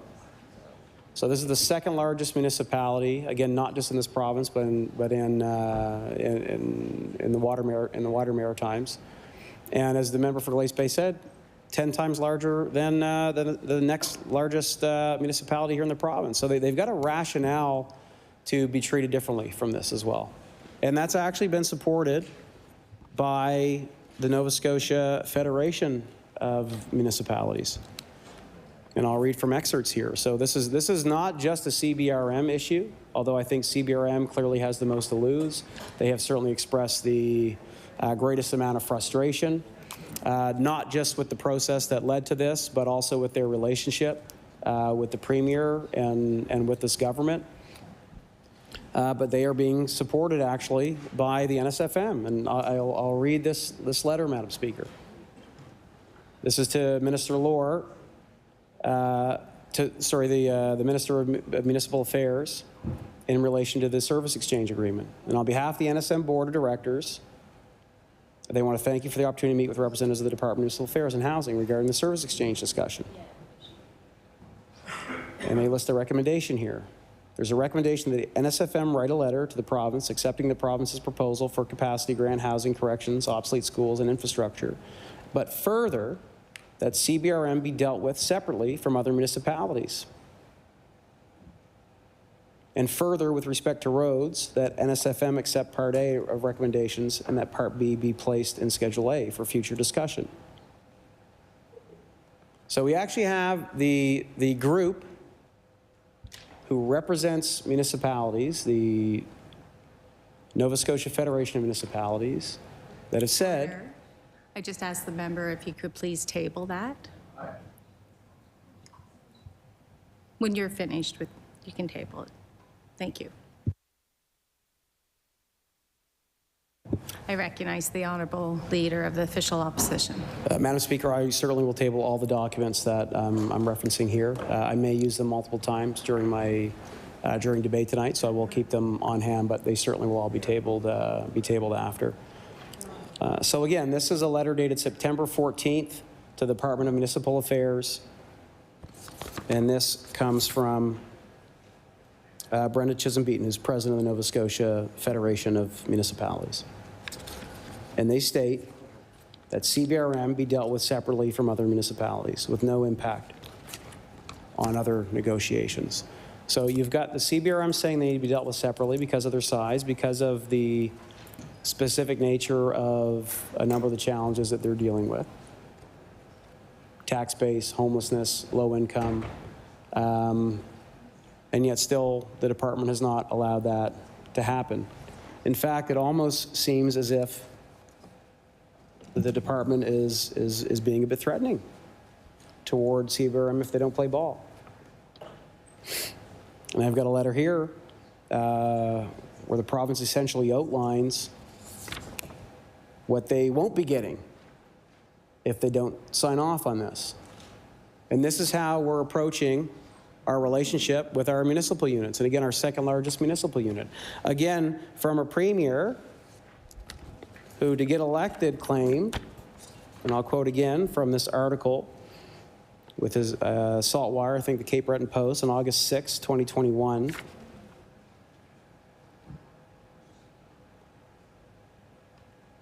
that he will support local government and their decisions to govern on behalf of their constituents.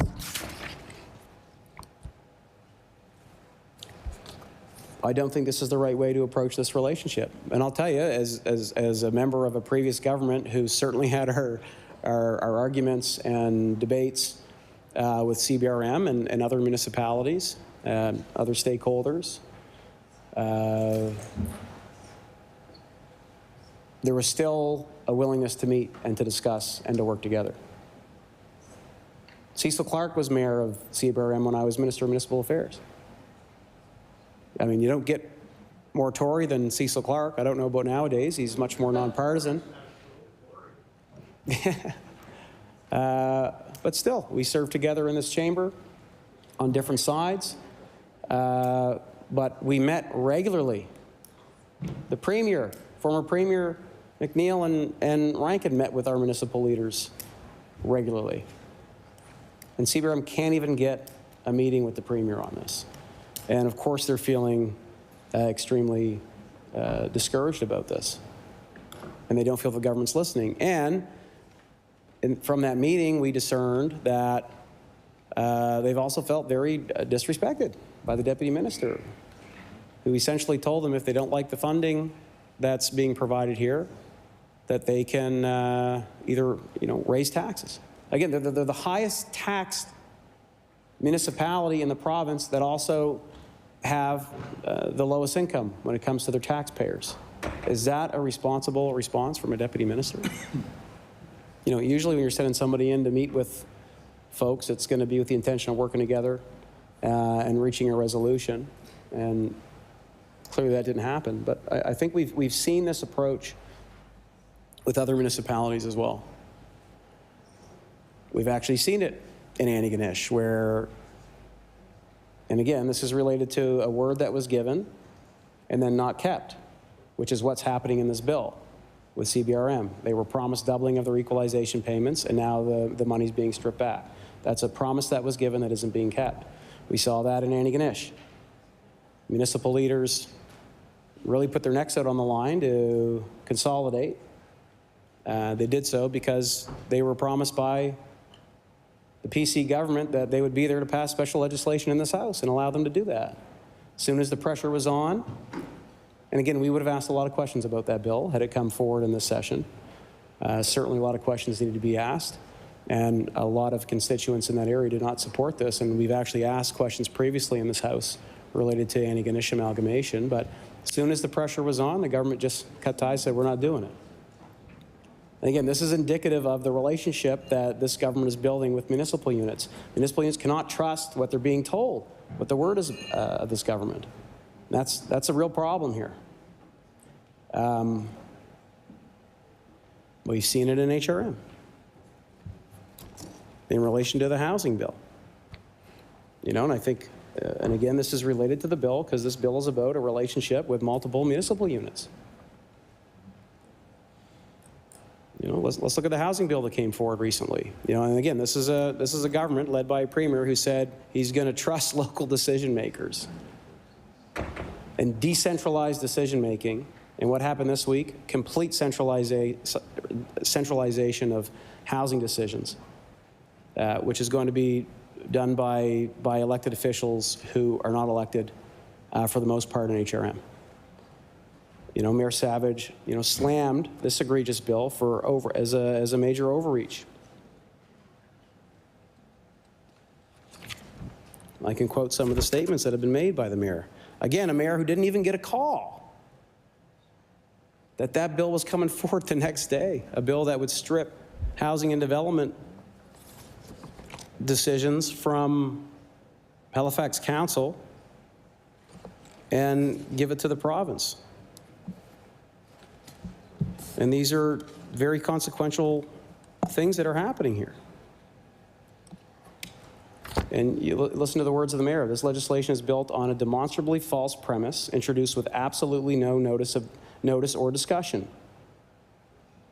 This is what Mayor Savage told MLAs at Law Amendments Committee. It is an autocratic intrusion into municipal affairs and completely ignores the biggest problem that it claims to address.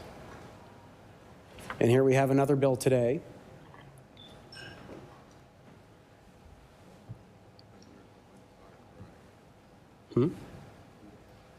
We have another bill today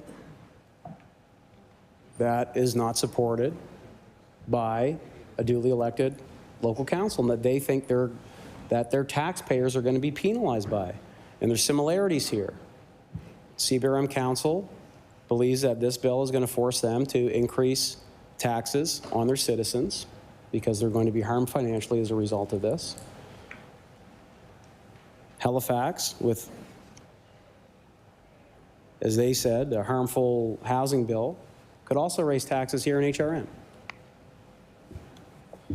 And I'll quote the mayor again from Halifax. This legislation is unnecessary and it's harmful.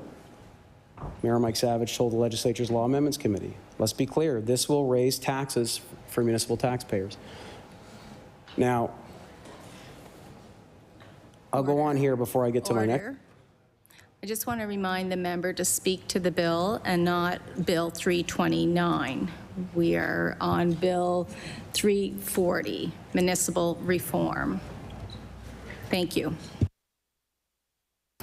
I recognize the honorable leader of the official opposition.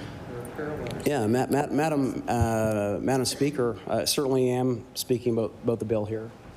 This bill, which is an MOU with municipalities, is all about the established relationship with our municipalities.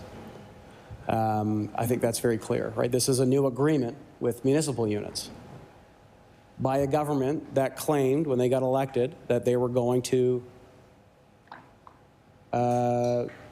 work with municipal units, that said actually even further than that, they were going to decentralize decision-making and make sure it was in the hands of local officials.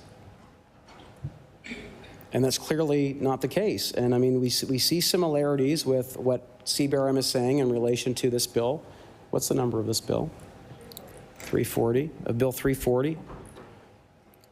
And with other bills that are before the legislature, in that the provincial government is not considering the outcomes of what happens here. CBRM is telling us this could increase taxes in their municipality, again, which is already the highest tax municipality in the province and has the lowest income of the residents. The mayor has told us that government's action on them could increase taxes here in Halifax. And also, Mayor Mike has said, this will enable one single person housing minister who doesn't have a thorough knowledge of HRM or planning to single-handedly approve projects without accountability or justification. And they've referred to this government's approach to dealing with them as being bullying, reckless, and dangerous. These aren't my words. These are the words of councillors.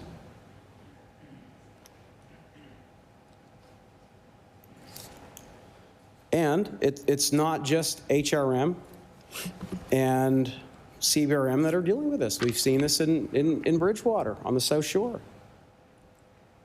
where this government's making an announcement related to housing that came to the mayor of the town of Bridgewater as a complete shock.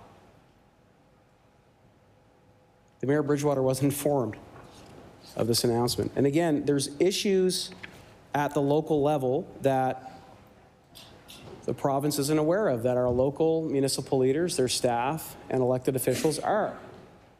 Like for the fact, in some municipalities, they can't grow because their sewer and wastewater is already at capacity. So when the province comes in and makes an infrastructure announcement without working or even calling the municipal leadership or the staff on an announcement, they make a big announcement, and then the municipality says, well, we can't even really do this because our infrastructure is already maxed out, that's a problem. That means either money's going to go to waste or these projects aren't going to be able to move forward simply because we've got a government that won't work with our municipal leadership.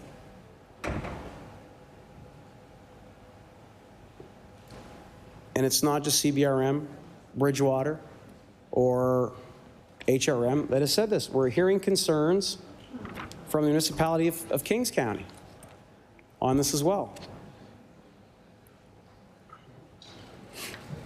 And here's a letter dated in September to the Minister of Municipal Affairs and Housing. This is related specifically to Bill 340, where they say, below, please find our summary comments on the proposal with specific references to components related to roads and the importance of having someone fully cost the programs before presentation to municipalities are made.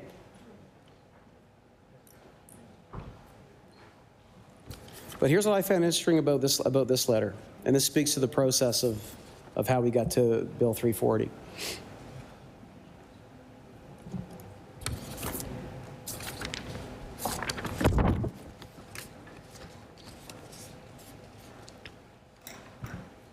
The SERMGAR committee was formed to discuss, consult, and report regularly with municipalities.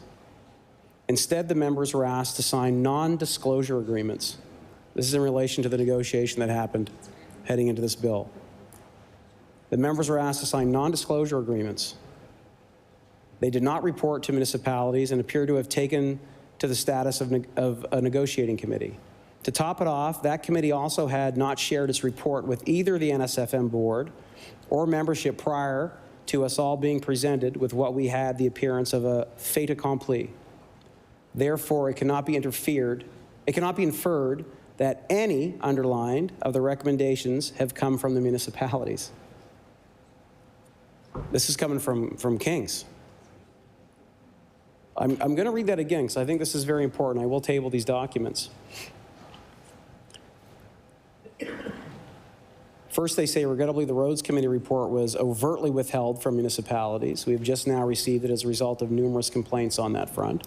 So we had information that was withheld from municipalities by the minister and his department. And also, the SERMGAR committee was formed to discuss, consult, and report regularly with municipalities. Instead, the members were asked to sign non-disclosure agreements. They did not report to municipalities and appear to have taken on the status of a negotiating committee. And again, I'll repeat this. To top it off, that committee also had not shared its report with either the NSFM board or membership prior to us all being presented with what we had the appearance of being a fait accompli. Therefore, it cannot be inferred that any of the recommendations have come from the municipalities. I have truly been confused by such cloaked procedures. They have done nothing to inspire confidence in this process. Listen to what the words are from our municipal leaders related to this bill and the process that got us here. Cloaked procedures. It has done nothing to inspire confidence in the process. And what they're concerned about is financial and in relation to roads as well. This province will not share on the costs, and the municipality assumes all costs, risks, and liability in relation to G, H, I, and J class roads. I'll read some more excerpts from this letter because it's very important. And again, non-disclosure agreements had to be signed here because the government didn't want municipal leaders to actually be able to communicate either to their constituents about this or their councils. right? Where's that quote again? What the Premier said about decentralization? He cited, again, the Premier in this article, cited as indicating that he is a big proponent of local decision-making. A big proponent of local decision-making, and we have municipal leaders that have been involved in this process that had to sign NDAs so they actually couldn't go back and communicate to their councils.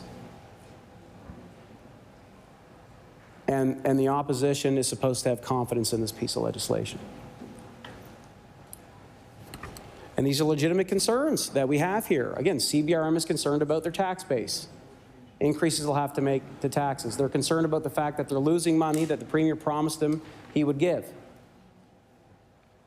Other municipalities like Kings West are concerned about the costs of roads that they have cost-sharing agreements with the province. And it sounds like the province is removing their portion of funding to these roads. The municipality, if the municipality, and I'll read again from this letter from West Hants, if the municipality chooses not to repave a GHI or J class road under the new program, again, a program proposed in Bill 340,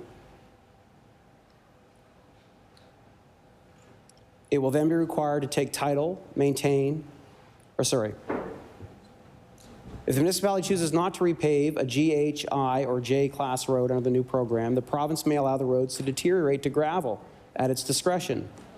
Most significantly, the proposed program has expanded beyond the 1,648 kilometers that the Roads Committee was dealing with to include all JHI and J class roads, totaling over 14,000 kilometers. 1,600 versus 14,000. We all know how important these GHI and J-class roads are in our communities. We all get calls about them, about the need for graveling. And we all have to work together, municipalities and provincial officials, to get the work done. But this is what they conclude on this issue. One of their concluding comments. It seems, therefore, that the idea to include all GHI and J-class roads, again 14,000 kilometers, has been introduced unilaterally by the province. Huh. What a great relationship this government's building with our municipal governments. The proposed program is silent about the associated infrastructure that should be improved or repaired prior to the transfer of a road to a municipality, such as drainage, improvements, shoulders, culverts, bridges. Without firm details in this area and information about the current conditions of GHI and J-class roads, no municipality would have had the information or time to fully assess and determine the direct and indirect costs associated with this program and the impact such increased costs would have on municipal ratepayers. So we are seeing all of these actions taken by this government with CBRM, concerns raised by East Hants. I'm sure there's concerns in Bridgewater about the need to raise taxes when they can't afford to upgrade the infrastructure just to keep up with some of the announcement that the governments have been making in relation to new projects. And now we have concerns here about the increased cost to these roads. So I mean, I think we do have to question the motivations of this legislation and question what the outcomes are going to be. We have some of the highest taxes, income tax, commercial tax, sales tax in the country. We'll take credit that this side did reduce income and commercial tax in the province, but we are still at the highest. A lot more work needs to be done on taxes here. We've brought forward bills in this House to reduce the tax burden on businesses and on individuals, and we'll continue to fight for lower taxes in Nova Scotia. But here we have a government that doesn't care if they're creating the circumstances for municipalities that could force them to increase property taxes or commercial taxes municipally. I mean, this is very concerning. And again, I wonder if the government just doesn't care if these taxes go up in our municipalities, so long as residents are blaming our municipal leadership, or if they're not paying attention to the details. And I think that could very well be what's going on here. Because if I can provide any observations on the culture of decision-making with this government, is that the headlines matter more than anything else. So long as this government is winning the headlines of the day, looks like they're taking action on key items, I don't think they think out the details and what the impacts are going to be. And we have absolutely seen this across the board. We're seeing with recent bills that have been brought towards this House in relation to housing. Look how much we're doing. We're going to build faster and more. When you talk to developers and they've actually asked themselves, is that going to happen? What's going to change? When you talk to the municipality, they say, actually, this isn't going to do anything to speed up development. Might slow it down because now the municipality is considering fighting the province in court. And here with Bill 340, we've got concerns for municipalities that they're going to have to increase their taxes because of the impacts that this MOU can have on their funding from the province and funding and partnership related to roads that are very important to rural Nova Scotia.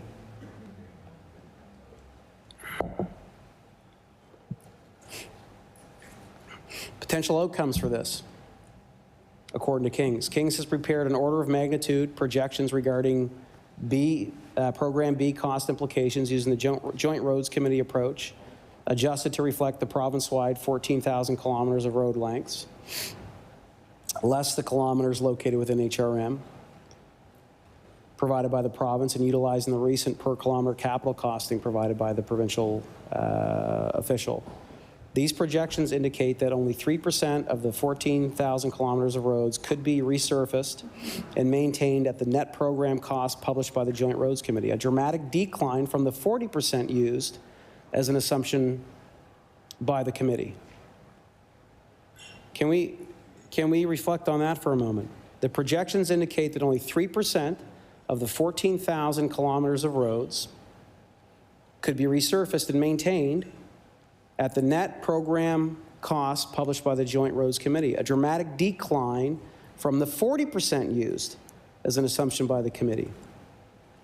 Should the uptake of resurfacing and maintenance reach the 40%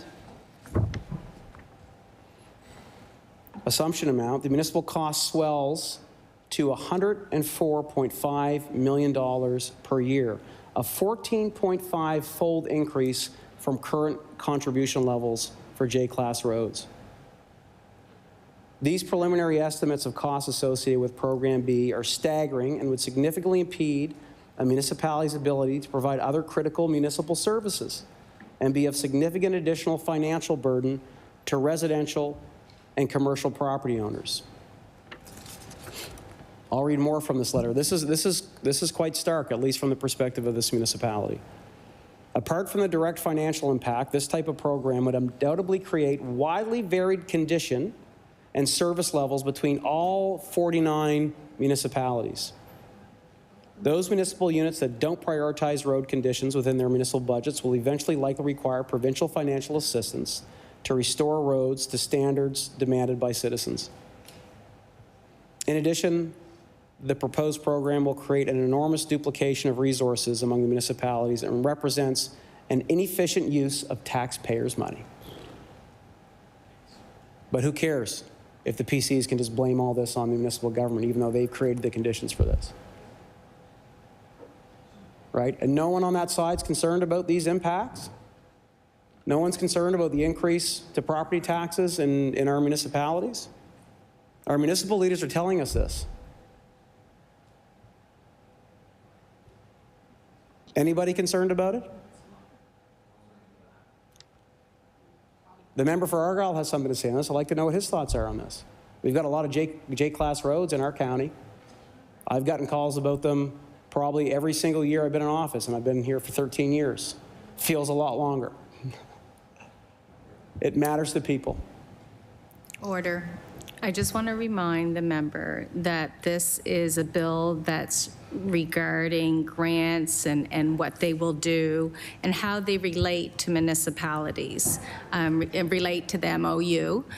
So please, once again, just stay on the track with what the bill is actually about. Thank you so much. I recognize the Honourable Leader of the Official Opposition. Thank you very much, Madam Speaker. This letter that I'm reading from, that comes from West Hants, is specifically speaking about the process that led to this MOU and the impacts that this MOU that's being put forward by the PC government here is going to have on their municipality and ratepayers. So everything I'm saying and reading from this letter directly related to the bill. This is municipal commentary in relation to Bill 340. Again, I know the government didn't want to hear any of this because they made the folks involved in the negotiation sign NDAs. To sign NDAs on this. So they couldn't go back to consult with their councils or their citizens. And I again, they called this process cloaked, that it did nothing to inspire confidence, that it cannot be inferred that any of the recommendations have come from municipalities, and that this could drastically impact finances in the tune of over $100 million and force municipalities to raise taxes at a time when Nova Scotians certainly can't afford more taxes. We have the highest taxes, some of the highest taxes in the country. We have the highest inflation rate in the country. We have the highest increases to rent in the country. And again, all these things happened after the Premier centralized a lot of authority from various agencies and municipalities. And again, I think it's worth stating that because we are seeing the province again from the perspective of certain municipalities, not all. But of course, these voices, I think, are very important to amplify in this chamber for the sake of this debate so that we do understand all the potential outcomes for this. And there may be some municipalities that benefit. We'd certainly like to hear from them. I don't know if they're able to because they sign non-disclosure agreements. I hope we can. But when you've got the second largest municipality in the province that are raising red flags on this, that have not been able to meet with the Premier, that have been unsatisfied with their meetings with the Minister of Municipal Affairs, that were not given funding that they were promised in an election campaign, have actually had their funding cut, and that are worried about impacts to their budget and their ability to fund their municipality. These are big issues. When you're hearing from a large municipality of Kings, and again, I've heard, I don't have a letter from the municipality of West Hants, but we're hearing there's concerns there as well. This stuff needs to be talked about here. And again, when we see a government run roughshod over other municipal units, including the largest one in our province, HRM, we have to bring these issues to the forefront here in the House. We have an obligation to do that. And I think we should all be concerned about this. Right? Because what we've seen here is not just a disregard for potential financial impacts on municipalities. We have seen a disregard by the current government on financial impacts to taxpayers in these municipal units. Legislation that does not seem to be well thought through. And again, legislation I think that is just more attuned of capturing a headline to demonstrate that they're making progress on something, when in fact, in some areas, there might be a serious regression with services, municipal services, regression when it comes to taxation. And that's why we have to keep urging this government to think beyond the headline here.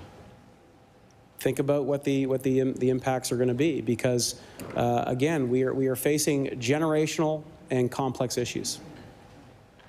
And the relationship and ability of the province and the Premier to work with our municipal leadership and our federal government is key to overcoming these. Everybody has their own sphere of expertise. Everybody understands what certain outcomes are going to be if you make certain decisions once the dominoes start falling.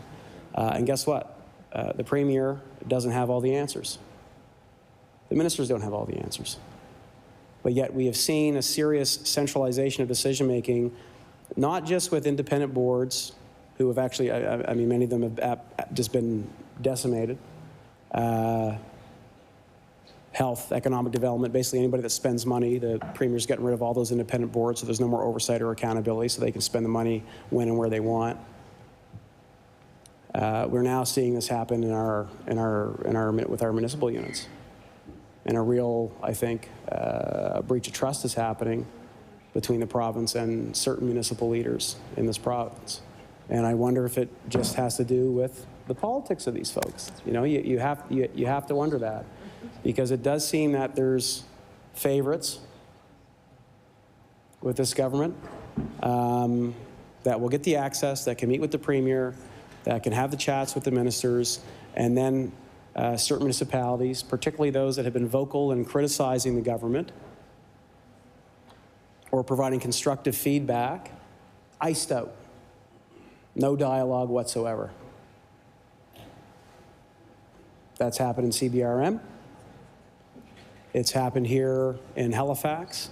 Again, where the mayor of the city, the CAO, councillors, nobody got a heads up that the province is going to take over housing and development, not even a call. Again, we saw it in Bridgewater, where an announcement was made to capture the headline, to show that the government really cares about housing. The municipality didn't even know that an announcement was going to be made, and indicated they don't even know if they have the infrastructure, sewage and wastewater, to accommodate that. In fact, they don't. What are we doing here? Right? That's why this relationship matters, because guess what? People know what's happening on the ground. You go down to Yarmouth. You talk to municipal councillors from Yarmouth, from all three parties and independents. You'll know the impact of the ferry service. You talk to municipal leaders up along the South Shore, in Argyll, in Shelburne, in Queens, in Bridgewater, Mahone Bay, Chester, all the way to Halifax. You know the impact of those services. In fact, the $30 million is coming into the province that otherwise wouldn't. First-time travelers into Nova Scotia through that ferry that comes to Nova Scotia through Yarmouth. Travelers, high-value travelers that don't come in from any other entry point.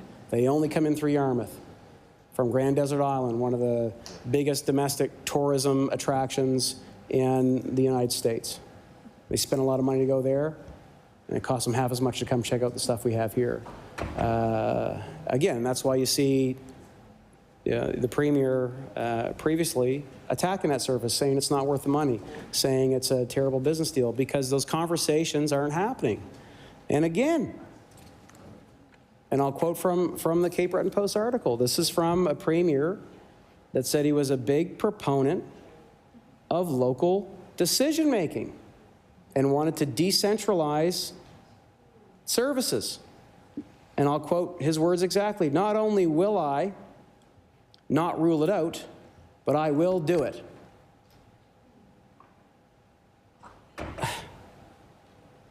I mean, clearly not as advertised here. I can't be the only one that sees that. Certainly I'm not. And again, when you're bringing in something as consequential as this, a memorandum of understanding that is going to impact the majority of our municipalities, like I think we have 55, and some of these municipalities are really raising red flags on this. Impacts of their ability to deliver services, impacts on the rates they're going to have to charge for taxes, impacts on their ability to manage absolutely critical roads to people that live in very remote areas in our province who depend on these roads for safety, depend on these roads being passable for ambulances and fire trucks and school buses. We got a problem on our hands here.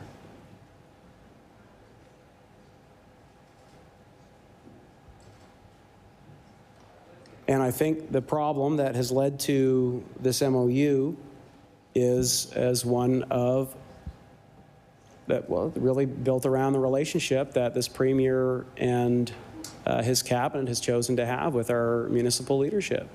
One where they can't trust the word that's given to them, either before the election or after. Where they can't trust their voices are going to be heard. Where they can't trust the government to actually be paying attention to really, really consequential issues that impact the safety, well-being, and finances of their taxpayers. So right now, I mean, the evidence that we have suggests that there's a lot to be concerned about with this bill. And a lot to be concerned about the process that got us here. And a lot to be concerned about how this government's going to continue to treat municipal leaders and other orders of government as we move forward, because we haven't just seen it with municipalities. We've also seen it with the relationship with the federal government. Of course, that relationship is really important to municipal government as well, because a lot of money that comes into our municipalities and into the province does come from the federal government, is redistributed through the province to our municipalities. As the Premier would know, when he committed again, I'll read that quote again. Once I find it.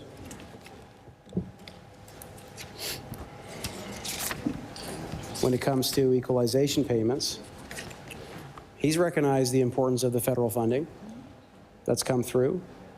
And that's why he promised that he would double payments to municipalities. CBRM and others, whoever is receiving payment from the province now, they would receive twice as much. 15 million of that would go to CBRM. That's not happening anymore. So the Premier understands the importance of that funding stream, federal to province to municipalities. That's how we get a lot of our big infrastructure paid for in the province, right? All the twinning that the government's now taking credit for that I think they voted against when they were in opposition, twinning of our highways. Hospital expansion, I think, received some federal support. Recreational facilities, of course. Green builds, all these sorts of things require federal funding. And when the Prime Minister was high in the polls, of course, the Premier was his best friend. I think he said, in fact, to my friend, former Premier, member for Timberley Prospect, that he was more like the Prime Minister than the former Liberal Premier was. I thought that was quite funny. Now the polls turn. Of course, now everything's being blamed on Prime Minister Trudeau. Right now he fights him on every single issue that he can fight them on. So he went from being his best friend and more like him than any Liberal in the province to being his chief critic. What changed there? The polls. And the potential impact on favorability with the Premier. Right? All three orders of government need to be working together here. We've got a housing crisis.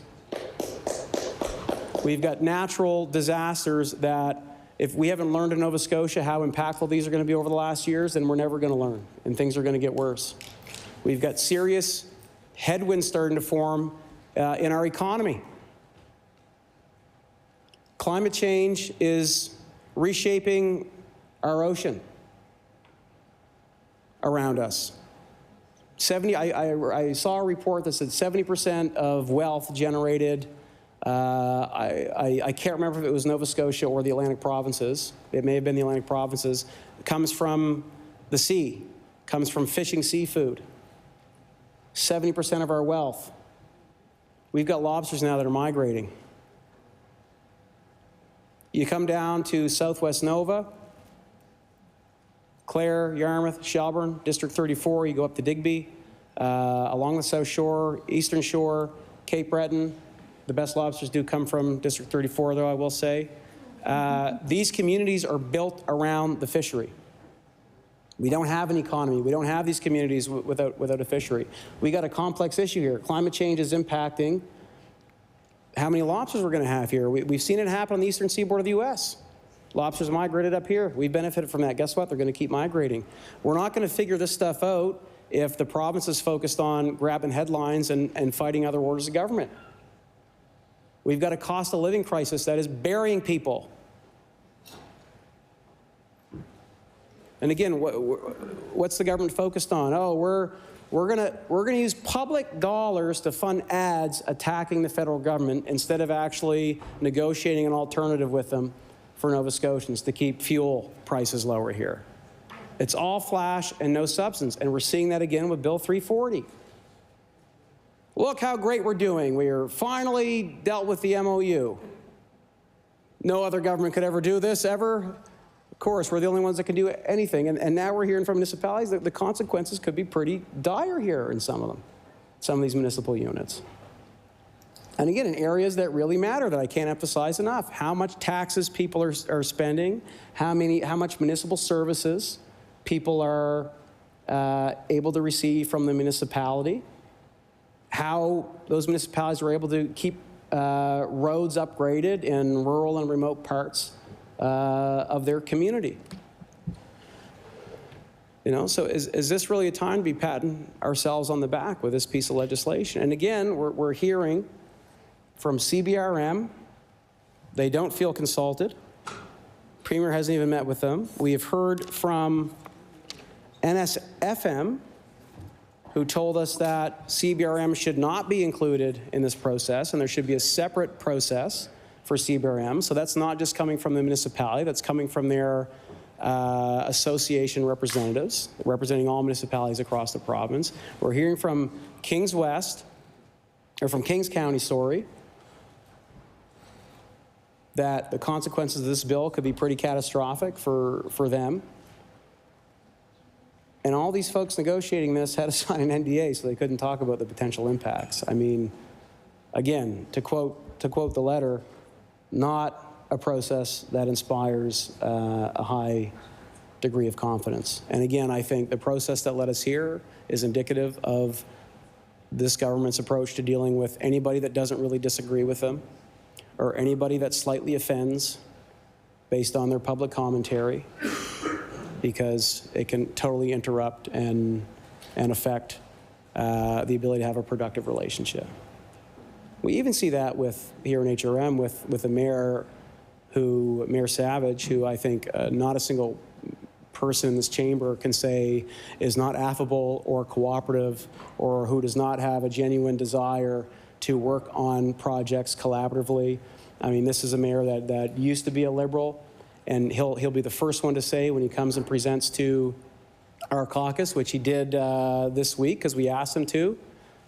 I wonder if the PCs asked the mayor to present to him on the housing bill. I doubt that happened, since he didn't even get a phone call. First thing he tells us, listen, I'm not here for partisanship. I'm not here to play political games. I'm here as the mayor, and I work with everybody. And I think that's reflective of the numbers that he gets when he runs for election, and the fact that you don't have a single person in any single political party that can speak negatively about the man. You have the best potential person to actually partner with and cooperate. And when the government has chosen to do that on small projects on occasions, they've actually accomplished something. We see with their housing bill, they did the opposite. And now we're seeing with Bill 340, the same approach happening with certain municipal units. Not being listened to. Not only that, not even being given a chance to meet and discuss these critical issues with senior leadership in the PC government. So I am concerned about this bill. I'm worried about the outcomes, and more importantly, I'm worried about the relationship that this government's going to continue to build and create with our municipal leadership. I now recognize the honourable leader for the New Democratic Party. Thank you, Madam Speaker. I'm going to say a genuine few words about this bill, 340. This is second reading. I am, I don't know if looking forward is the right word, because I don't anticipate it will be that pleasant, but I am anticipating law amendments. If we get, at this point, I don't know, if we get more than a few hours notice, I'm sure people will be there to have their say, which, as I think has been covered tonight in this chamber, will really be the only say for many who didn't weren't properly consulted or met with about this, or else felt that they certainly weren't heard in those consultations. And I think when I look at this piece of legislation in the context of the other legislation that we have on the order paper and have seen from this government, particularly in regards to municipal affairs and housing, at the heart of it is a desire to centralize control, pick fights where it's expedient, do favors where it's not, and it's just disappointing to see that cycle continue. I think most of the residents of Nova Scotia live in HRM and in CBRM. And I think it's important to point out that that is also where our small caucus, these are the parts of the province that our small caucus represent, HRM and CBRM. And so we are small, but we represent the areas with the greatest number of people in this province. And it is, I think, incontrovertible at this point that these are the areas, number one, where the Progressive Conservatives have the least representation, and number two, where they have found it most expedient to get into some public tussles. And unfortunately, those tussles are going to come at the expense of the residents of these municipalities. And in this case, we've heard a list of municipal leaders across this province who are concerned about this bill. Certainly, we've heard from some of them. I think compellingly have been told, the Nova Scotia Federation of Municipalities, the municipal units, many members here were municipal representatives at one time or another. They are not a monolith. Municipalities, you've got all kinds of partisan stripes, you've got all kinds of ideological ideas, you have different communities, and yet the NSFM has taken a public position that CBRM should actually be excluded from this, that they should not be a part of this because, they are a unique creature in statutory language. And, it's funny, when I go to CBRM, one thing I've noticed that's really similar among a lot of the ridings there and my riding is that amalgamation is a dirty word. Mm-hmm. So in Dartmouth, be careful where you say the word amalgamation. Because all these years later, Bedford too, that's right. And I think this is where we have some real solidarity with industrial Cape Breton, because I know that there are big parts of industrial Cape Breton that feel the same way. And I think that is still something that the municipality as an organization is grappling with, are the impacts of that amalgamation and their fiscal capacity. And they've been very clear about that. And I think what they've also been clear about is that this legislation not only does nothing to assist in these ongoing challenges, but in fact could very well make them much worse. And, I think if I were a resident of CBRM, I would feel pretty disappointed in this government because in the end, it's the residents who are going to bear the brunt of these kinds of decisions. The lack of consultation, the lack of conversation, the inability to focus on those issues that really matter. I think it was brought up earlier, some of the housing proposals that have been brought forward, announcements that have been made, there's not municipal capacity to deal with them. We have a lot of policies and bills, this is one of them, that are on the order paper, that are going to vest in this government the power to make decisions at a municipal level that municipalities may not be able to fulfill. And then we're going to have a really big problem. And either that hasn't been anticipated, or the government doesn't care because it makes a good headline. I'm not sure. I can't actually figure out why this government is so resistant to actually engaging with municipal units in particular in this case. When we look at the bill itself, I think we see, that this government keeps saying that it's going to save the municipalities money, but what they're actually doing is just removing flow-through financing. Like, we're all legislators. Certainly we all understand what this means. The municipalities used to collect money and remit, and now they're not going to remit anymore. So are they still supposed to collect? What are they collecting for? It doesn't make any sense. That's not a cost savings. That's, you don't have to remit these monies to us anymore. So I think that's not a particularly genuine representation of what's in the bill. I think one thing we heard that was compelling from the CBRM, unfortunately this isn't the case in many ridings in HRM, but this issue of schools. So, it has been the policy that schools built before 1981, I think, if they're closed, then that they revert to the municipality. And in some cases, that has been a burden on municipalities. In my district, most of the schools, except for one, I think, was in fact built before 1981, still have students in them, still have a lot of problems, still need to be replaced. But what we heard from the mayor of CBRM is that, in fact, in CBRM, most of those schools, for one reason or another, have already been replaced. So that's a solution to a problem that doesn't exist for them. Order. There's quite a bit of chatter to the left here, and I know that it's looks like it's interrupting with the honorable leader of the NDP. So please go ahead. I think we see the same, again, pattern in this legislation that we've seen in so many other pieces of legislation. A watering down of accountability, a removal of important information from the legislation itself into the regulations. How is that supposed to give us trust in this government? How is this supposed to make municipalities feel like they are good and trusted partners of this government?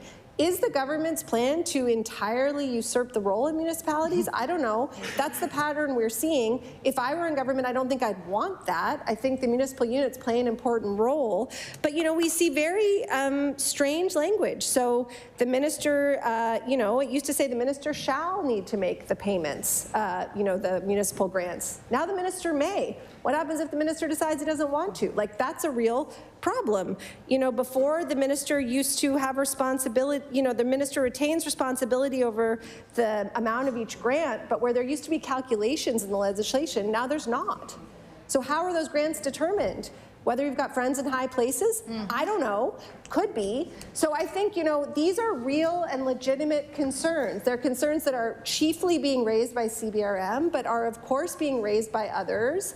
And again, we find ourselves in a legislative session that's going to last maybe a couple of weeks with legislation that not only do we have no notice of beforehand, but that many important people also don't have notice. Now, the Premier said he has a lot of friends, he has a lot of people he talks to, so some people have certainly seen it, but a lot of the people who are directly impacted by this, decision makers who are directly impacted by this, have not seen it, have not been able to give their say, or have not had their contributions listened to. And so, I think that's all I want to say at this point, and I do look forward to law amendments. I do think it's important.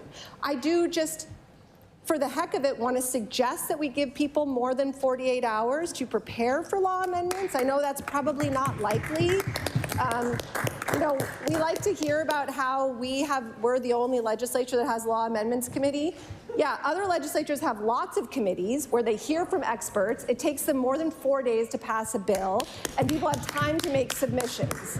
So if you're serious about passing a piece of legislation that you think is going to benefit Nova Scotians, that is going to be a positive move, then let Nova Scotians have their say. You still have the votes to pass it anyway. So my recommendation, I will part with these words, which is be open to criticism. Listen to what municipalities are saying. In particular, listen to what the CBRM is saying. The CBRM is our second biggest municipality. It is a very important part of our economy, of our culture, of our province, and they are telling you this bill doesn't work for them. So I would urge the minister to go back to meet with the mayor, to meet with the CAO, to have those conversations. And if he's not going to do that, then at the very least give us some time for law amendments so that we can have the presentations that we need to hear to make this bill better and that the government can act accordingly. Thank you. I recognize the honourable member for Northside Westmount. Thank you, Madam Speaker. And as a proud Cape Bretoner, I'm very happy to stand today to talk about Bill 340 and its implications that it has for the residents of CBRM. And those implications are not good. The implications of raising taxes, the implications of lumping our second largest municipality with the second largest population in with other groups that are not anyway close to being like it. And before I get too far into my comments, I think I would be remiss if I didn't address some of the comments made by the member for Glace Bay Dominion. And I think the member is a great person.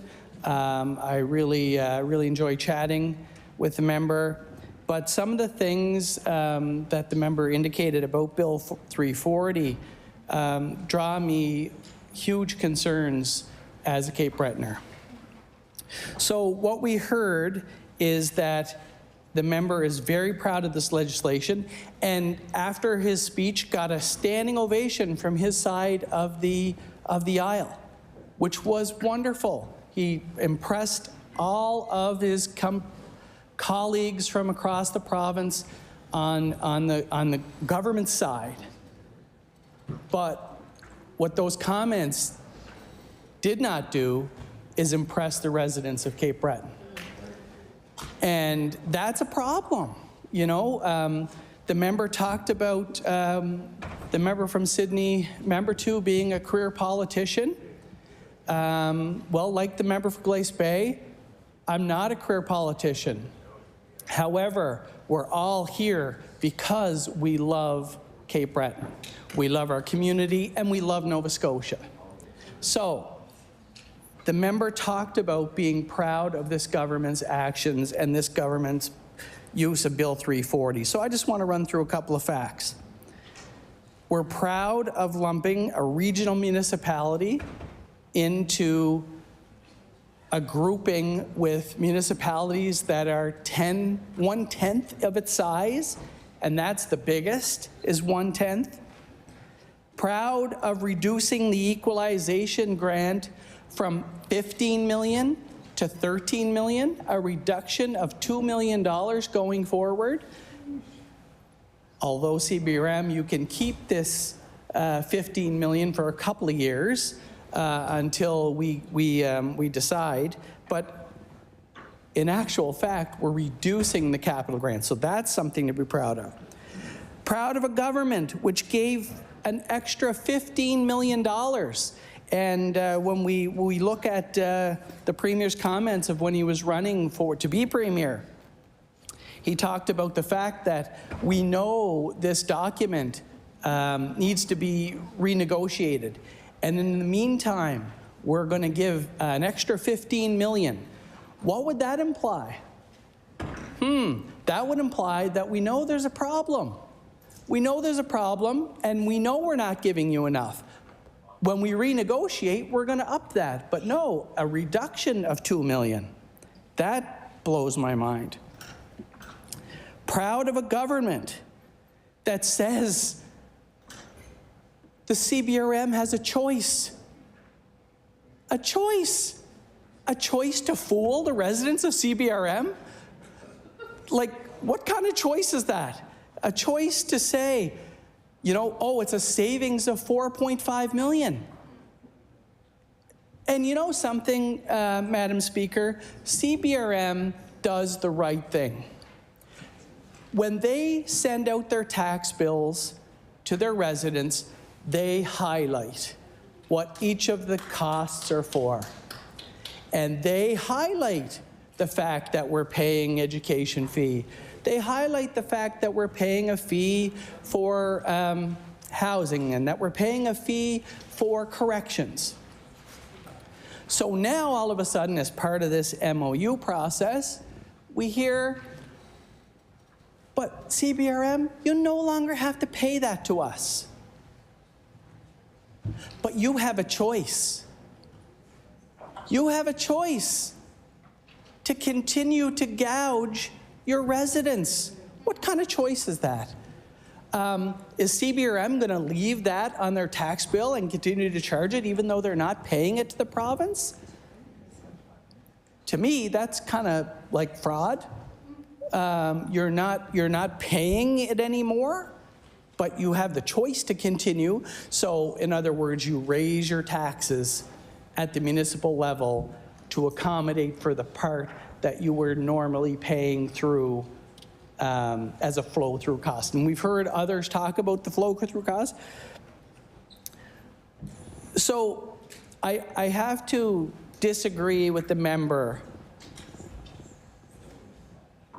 when, well, I don't disagree that he's proud of these things, but as a Cape Bretoner, I'm certainly not proud of the way that CBRM is being treated when it comes to the use of this Bill 340.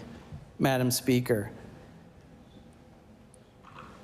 the member talked about the fact that an offer was made to CBRM to do a charter, a special charter with CBRM.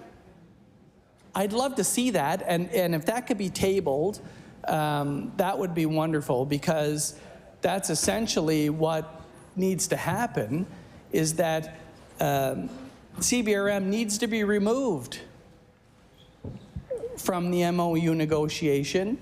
They're the second largest municipal unit in Nova Scotia. 100,000 people, Madam Speaker.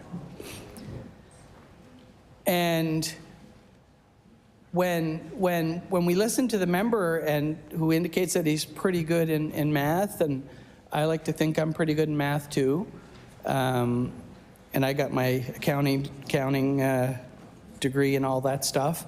But when we say it's X number of dollars now coming in and X number going out and X number coming in and X number going out, what we're forgetting about is that $4.5 million flow through. And, Madam Speaker, so that's not a real savings to CBRM. But what we have to keep in mind is that this government received an extra $2.8 billion. That's a lot of zeros, Madam Speaker. $2.8 billion over last year. That's not the total equalization payment. That's the additional payment that Nova Scotia received from the federal government. Yet we're going to cut the grant to CBRM by $2 million. It seems like Bermuda accounting to me or something. It's not legit accounting. It doesn't make sense. We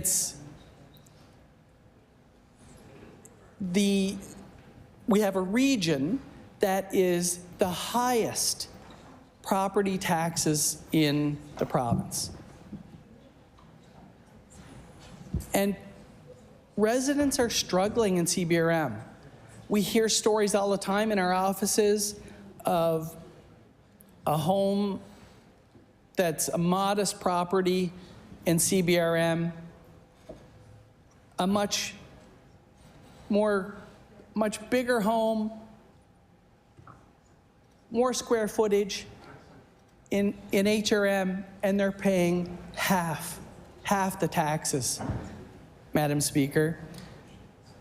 The equalization payments, and you know, we can hear and we'll hear, you know, your government didn't do this, and I wasn't part of that government. And the reason I didn't, the reason I ran, one of the reasons I ran, is because I want to make my community better. And I know we all want to do that. We all want to make our community better. We have an opportunity here for those of us that are from Cape Breton, whether it be on the NDP, the Liberal side, or the PC side, to come together and help our community renegotiate a proper deal. And I would certainly be willing to participate in any committee, nonpartisan, across all parties. It's time to change the way we do things in Nova Scotia. It's time where we come together as a unit and figure out what is the best thing for our region and then make recommendations. And I think if we started with something like Bill 340, what a difference we could make. And then imagine if we took what we were able to do for Bill 340 and apply that to healthcare. Members from different parties coming together to talk about the issues that we're facing on a daily basis in this province to make things better for our residents and our communities. That's what we're here for. That's what we're here for. And yeah, Cape Breton caucus would be amazing. CBRM is on a growth trajectory. They have grown substantially, and my colleague talked about it earlier. We've got a university that's tripled its size in a few short years, tripled its size.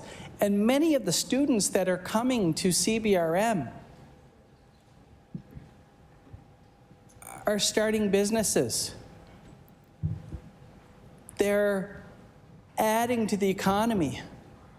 However, when they start to determine how much the property taxes are in CBRM, they're shocked. They're shocked. We have the capacity. Year over year, I've only been here 2 years. The last 2 years, we've had significant surpluses. Well over $100 million, swings of $600 million that could be applied to an agreement that takes CBRM out of this MOU and begins their own negotiation. That's all CBRM is asking for.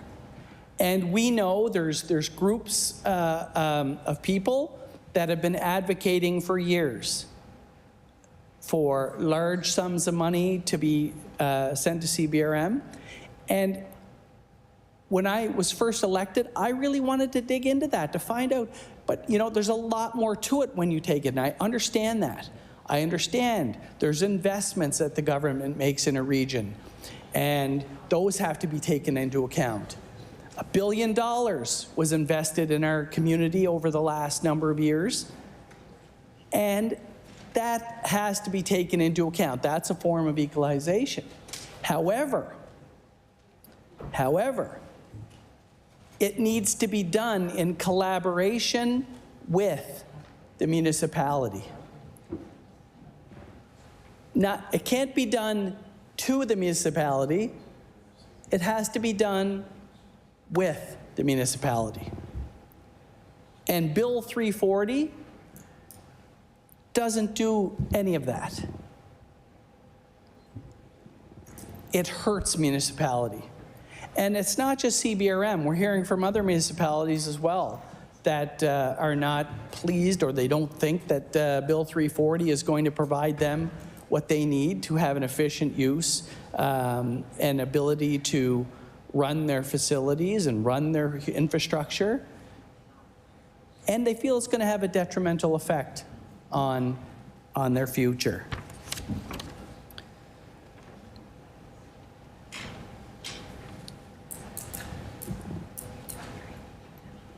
At the end of the day, a second look needs to be taken before this legislation is shoved down the throats of municipalities. We accomplish things together. You know, we've all heard the saying, 2 heads are better than 1. Well, I would say 55 heads are better than 1. You know, I'm sure we all have ideas in here that would help their prospective areas. Now, don't get me wrong, I'm not naive enough to think that we're going to all join arms and sing Kumbaya as we walk out the doors. But we all have a passion. We all have a passion for our community. We all have a passion for what we think is the right thing to do. And I know the members across the aisle have that same passion. But I think it's time we channel all of these passions, and we need to stop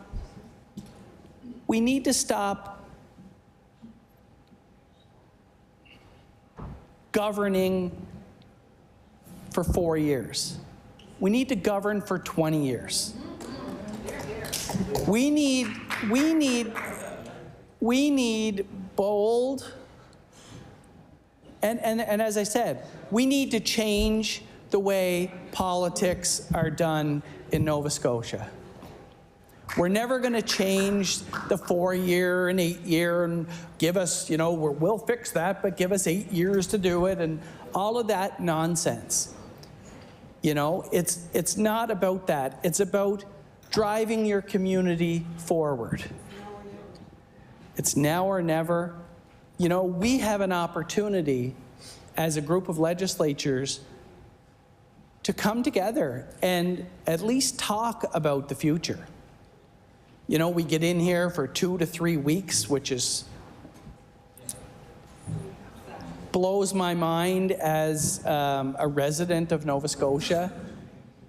And I'm not saying it's just this government. I'm sure previous governments did the same thing, because the longer we're in here, the longer potentially, you know, you get less media, you get more media, and all of this foolishness. And that's not what it should be about. It should be about putting legislation in place to drive our collective province forward. If we're going to grow to 2 million people, then doing things like Bill 340, this MOU doesn't help prepare us to get there. Shortening up the time frames for law amendments where people can actually come in, residents can actually come in. It's a wonderful process, but nothing ever comes of it. We don't listen. And I heard earlier someone say we're listening. We're listening to our constituents. We're listening. Well, at the legislative level, when people come in, we're not listening. But I urge you to listen, because I know there's going to be lots of people to come in and tell us things that we may or may not want to hear. But it's not too late for Bill 340. Even the NSFM, I've got the acronym right, Nova Scotia Federation of Municipalities, have said, and I'll table this, the province should negotiate a separate service exchange agreement directly with CBRM, as they themselves have advised during the consultations. And to me, that means taking CBRM out, proceeding with negotiations with the other 47 municipalities, and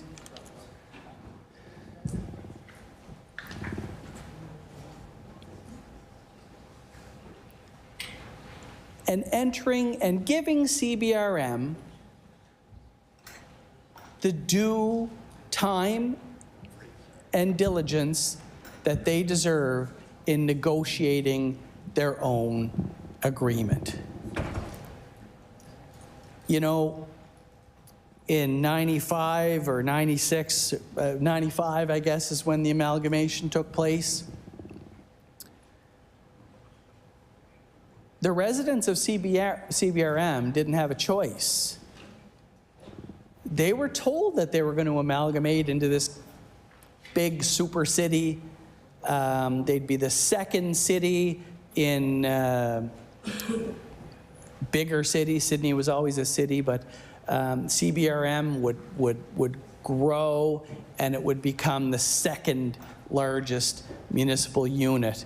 2 regional municipalities in Nova Scotia that, you know, and in Cape Breton, we always think and say, and, you know, we hear that Halifax gets everything. You know, if anything good is going to happen, it's going to happen in Halifax. But we also say that we need a strong capital. We need a strong capital in this province. And we see that every day when we're here. There's a vibrant, strong capital in this province, which is awesome. But we have a second large municipality in this province that's just as unique and has just as many unique challenges as HRM does. And I know they've all been talked about already, but I'd be remiss if I don't say those same things.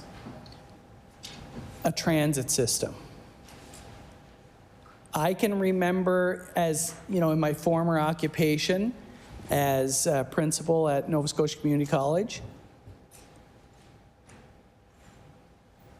there was limited transit. If you were coming from my community of Sydney Mines over to the college, and we were on the same campus as CBU, it would take an hour and a half to get there because we didn't have the ridership. But now we have a ridership in CBRM that has expanded. You know, you see the bus stops, and we have to put sideboards on the bus stops. There's that many people waiting to get on the bus. It's incredible. However, where CBRM is still operating with the same number of mechanics, the same number of staff, the same number of buses, and things are breaking down. They have no money to expand the system. And that system is a lifeline for many Cape Bretoners. Without that, they can't accommodate their day-to-day activities. Bill 340 doesn't provide anything for that. It doesn't help. You know, if we were to pull CBRM out of this MOU arrangement, we could specifically look at these extra cost pressures that the municipality is facing and address each of those separately. But they can't do that under the MOU. So at the end of the day, for transit, it's a round peg in a square hole. There's not enough. It's a double-edged sword. You use all the analogies you want. They have a growing demand, and the supply is stagnant. They cannot keep up with that demand. 9,000 students at CBU,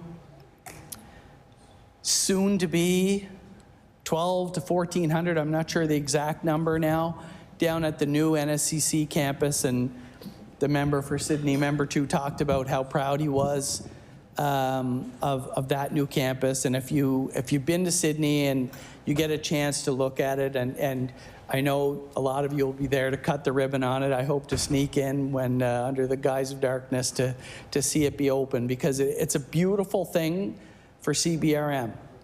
It's going to put students in a learning facility that's going to be second to none. It's just beautiful. But the idea with this new campus being in the center is that transit will take students there, reduce the number of cars that are coming into the core every day, but the number of people will increase. So all these things, you know, you think about the progression that has happened in CBRM. Millions of dollars in a new NSCC. Hundreds of millions of dollars in new health infrastructure. Yet, we're choking off the funding flow for CBRM with their ability to do things properly. Again, we can't afford to see higher property taxes in CBRM. We just can't afford it. I get people in my office daily saying, Fred, I can't deal with it. So cutting $4.5 million from the flow-through agreement is a great thing. It's a wonderful thing if it can be passed on to the residents where it belongs. Put a little bit of money back in the residents' pocket. Reduce the property tax rates by the amount that they're currently paying for those services that they're no longer being required to pay for. But at the same time, fund the municipality in the way that it's designed to be funded. Currently, CBRM has the highest property tax rate and the lowest family income rates across the province. It ranks third in the province in child poverty. A third of our children are struggling for food. Bill 340 in this MOU does not help them. It does not help the families. It doesn't help. It doesn't alleviate any of the pressures that these families are facing on a day-to-day basis.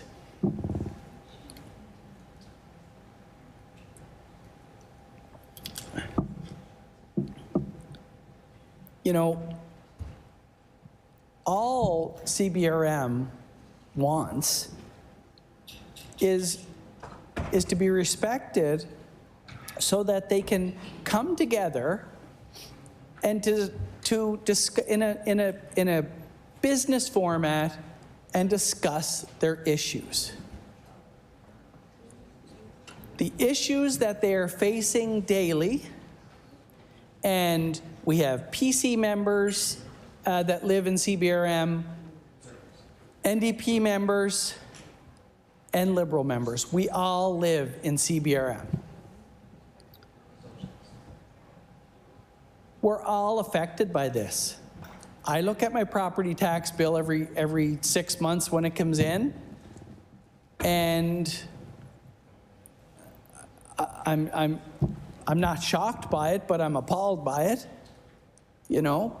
But as Cape Bretoners, we all have that yearning for home, right? I mean, I spent a number of years in Pictou County, and I loved it there. It's a great part of the province. But, hey, and to the member, I forget what riding, but I'm looking at the member. I Pictou Center? I think I lived in your riding. And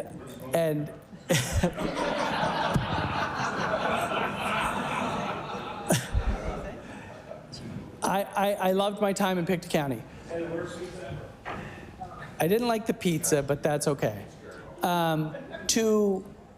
But there's that draw to home. And my point around this whole thing is that we're drawn to home even though we know we're paying more. We know we're paying more for property taxes. We know the job prospects are not the best, but we're drawn to home because it's home. Just like if you're from Guysborough County or if you're from Antigonish County, you're drawn to there because it's where you're from, right? And you have that inside feeling of warmth and comfort when you're there. But just because you're living in a certain part of the province, you shouldn't be penalized for that. So we need to do a better job of taking the money that comes from the feds for equalization, which tells us that it's designed to have like services for equal taxes. And we all know that we don't have like services for equal taxes. It's a fact of life. It's been a fact of life for many, many years. But we can change that. We have the power in this room to make legislative change to improve the lives of those constituents that we represent. And I think when I talk about CBRM and the transit side, we've quadrupled the ridership is the actual number. Quadrupled the ridership without the ability. So, it's like, do more like this. Well, one analogy I heard is, we used to use at the college a lot is change the tires on the buses while it's still in motion. They're literally doing that in CBRM. They can't afford to take buses off the line to do the repairs on them because they're so busy driving passengers, which is what we want to see. Homelessness, drug use, elderly people living in their cars, all things that we're seeing in CBRM. The implementation of Bill 340 can really drive that even further because the resources won't be there to help the people that are really struggling on a day-to-day basis. The police service in CBRM, we've got a population of just a little over 100,000. They have about 80,000 calls a year. They can't recruit officers fast enough. They have a limited budget and the ability to offer those services that they need. Taking CBRM out of this MOU and negotiating separately with them, we can understand we've got second largest population in the province, second largest police force in the province, an amazing fire service, a volunteer fire service that is struggling for funding as well. The implementation of Bill 340 will just further deteriorate those services in CBRM. Or, as we heard earlier, there's a choice. CBRM has a choice to make. The choice to raise taxes That's not a choice. That's not a choice in CBRM. Taxes are already the highest that they can be. And I heard my colleague call it a Tory tax, because if Bill 340 is implemented, CBRM is going to be forced to raise taxes in order to survive, and it can be fully attributed to this bill, of which the PC Party of Nova Scotia is going to vote through with the majority. It's very clear. The residents of CBRM will be taxed more because of the government if changes are not made. There's still time to make these changes. I'm sure CBRM administration and council are only a phone call away and would be happy to discuss further negotiations as to, but it's got to be fair. It can't be a take this or nothing deal, because that's not negotiations, that's dictatorship, and nobody wants to do that. You know, CBRM, I'm sure, doesn't want to come up and bus loads of people and walk around the legislature outside protesting Bill 340. But if they have to, they probably will.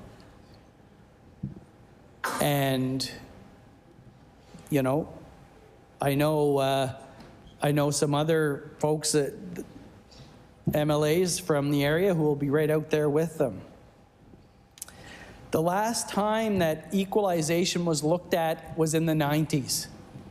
And before it gets said, I'm going to say it. All political parties are at fault. All political parties. Parties? Parties. It's good to be an independent. Yes, that's right. All political parties are at fault. And they've all had the hand over the years in not doing what's right. You have an opportunity right now to change all that and be the heroes of CBRM and other municipalities that need it. I know it's going to be hard to wrestle the belt away from the member for Sydney Member 2, but I'm sure he'll put up a bit of a struggle. Another thing that I would like to talk to with regards to Bill 340 is the road agreements. We, as a legislature, we really need to do something with J-class roads. We really need to do something with the maintenance of those roads within the residential areas. Clearly, the equipment is not there in certain regions of the province to provide the level of service that a taxpayer would expect. So for instance, if I look at my riding and I look at snow plowing and I look at the residents that live in the former county, I can think of a large subdivision that when it snows, their standard of service is 24 hours. Just down the street, the municipality standard is less than 12 hours. Sometimes it's plowed twice in 12 hours. It's a substandard service for the same taxes, which is the definition of equalization. So we should be using some of those funds to provide better levels of service, not only in CBRM, I'm sure it's the same across the province, for those areas that share municipal services with public works services. Bill 340 only makes that worse for CBRM. And there may be some municipalities that are going to benefit from this, and that's great. So that means that Bill C-340 was designed for those municipalities. So Go for it. Negotiate with those municipalities, pull the ones out that aren't going to benefit, and negotiate separately with them.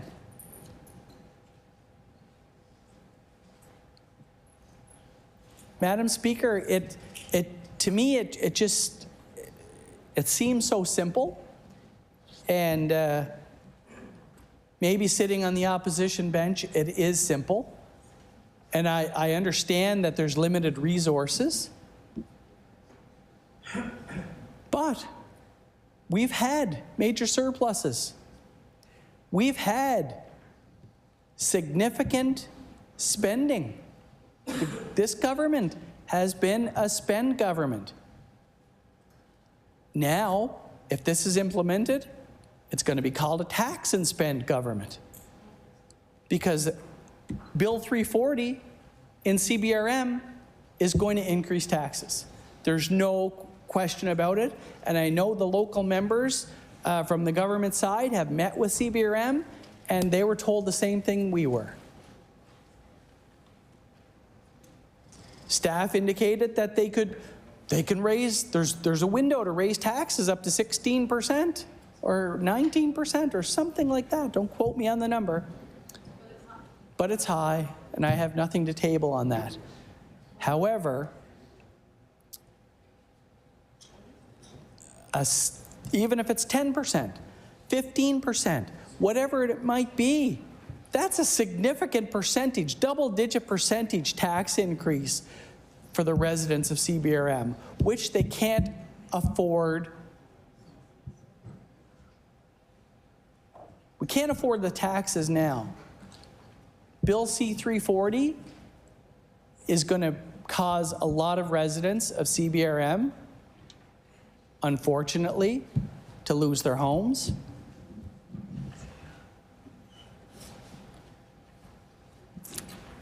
It's going to cause people to go into arrears in their taxes.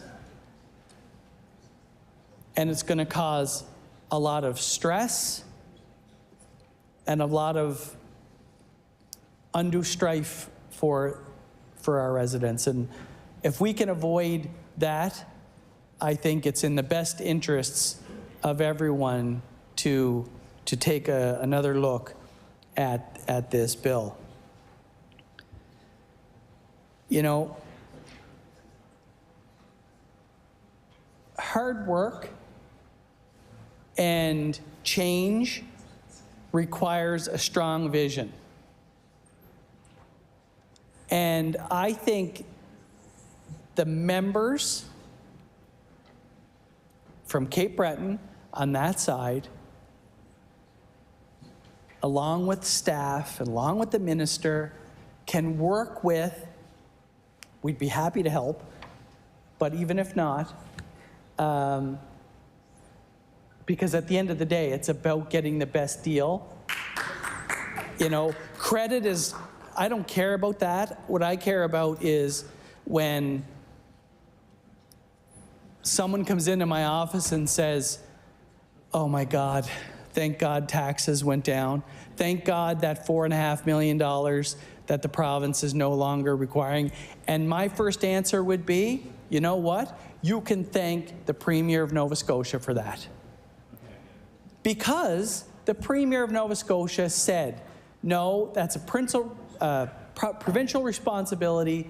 We're going to pay for it. We're no longer putting it on the back of the municipality. I'd be more than happy to say that.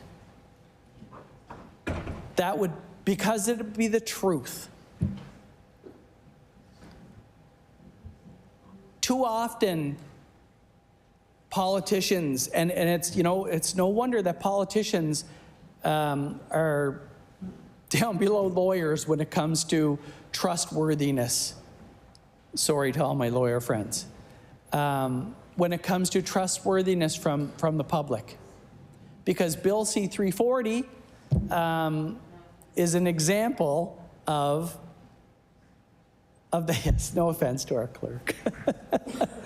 But it's true, because the perception of people, rightly or wrongly, is that politicians tell you what you want to hear. They're at your door, they just want your vote. Like we're going to fix healthcare, right? It's a saying. I'm speechless on that one.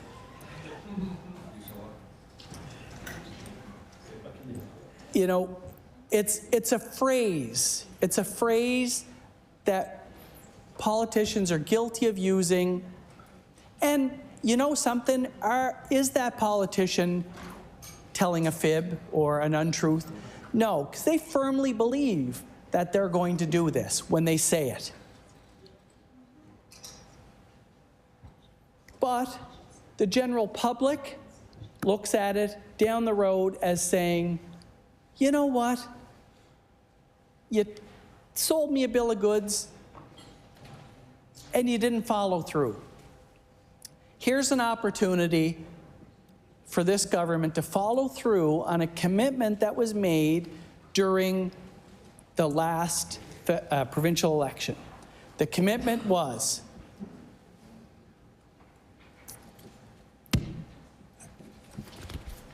in this document. When the Premier was interviewed by the Cape Breton Post or Saltwire, he indicated that it's going to take time to renegotiate a process. We got to figure out who's responsible for what and all of these things. In the meantime, we're going to double the grant until we can figure things out. Well,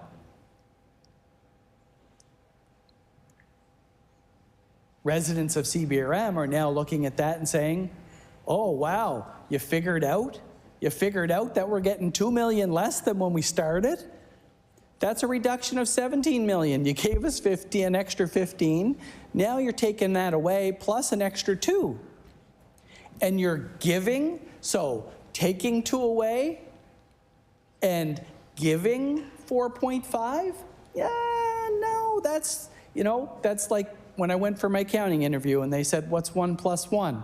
And my answer was, what do you want it to be? You know, that's the shell game. You know, it's an illusion.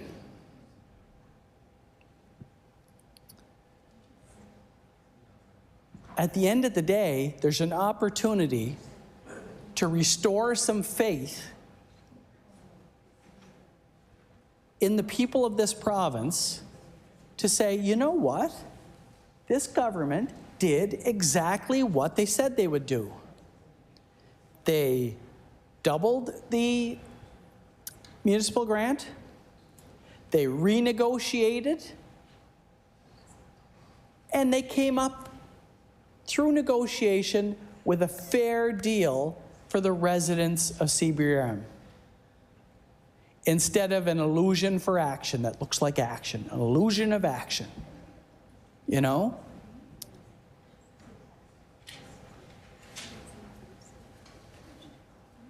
Let's give Nova Scotians, specifically in this case, let's give the residents of CBRM a reason to restore their faith in the political process and to restore their faith in those that represent them, to restore their faith to the fact that we're going to do what we say we're going to do. Madam Speaker, the implementation of this MOU through Bill 340 accomplishes the opposite. It shows Nova Scotians that we don't follow through on our commitments, that we don't care about what we say. Our word is useless at the end of the day. You know, action is powerful. Action is powerful, and there's a strong opportunity through our actions in this legislature to restore some faith in the political process. And I, for one, would be super proud of a government that did that.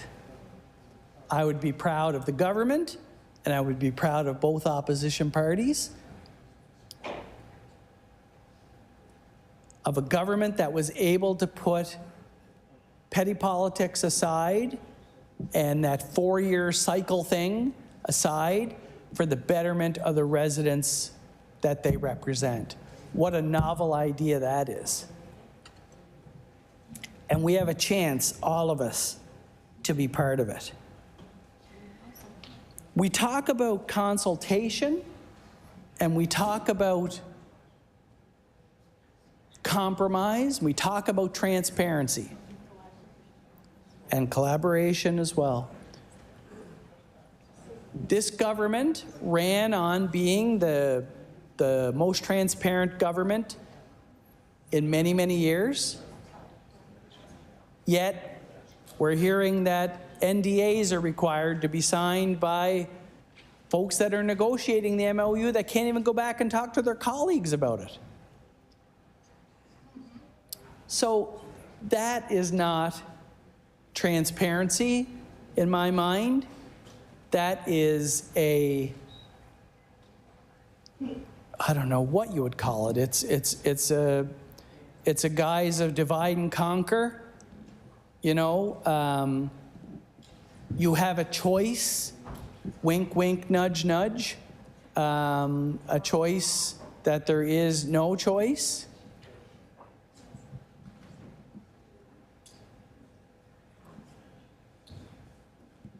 You know, and the fact that we have the illusion again of action and that it took us a long time to come up with this MOU. Took a long time of negotiation. Well, what we hear from our colleagues in CBRM is they can't even get a meeting. Can't even get a meeting to negotiate or to discuss or to raise their concerns.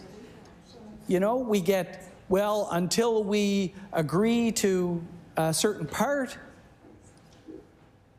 we can't move forward.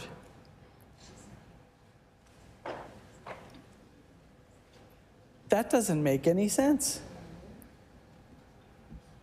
At the end of the day, we should all be going towards the same goal here. You know, a strong municipality across the province, strong municipalities are going to make strong provincial government. It's just a no-brainer. It makes sense.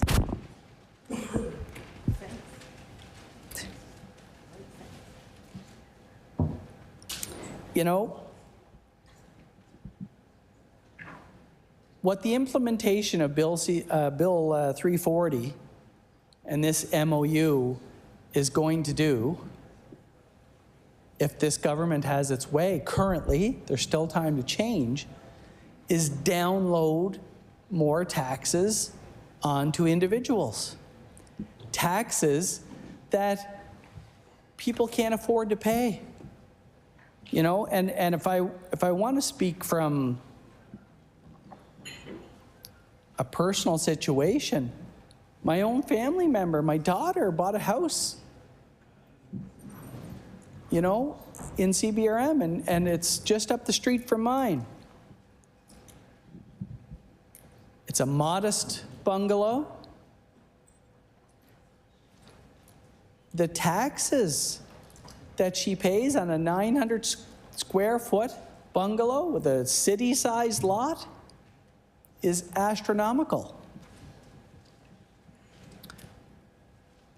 Luckily for me, I've been in my home for over 20 years, so I'm capped. So we have a young person who's paying a lot more taxes than I am, who's who's just getting started in life. How do we justify that? And through Bill 340, I don't know where I'm getting the C. So through Bill 340, we're going to add on to that. We're going to compound it. We're dumping and downloading more tax onto people that are already stretched to their limits. You know, it really pains me to see that, you know, CBRM is on the cusp. They're on the cusp of just taking their municipality to the next level. All they're looking for, Madam Speaker, is a hand up. They don't want a handout. They want a hand up, just to get them through the next couple of years when their tax base is going to grow, when things are going to improve across this province. Still recovering from the pandemic, still recovering from Fiona damages.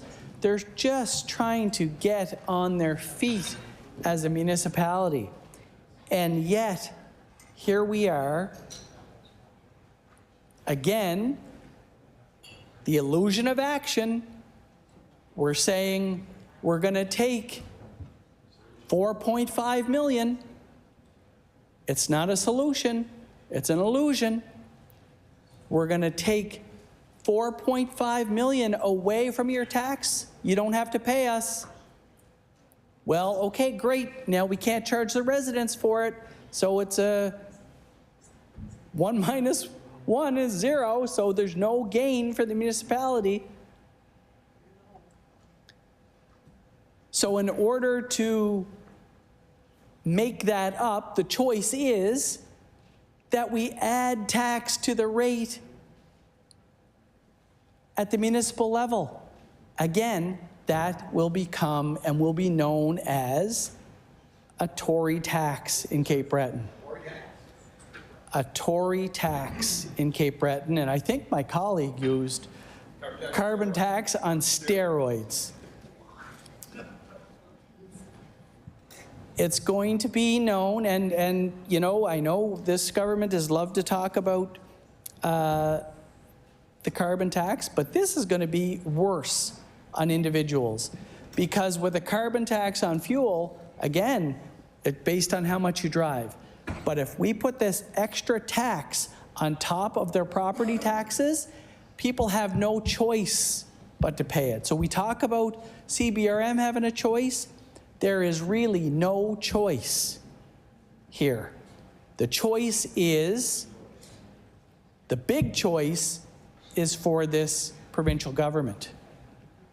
The choice is whether you force this down the throats of CBRM and maybe put the municipality in bankruptcy, or you take another look at it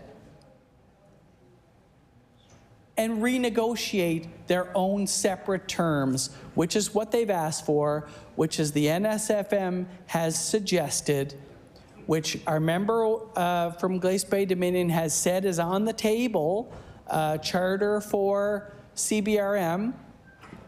Let's get that done. Let's get that negotiated. Because as soon as we can do that and move away from Bill 340, move away from this MOU for CBRM, the much better off the residents will be in our community, and allows the government to move forward with those municipalities that are going to benefit from Bill 340.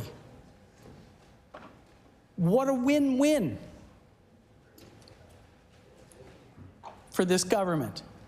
A win with the rest of Nova Scotia that's happy with Bill 340, and a win for CBRM who doesn't fit Bill 340. It's not that they don't want to be in there, they just don't fit there. It doesn't make sense for them to be there. Don't worry, I'm going to stop at 0. Yeah, so I guess in closing, what I'd like to say is do the right thing. Let's renegotiate with CBRM. Let's get them out of Bill 340. Let's move on as a community. And Madam Speaker, it'll be a happy day for all of us here. Order. Order. I recognize the honourable member for Glace Bay Dominion. Thank you, Madam Speaker. I'd like to table a document that I referred to in relation to the CBRM's offer to create a charter. We can table a document.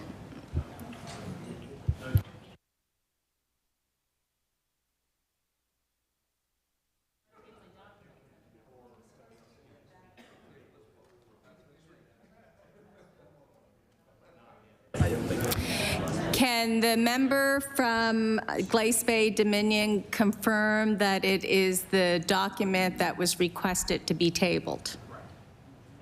Read it. The province is also willing to work with you as part of negotiations to develop a separate CBRM charter. That's Thank you. Could you please table it?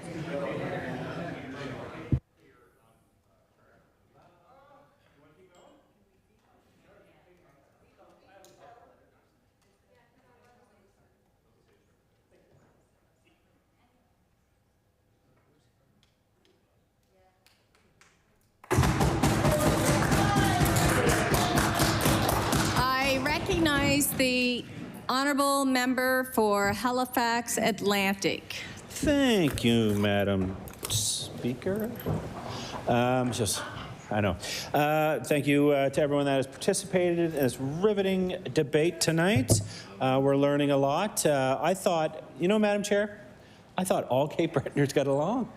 This is new to me. This is the first time I've seen Cape Bretoners in this legislature not be hand in hand. They stick together, but on this, I feel like there's some division, Madam Chair. I don't know what's going on here, but I'm here to help mend the fences. I'm here.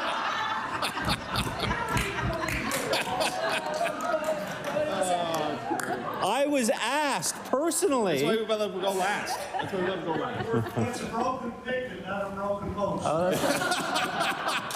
Order, order.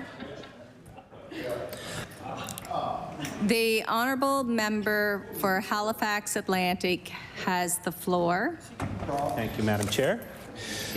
Speaker, oh my God, I'll get it right in year 11. Yeah, so I'm here to say, listen, let's all be friends. Let's all get along. Let's all figure this out. I feel like this last session or so there's been a lot of fighting between politicians, different levels of politicians. We just had a public accounts meeting where we had some discussion on resources around housing, for example, and Mayor Mitchell came and said, nobody asked me for my opinion. Nobody asked me about developments happening in the community. Nobody's talking to the stakeholders. And I'm not speaking out of turn because, quite frankly, he did talk about it in the media.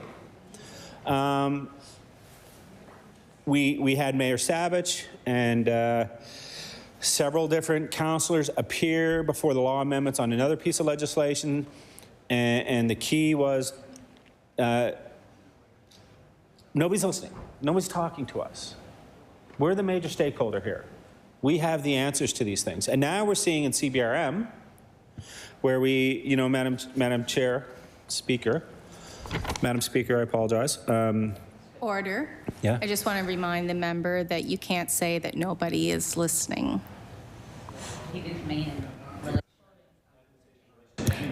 And just to speak to the bill, 240. Thank you.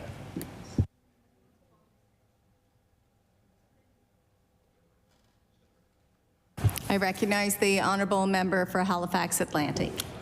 So I guess they feel We've had a ruling on this before. They feel that nobody's listening to them. Right? Right? And I think there's an easy solution to people who feel like they're not being listened to. I think when we leave here Friday, there is going to be some discussion on the island about Bill 340. I'm sure of it. We have several members in this chamber who are from Cape Breton that have to drive across the same causeway to get to Cape Breton. Why not call a meeting? How about the PCs, the NDP, and the Liberals get together with CBRM and the councillors and Mayor McDougall and have these discussions and listen. So at least you could take the argument out where they say, nobody's listening to us on Bill 340. You could say, hey, we sat down, we listened to you. And then maybe we can clear the air on some of this stuff. Because there's a lot of quotes, and I know there's a lot of people on all sides of the aisle here who feel like they are either being misrepresented or the truth might be being just played with a little bit. And Madam Chair, or Madam Speaker, there's an easy solution. I almost guarantee if some of the members from Cape Breton picked up their phone and called Mayor McDougall or any of the councillors, they'd probably answer. I bet you they'd answer right now. I bet you some of them are watching right now. Everybody's watching. Everybody's watching. Apparently everybody in Cape Breton's watching right now. It's like Montreal and Toronto playing in the Stanley Cup Finals. In that case, I hope they both lose. Anyways, so Madam Chair, or Mr. Chair, Mr. Speaker, Madam Speaker. Yes, Speaker. Mr. No, just Speaker. Speaker, thank you. Before I do move on, I would like to put this on the record, though. It is referring to Cape Breton. I would like to personally thank the member from Cape Breton East who did a massive thing for my community yesterday for a young girl that was struggling with addiction and problems. And when I did approach the member from Cape Breton, there was a solution to the issue that quite frankly saved that young girl's life. So, Mr. Speaker, I would like to personally put that on the record and have that on the record for ever. Absolutely. Without hesitation, too, I would say. Anyways, continue on. So what I'm hearing now, and I was just up in beautiful Cape Breton. I drove up. I did the 5-hour drive. Still haven't done the Cabot Trail yet. I'll get to it. But one of the things we heard from the councillors and the mayors is the high tax rate. And quite frankly, nobody wants to pay taxes, and they especially don't want their taxes to be high. But what we're hearing is CBRM has one of the highest tax rates in all of Nova Scotia, if not the highest tax rate. And so, in a time of high inflation, in a time of housing prices out of control, in a time of, quite frankly, I think, forgive me, I'm sure the members can clarify this when they get up later, I'm sure there's been a massive influx of people moving to Cape Breton. And I remember when I was younger, it wasn't like that, right? It was people were leaving Cape Breton to go to work in Alberta. And now it seems like people are staying, which is great, and people are moving there. So when we hear things like, for the shortfalls that this bill might cause, that they can just raise taxes, it's just not sustainable. If anything, right now, everybody in this chamber should be working to lower taxes, to put more money in people's pockets, because people are struggling. So I think it is quite insulting if that statement is factual, to say, well, just raise taxes or just increase the taxes. And, you know, I had the privilege of being the Minister of Municipal Affairs for a short amount of time. And one of the things that I will say about that department is the department is about building, that department is, in particular, is about building relationships. That's what it's about. More than any other department, that one is really about building relationships and believing and trusting the people around you. And one of the first things I did when I was minister is I called every mayor, every warden in this province, personally, right? Some of the members are shaking their head because they got a phone call. And I gave them my personal cell phone number. And I spoke to the councils. And I gave them my personal cell numbers, my personal cell number. And I said, if you have issues, call me. When it comes to making legislation, call me. Because I was not the expert of Shelburne. Mr. Speaker, you're the expert. You're one of the experts of Shelburne. You live there. I'm not the expert of Inverness. I'm pretty good. Yeah, pretty good. I live in Herring Cove. I'm barely the expert of Herring Cove. I can tell you how to get there and back. But we have to be able to build these relationships and rely on each other. And I think sometimes when we try to do good, we do bad, or when we try to do right, we do harm. And I'm not saying like this is irreversible harm or this is some kind of evil or anything like that. What I'm saying is sometimes when we try to do something well, there's consequences. Sometimes when we think we're doing the absolute right thing, we have our own blind spots. And we're all guilty of that. And I think some of the blind spots in this bill in particular is the relationships. The bill is going to go through. We have no doubt about that.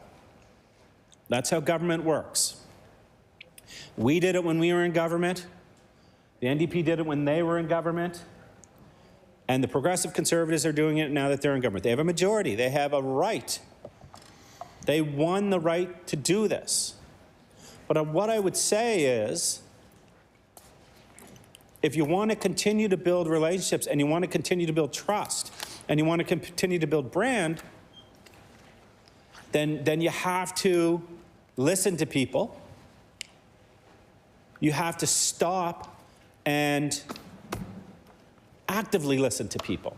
You know, everybody knocks on doors. I hope most people knock on doors during an election at least.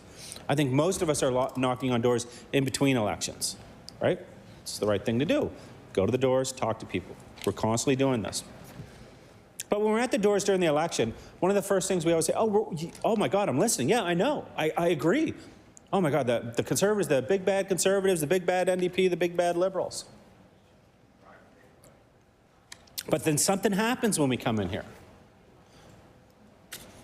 You know, we were accused in government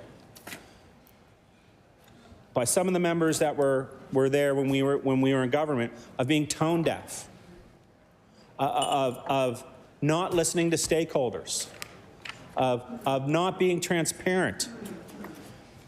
And one of the things that was said was, when we get in, my goodness, we're going to listen. We're going to listen to our stakeholders. And CBRM is quite honestly maybe one of, if not the biggest stakeholders that this government has. They don't feel listened to right now. You know, it's 7:30 on a Thursday night. And a half hour, and listen, in a half hour, my youngest is going to bed. In an hour, my middle child is going to bed. In an hour and a half, my oldest is going to bed. And we're here debating a bill that could have easily gone through if CBRM felt like they were listened to. And they're not the only ones guilty of it. My God, we would go to 11:59 for all of you rookies in here that think these are rough nights. Nothing. Nothing. Tried getting 2.5 hours of sleep in a 24-hour shift in the back on a cot, and laying next to one of your fellow MLAs who's snoring, and someone else comes in, forgets everyone's sleeping back there, and they're gabbing, and you're like, go away, let me sleep. It was those liberals, those darn liberals. But we would go 11:59, and then the next shift would be at 12:01. So 2 minutes in between. So we've all been guilty of it. But you'd think that those of us that have been here for a long time or have been here for a while, like you'd start to evolve a bit and you'd get best practice. This is literally, I think, one of the most toxic workplaces you can ever be a part of. And it's not just what happens here, it's what happens out there too. And so when the members from Cape Breton go back to Cape Breton this weekend and they're celebrating and they're going to the potlucks and they're going to the different events, maybe this won't come up.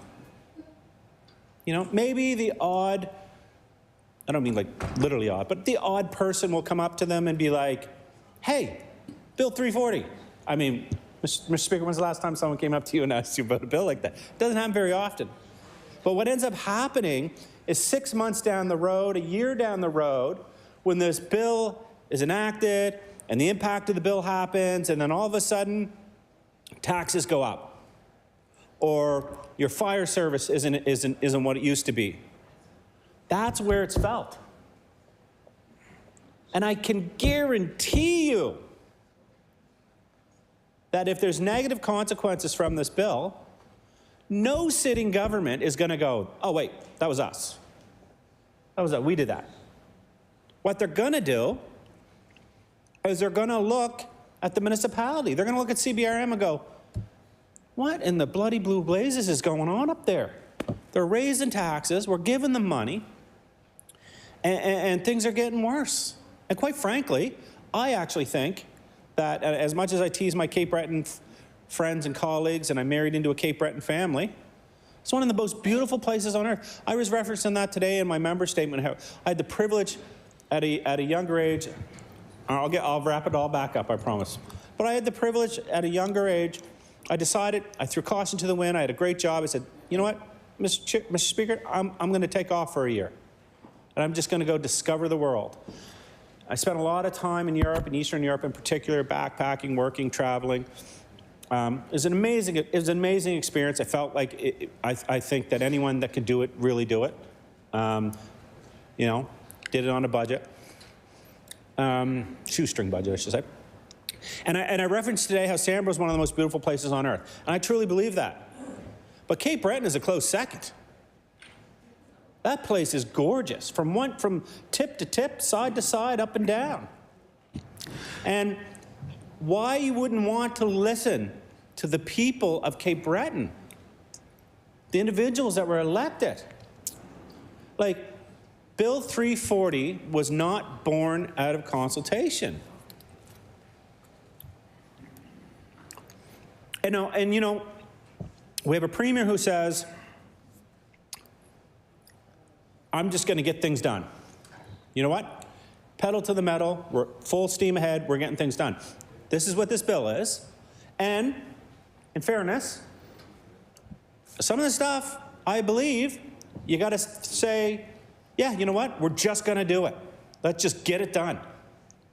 Stop arguing and complaining and just get it done. Because that attitude, for certain situations, haven't been in this province in a long time. But you can't use that same attitude for everything. You've got to be able to adjust. You've got to be able to look at things and say, you know what? We got to go hard on housing. There's homelessness all over this province. We got to go hard, and we got to come up with solutions. But you can't do that with a bill that is going to directly impact the ability for individuals to govern the second largest municipality in Nova Scotia.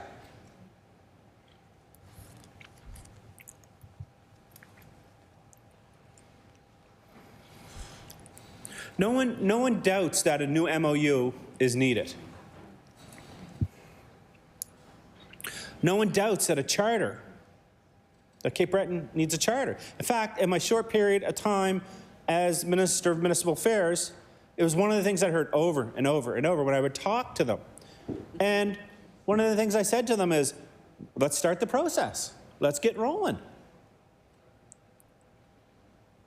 It is a mature municipality. It is an economic engine and driver. It is a tourist destination. It is world-renowned. It has one of the best golf courses and golf facilities in the world. And that was done because there was a vision in CBRM. The elected officials, both municipally, provincially, federally, had a vision. They worked together. And you know, most of the members for Cape Breton are much older than me.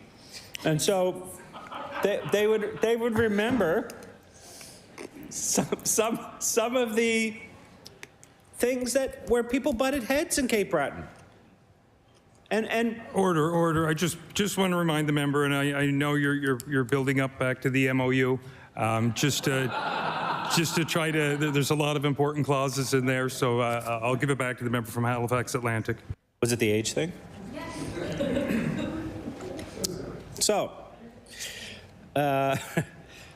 you know, I'm sure the member for Inverness, the member for Glace Bay, the member for Sydney, the member for New Waterford, Cape Breton Centre, Whitney Pier, I'm sure they remember the controversy over the golf course, right? We remember that. And there was people that were furious that there was going to be a golf course put there. And there was others that had a vision. And unlike this bill, where we're not working together toward a common cause, in that case, Cabot Links, they worked together. They overcame, they spoke, they talked. There was obstacles that felt like they couldn't overcome, but they did, because they worked together. And quite frankly, I've never been there, can't afford it, probably never be able to afford it, can't golf either. But it is literally one of the greatest golf courses, if not North America, in the world. It is absolutely a tourist destination. It's created jobs. And one of the things that and this is why I bring this up, is one of the quotes we got from CBRM, one of the councillors at CBRM is, we need a vision to grow this province. We need a vision. We can all agree with that. And we know what happens when we have a vision. At some point, somebody sat down where the Cabot Links sits now and said, Mr. Speaker, they said, my goodness, imagine how beautiful this golf course would be. There's a golf course right now. I bet you people would fly in from all around the world to play here. I recognize the honourable member of Community Services. Thank you, Mr. Speaker. And I just, yeah, no, but also just the golf course that I think he's speaking about is not in CBRM. It's in Inverness, but just for clarification. I don't think that's a point of order, but thank you. I recognize the honourable member for Halifax Atlantic, and just remind him to... Quite frankly, I'll explain that a little bit. I didn't want to say Inverness. I didn't want to upset the finance minister. I need some money for my community. I didn't want to get on his nerves tonight. So I was just being a little nice, okay? Give me a break there, Community Services.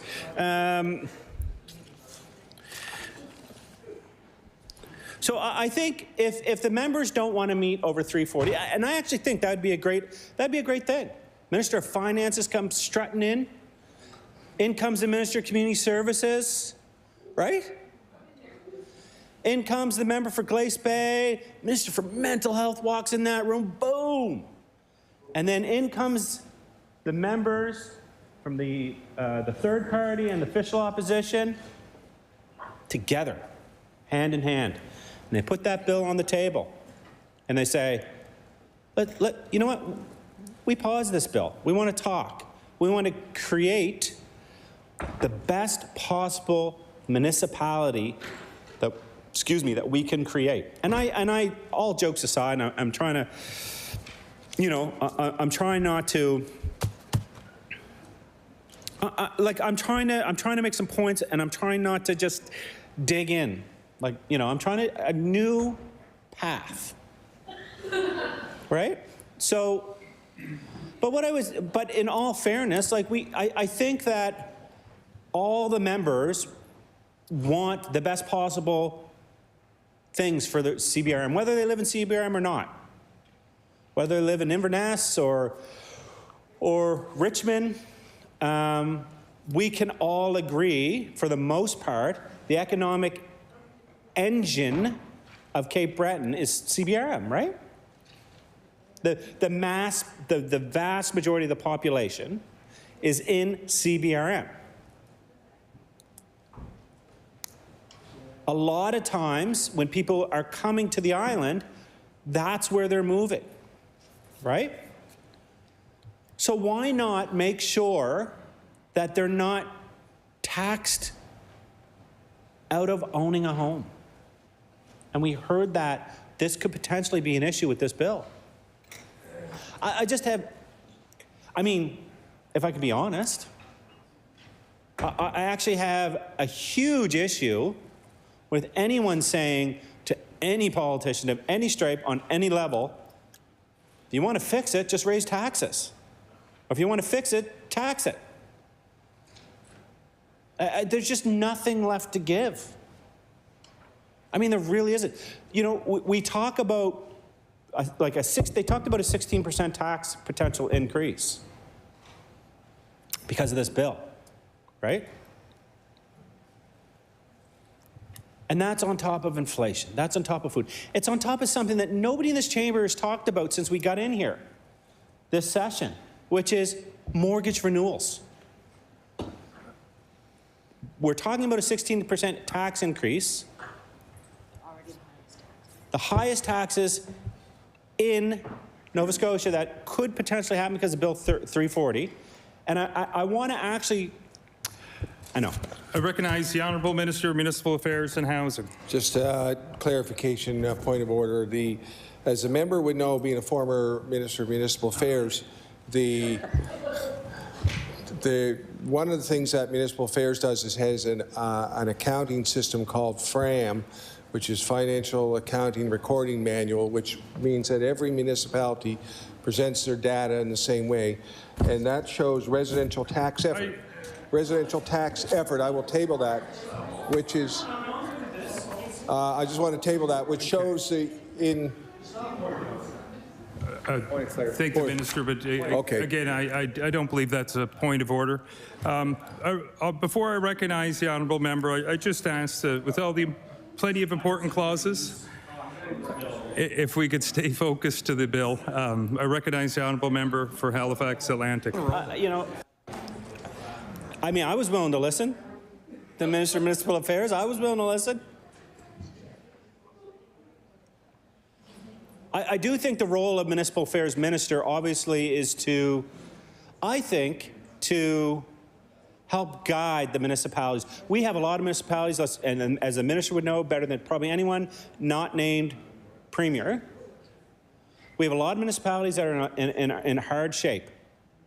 We have a lot of municipalities that are struggling. COVID did no favors, let's be frank.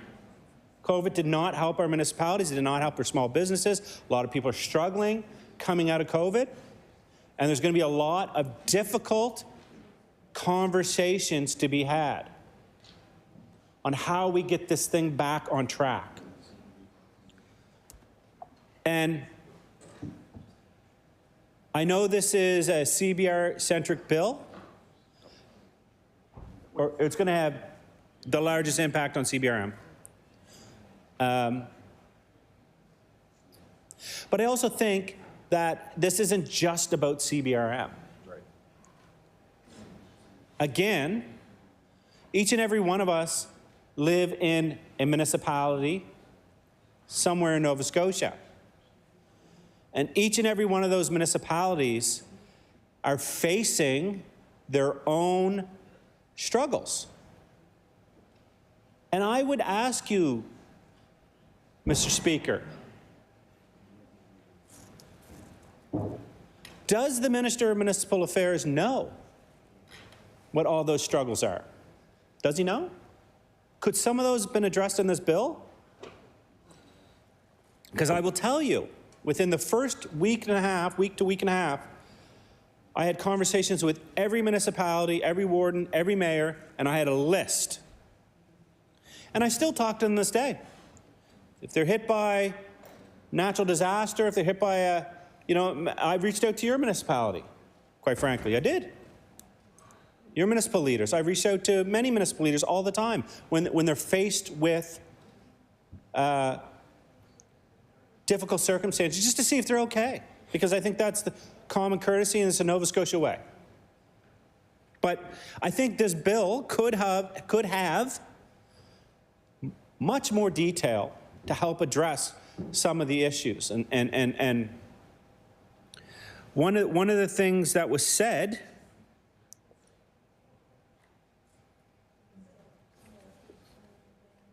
by CBRM and their councillors was this, which is, quite frankly, scary. If you're a resident of CBRM, it's a scary quote. We are struggling, and I'll table all of this. We have increasing homelessness, increasing drug use, elderly people living in their cars. We have a population of 100,000. Now listen to this. Really listen to this. We have a population of 100,000. We have 80,000 police calls per year. We can't recruit police fast enough. So let's round it up a little bit. For every resident, there's 3.75 of a call. Let's just say one call per resident, right? I'm sure it fluctuates up and down and all that stuff. That's money, that's resources. We have to recruit police officers. Are you going to live, and I ask you this in all sincerity, Mr. Speaker, are you going to live in the most heavily taxed place in Nova Scotia, or are you going to look outwards to find, if you're coming from outside of Nova Scotia, if you're a police officer, who they come with their own set of difficulties, whether it's PTSD and the struggles that they face on a day-to-day basis. And now you're going to go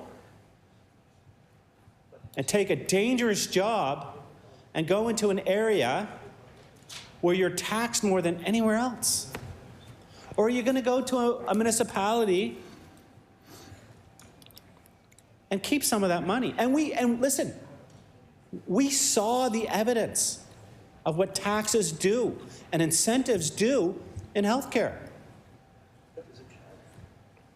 Halifax, HRM, used to have one of the best doctor attachments in Nova Scotia. And then the doctor recruitment incentive was taken away, which is essentially a tax. So what do? They go somewhere else. The recruitment is not happening as fast. They're going to look, professionals are going to look to other areas. And I will say, there's only so much only so much we can do with beauty. Right? It's an absolutely stunning part of the province. It's a stunning part of the world. But you know what else is stunning? A 16% tax increase. You know what else is stunning? 80,000 calls per 100,000. You know what else is stunning? The opiate crisis that every single corner of this province faces because of greed, from pharmaceutical companies. Order. I just remind the member, like, I don't remember reading the opioid crisis in the bill, but I just remind the member to just stick to the clauses in the bill. I recognize the honourable member for Halifax Atlantic.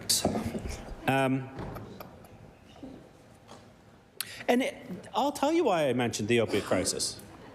Because we had CBRM councillors talk about how this bill is going to impact recruitment. They literally said it. I'm going to table that. They said this massive tax increase that's potentially going to happen because of the money they're losing is going to be downloaded onto the residents. And who bears responsibility? It won't be the province. The province isn't going to take responsibility for any type of tax increases.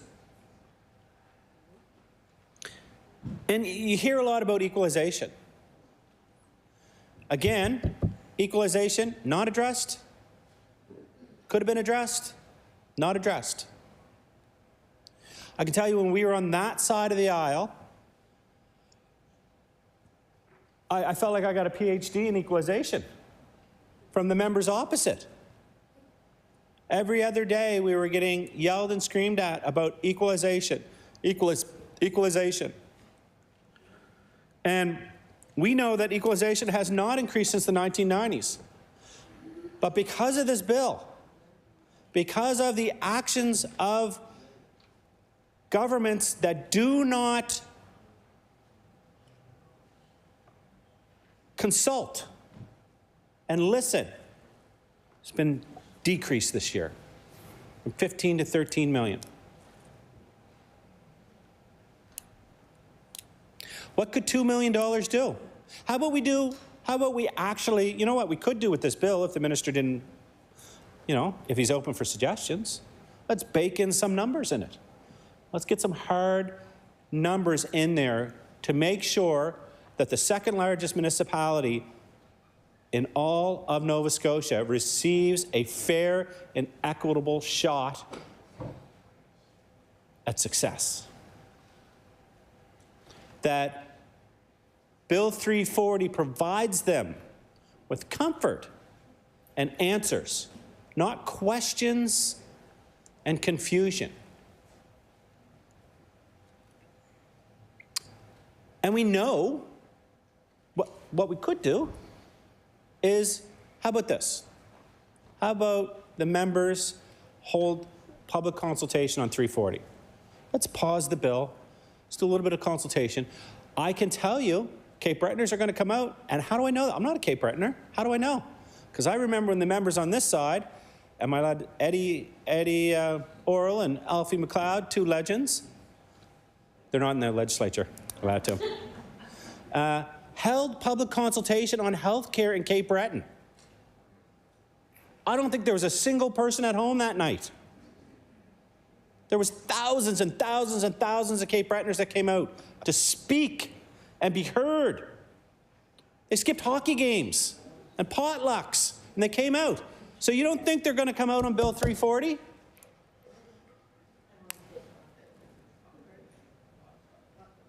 It was, in all seriousness, I mean, we saw the turnout. And I will say this about Bill 340 and any other bill that appears to impact or has an impact on CBRM. I will say this about the former member for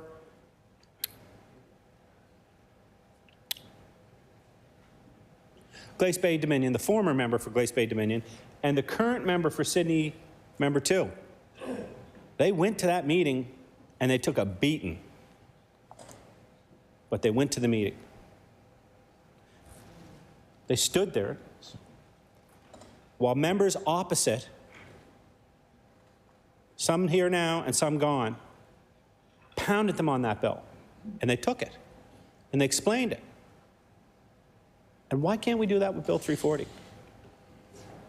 Why can't we have a meeting, a town hall meeting on Bill 340 Why can't we hold meetings with CBRM and Mayor McDougall? Listen, as I said earlier in this, Mayor McDougall may be one of the most accessible politicians I've ever met in my life. Honestly, like her or not, I quite frankly like her, but like her or not, she is extremely accessible. Don't believe me? I'll send you her number. You give her a call, Mr. Speaker. Bet you she answers right now. Most municipal people aren't. She is. That's a joke. Most politicians are. And so this has become a common theme about fighting and banging heads with our municipal partners. And what I will say is this: we have some former councillors around here who, if they were still in council, they'll privately tell you they'd be screaming and yelling and furious about this bill. Furious. And bills like this that have come forward. And yet, we're not hearing anything. And I wonder what their former colleagues think.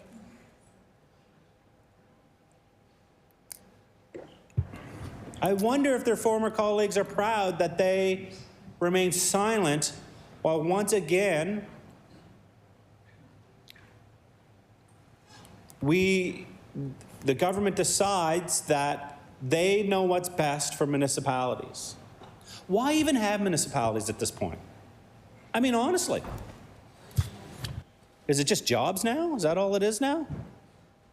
I think you were a former councillor, maybe? You know, I'm looking across and I'm looking here and I see councillors all over the place. And some of them are okay with this. But not all of them are equal.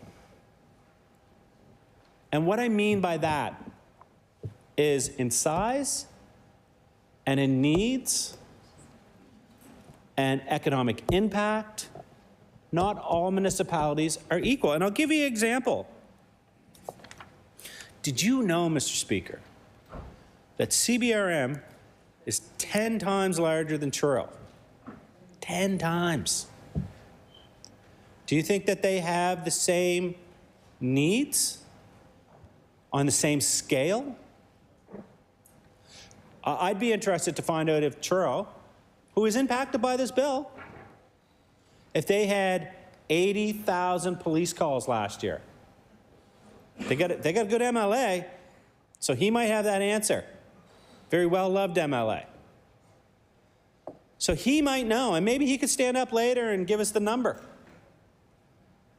So when I say not all municipalities are not created, but all municipalities aren't equal, I mean by the size of their needs. Listen, I'm 48 years old. My need to eat is much larger than my 8-year-old son's, right? Like, what I eat is much larger than my 8-year-old son.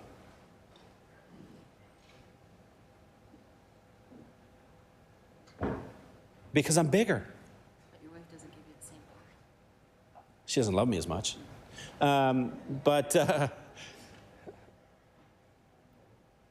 So we have to look at that. We have to look at snow removal. How many plows do you need on your road?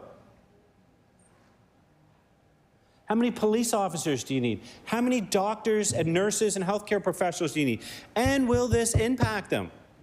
Again, I think what we should be doing right now is finding a way to reduce tax burden on CBRM, on the residents of CBRM.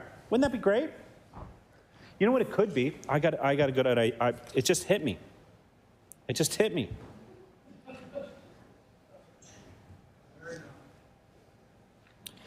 It could be, we know the member for Victoria the Lakes is one of the greatest MLAs to ever grace this building.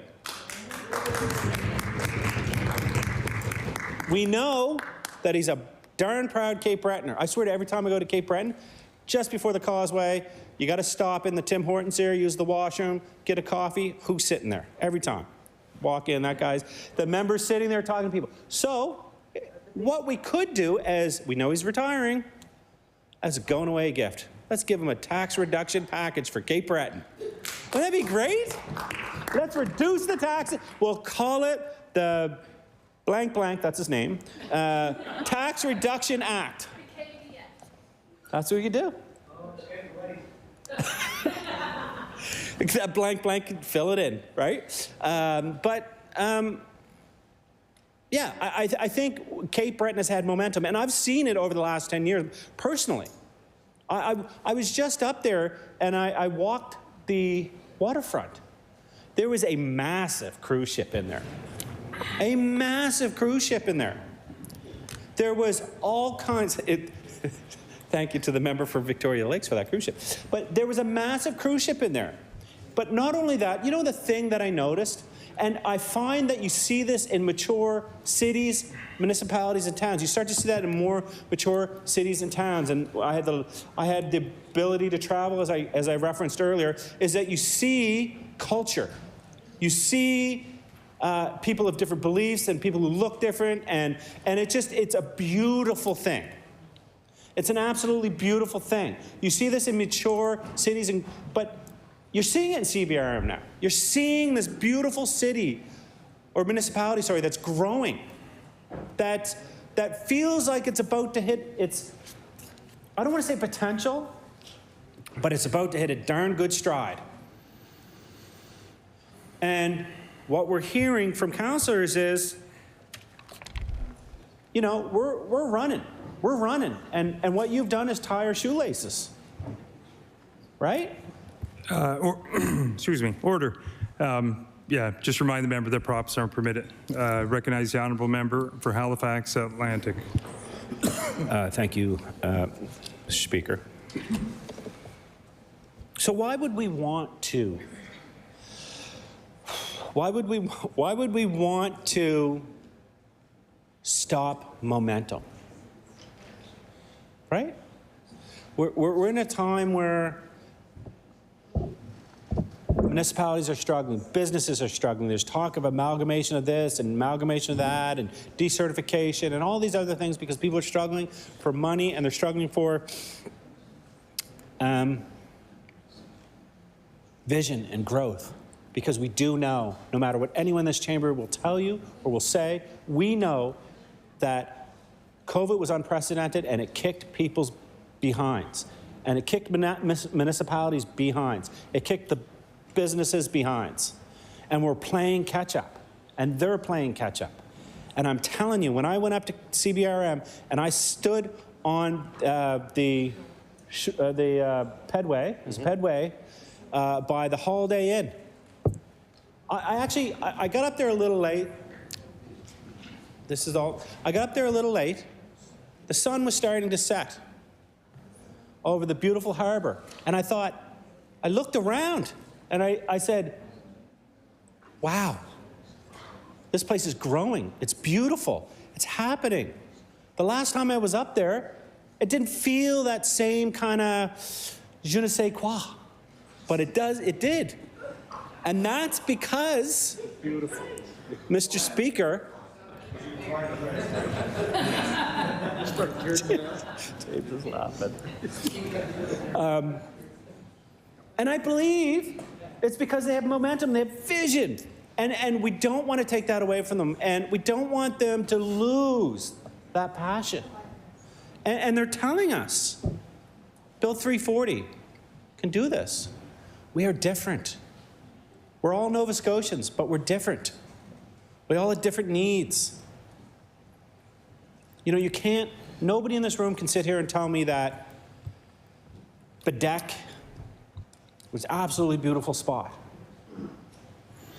Has the same exact needs as West Pennant.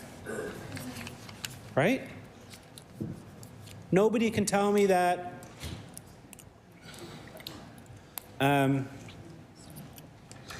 Lunenburg, another stunning part of this province, has the same needs, and the size and the needs are the same as in North Sydney. Let's stop. Okay. And with that, Mr. Speaker, I'll pause here and I move to adjourn debate. Recorded vote. Recorded. There has been a motion to adjourn debate. There has been a recorded vote call. I will ask the clerk to conduct the vote. I'll ring the bells. Yep.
Order. We have reached the time of adjournment. We stand adjourned until tomorrow, Friday, October 20th, between the hours of 9 and 1 p.m.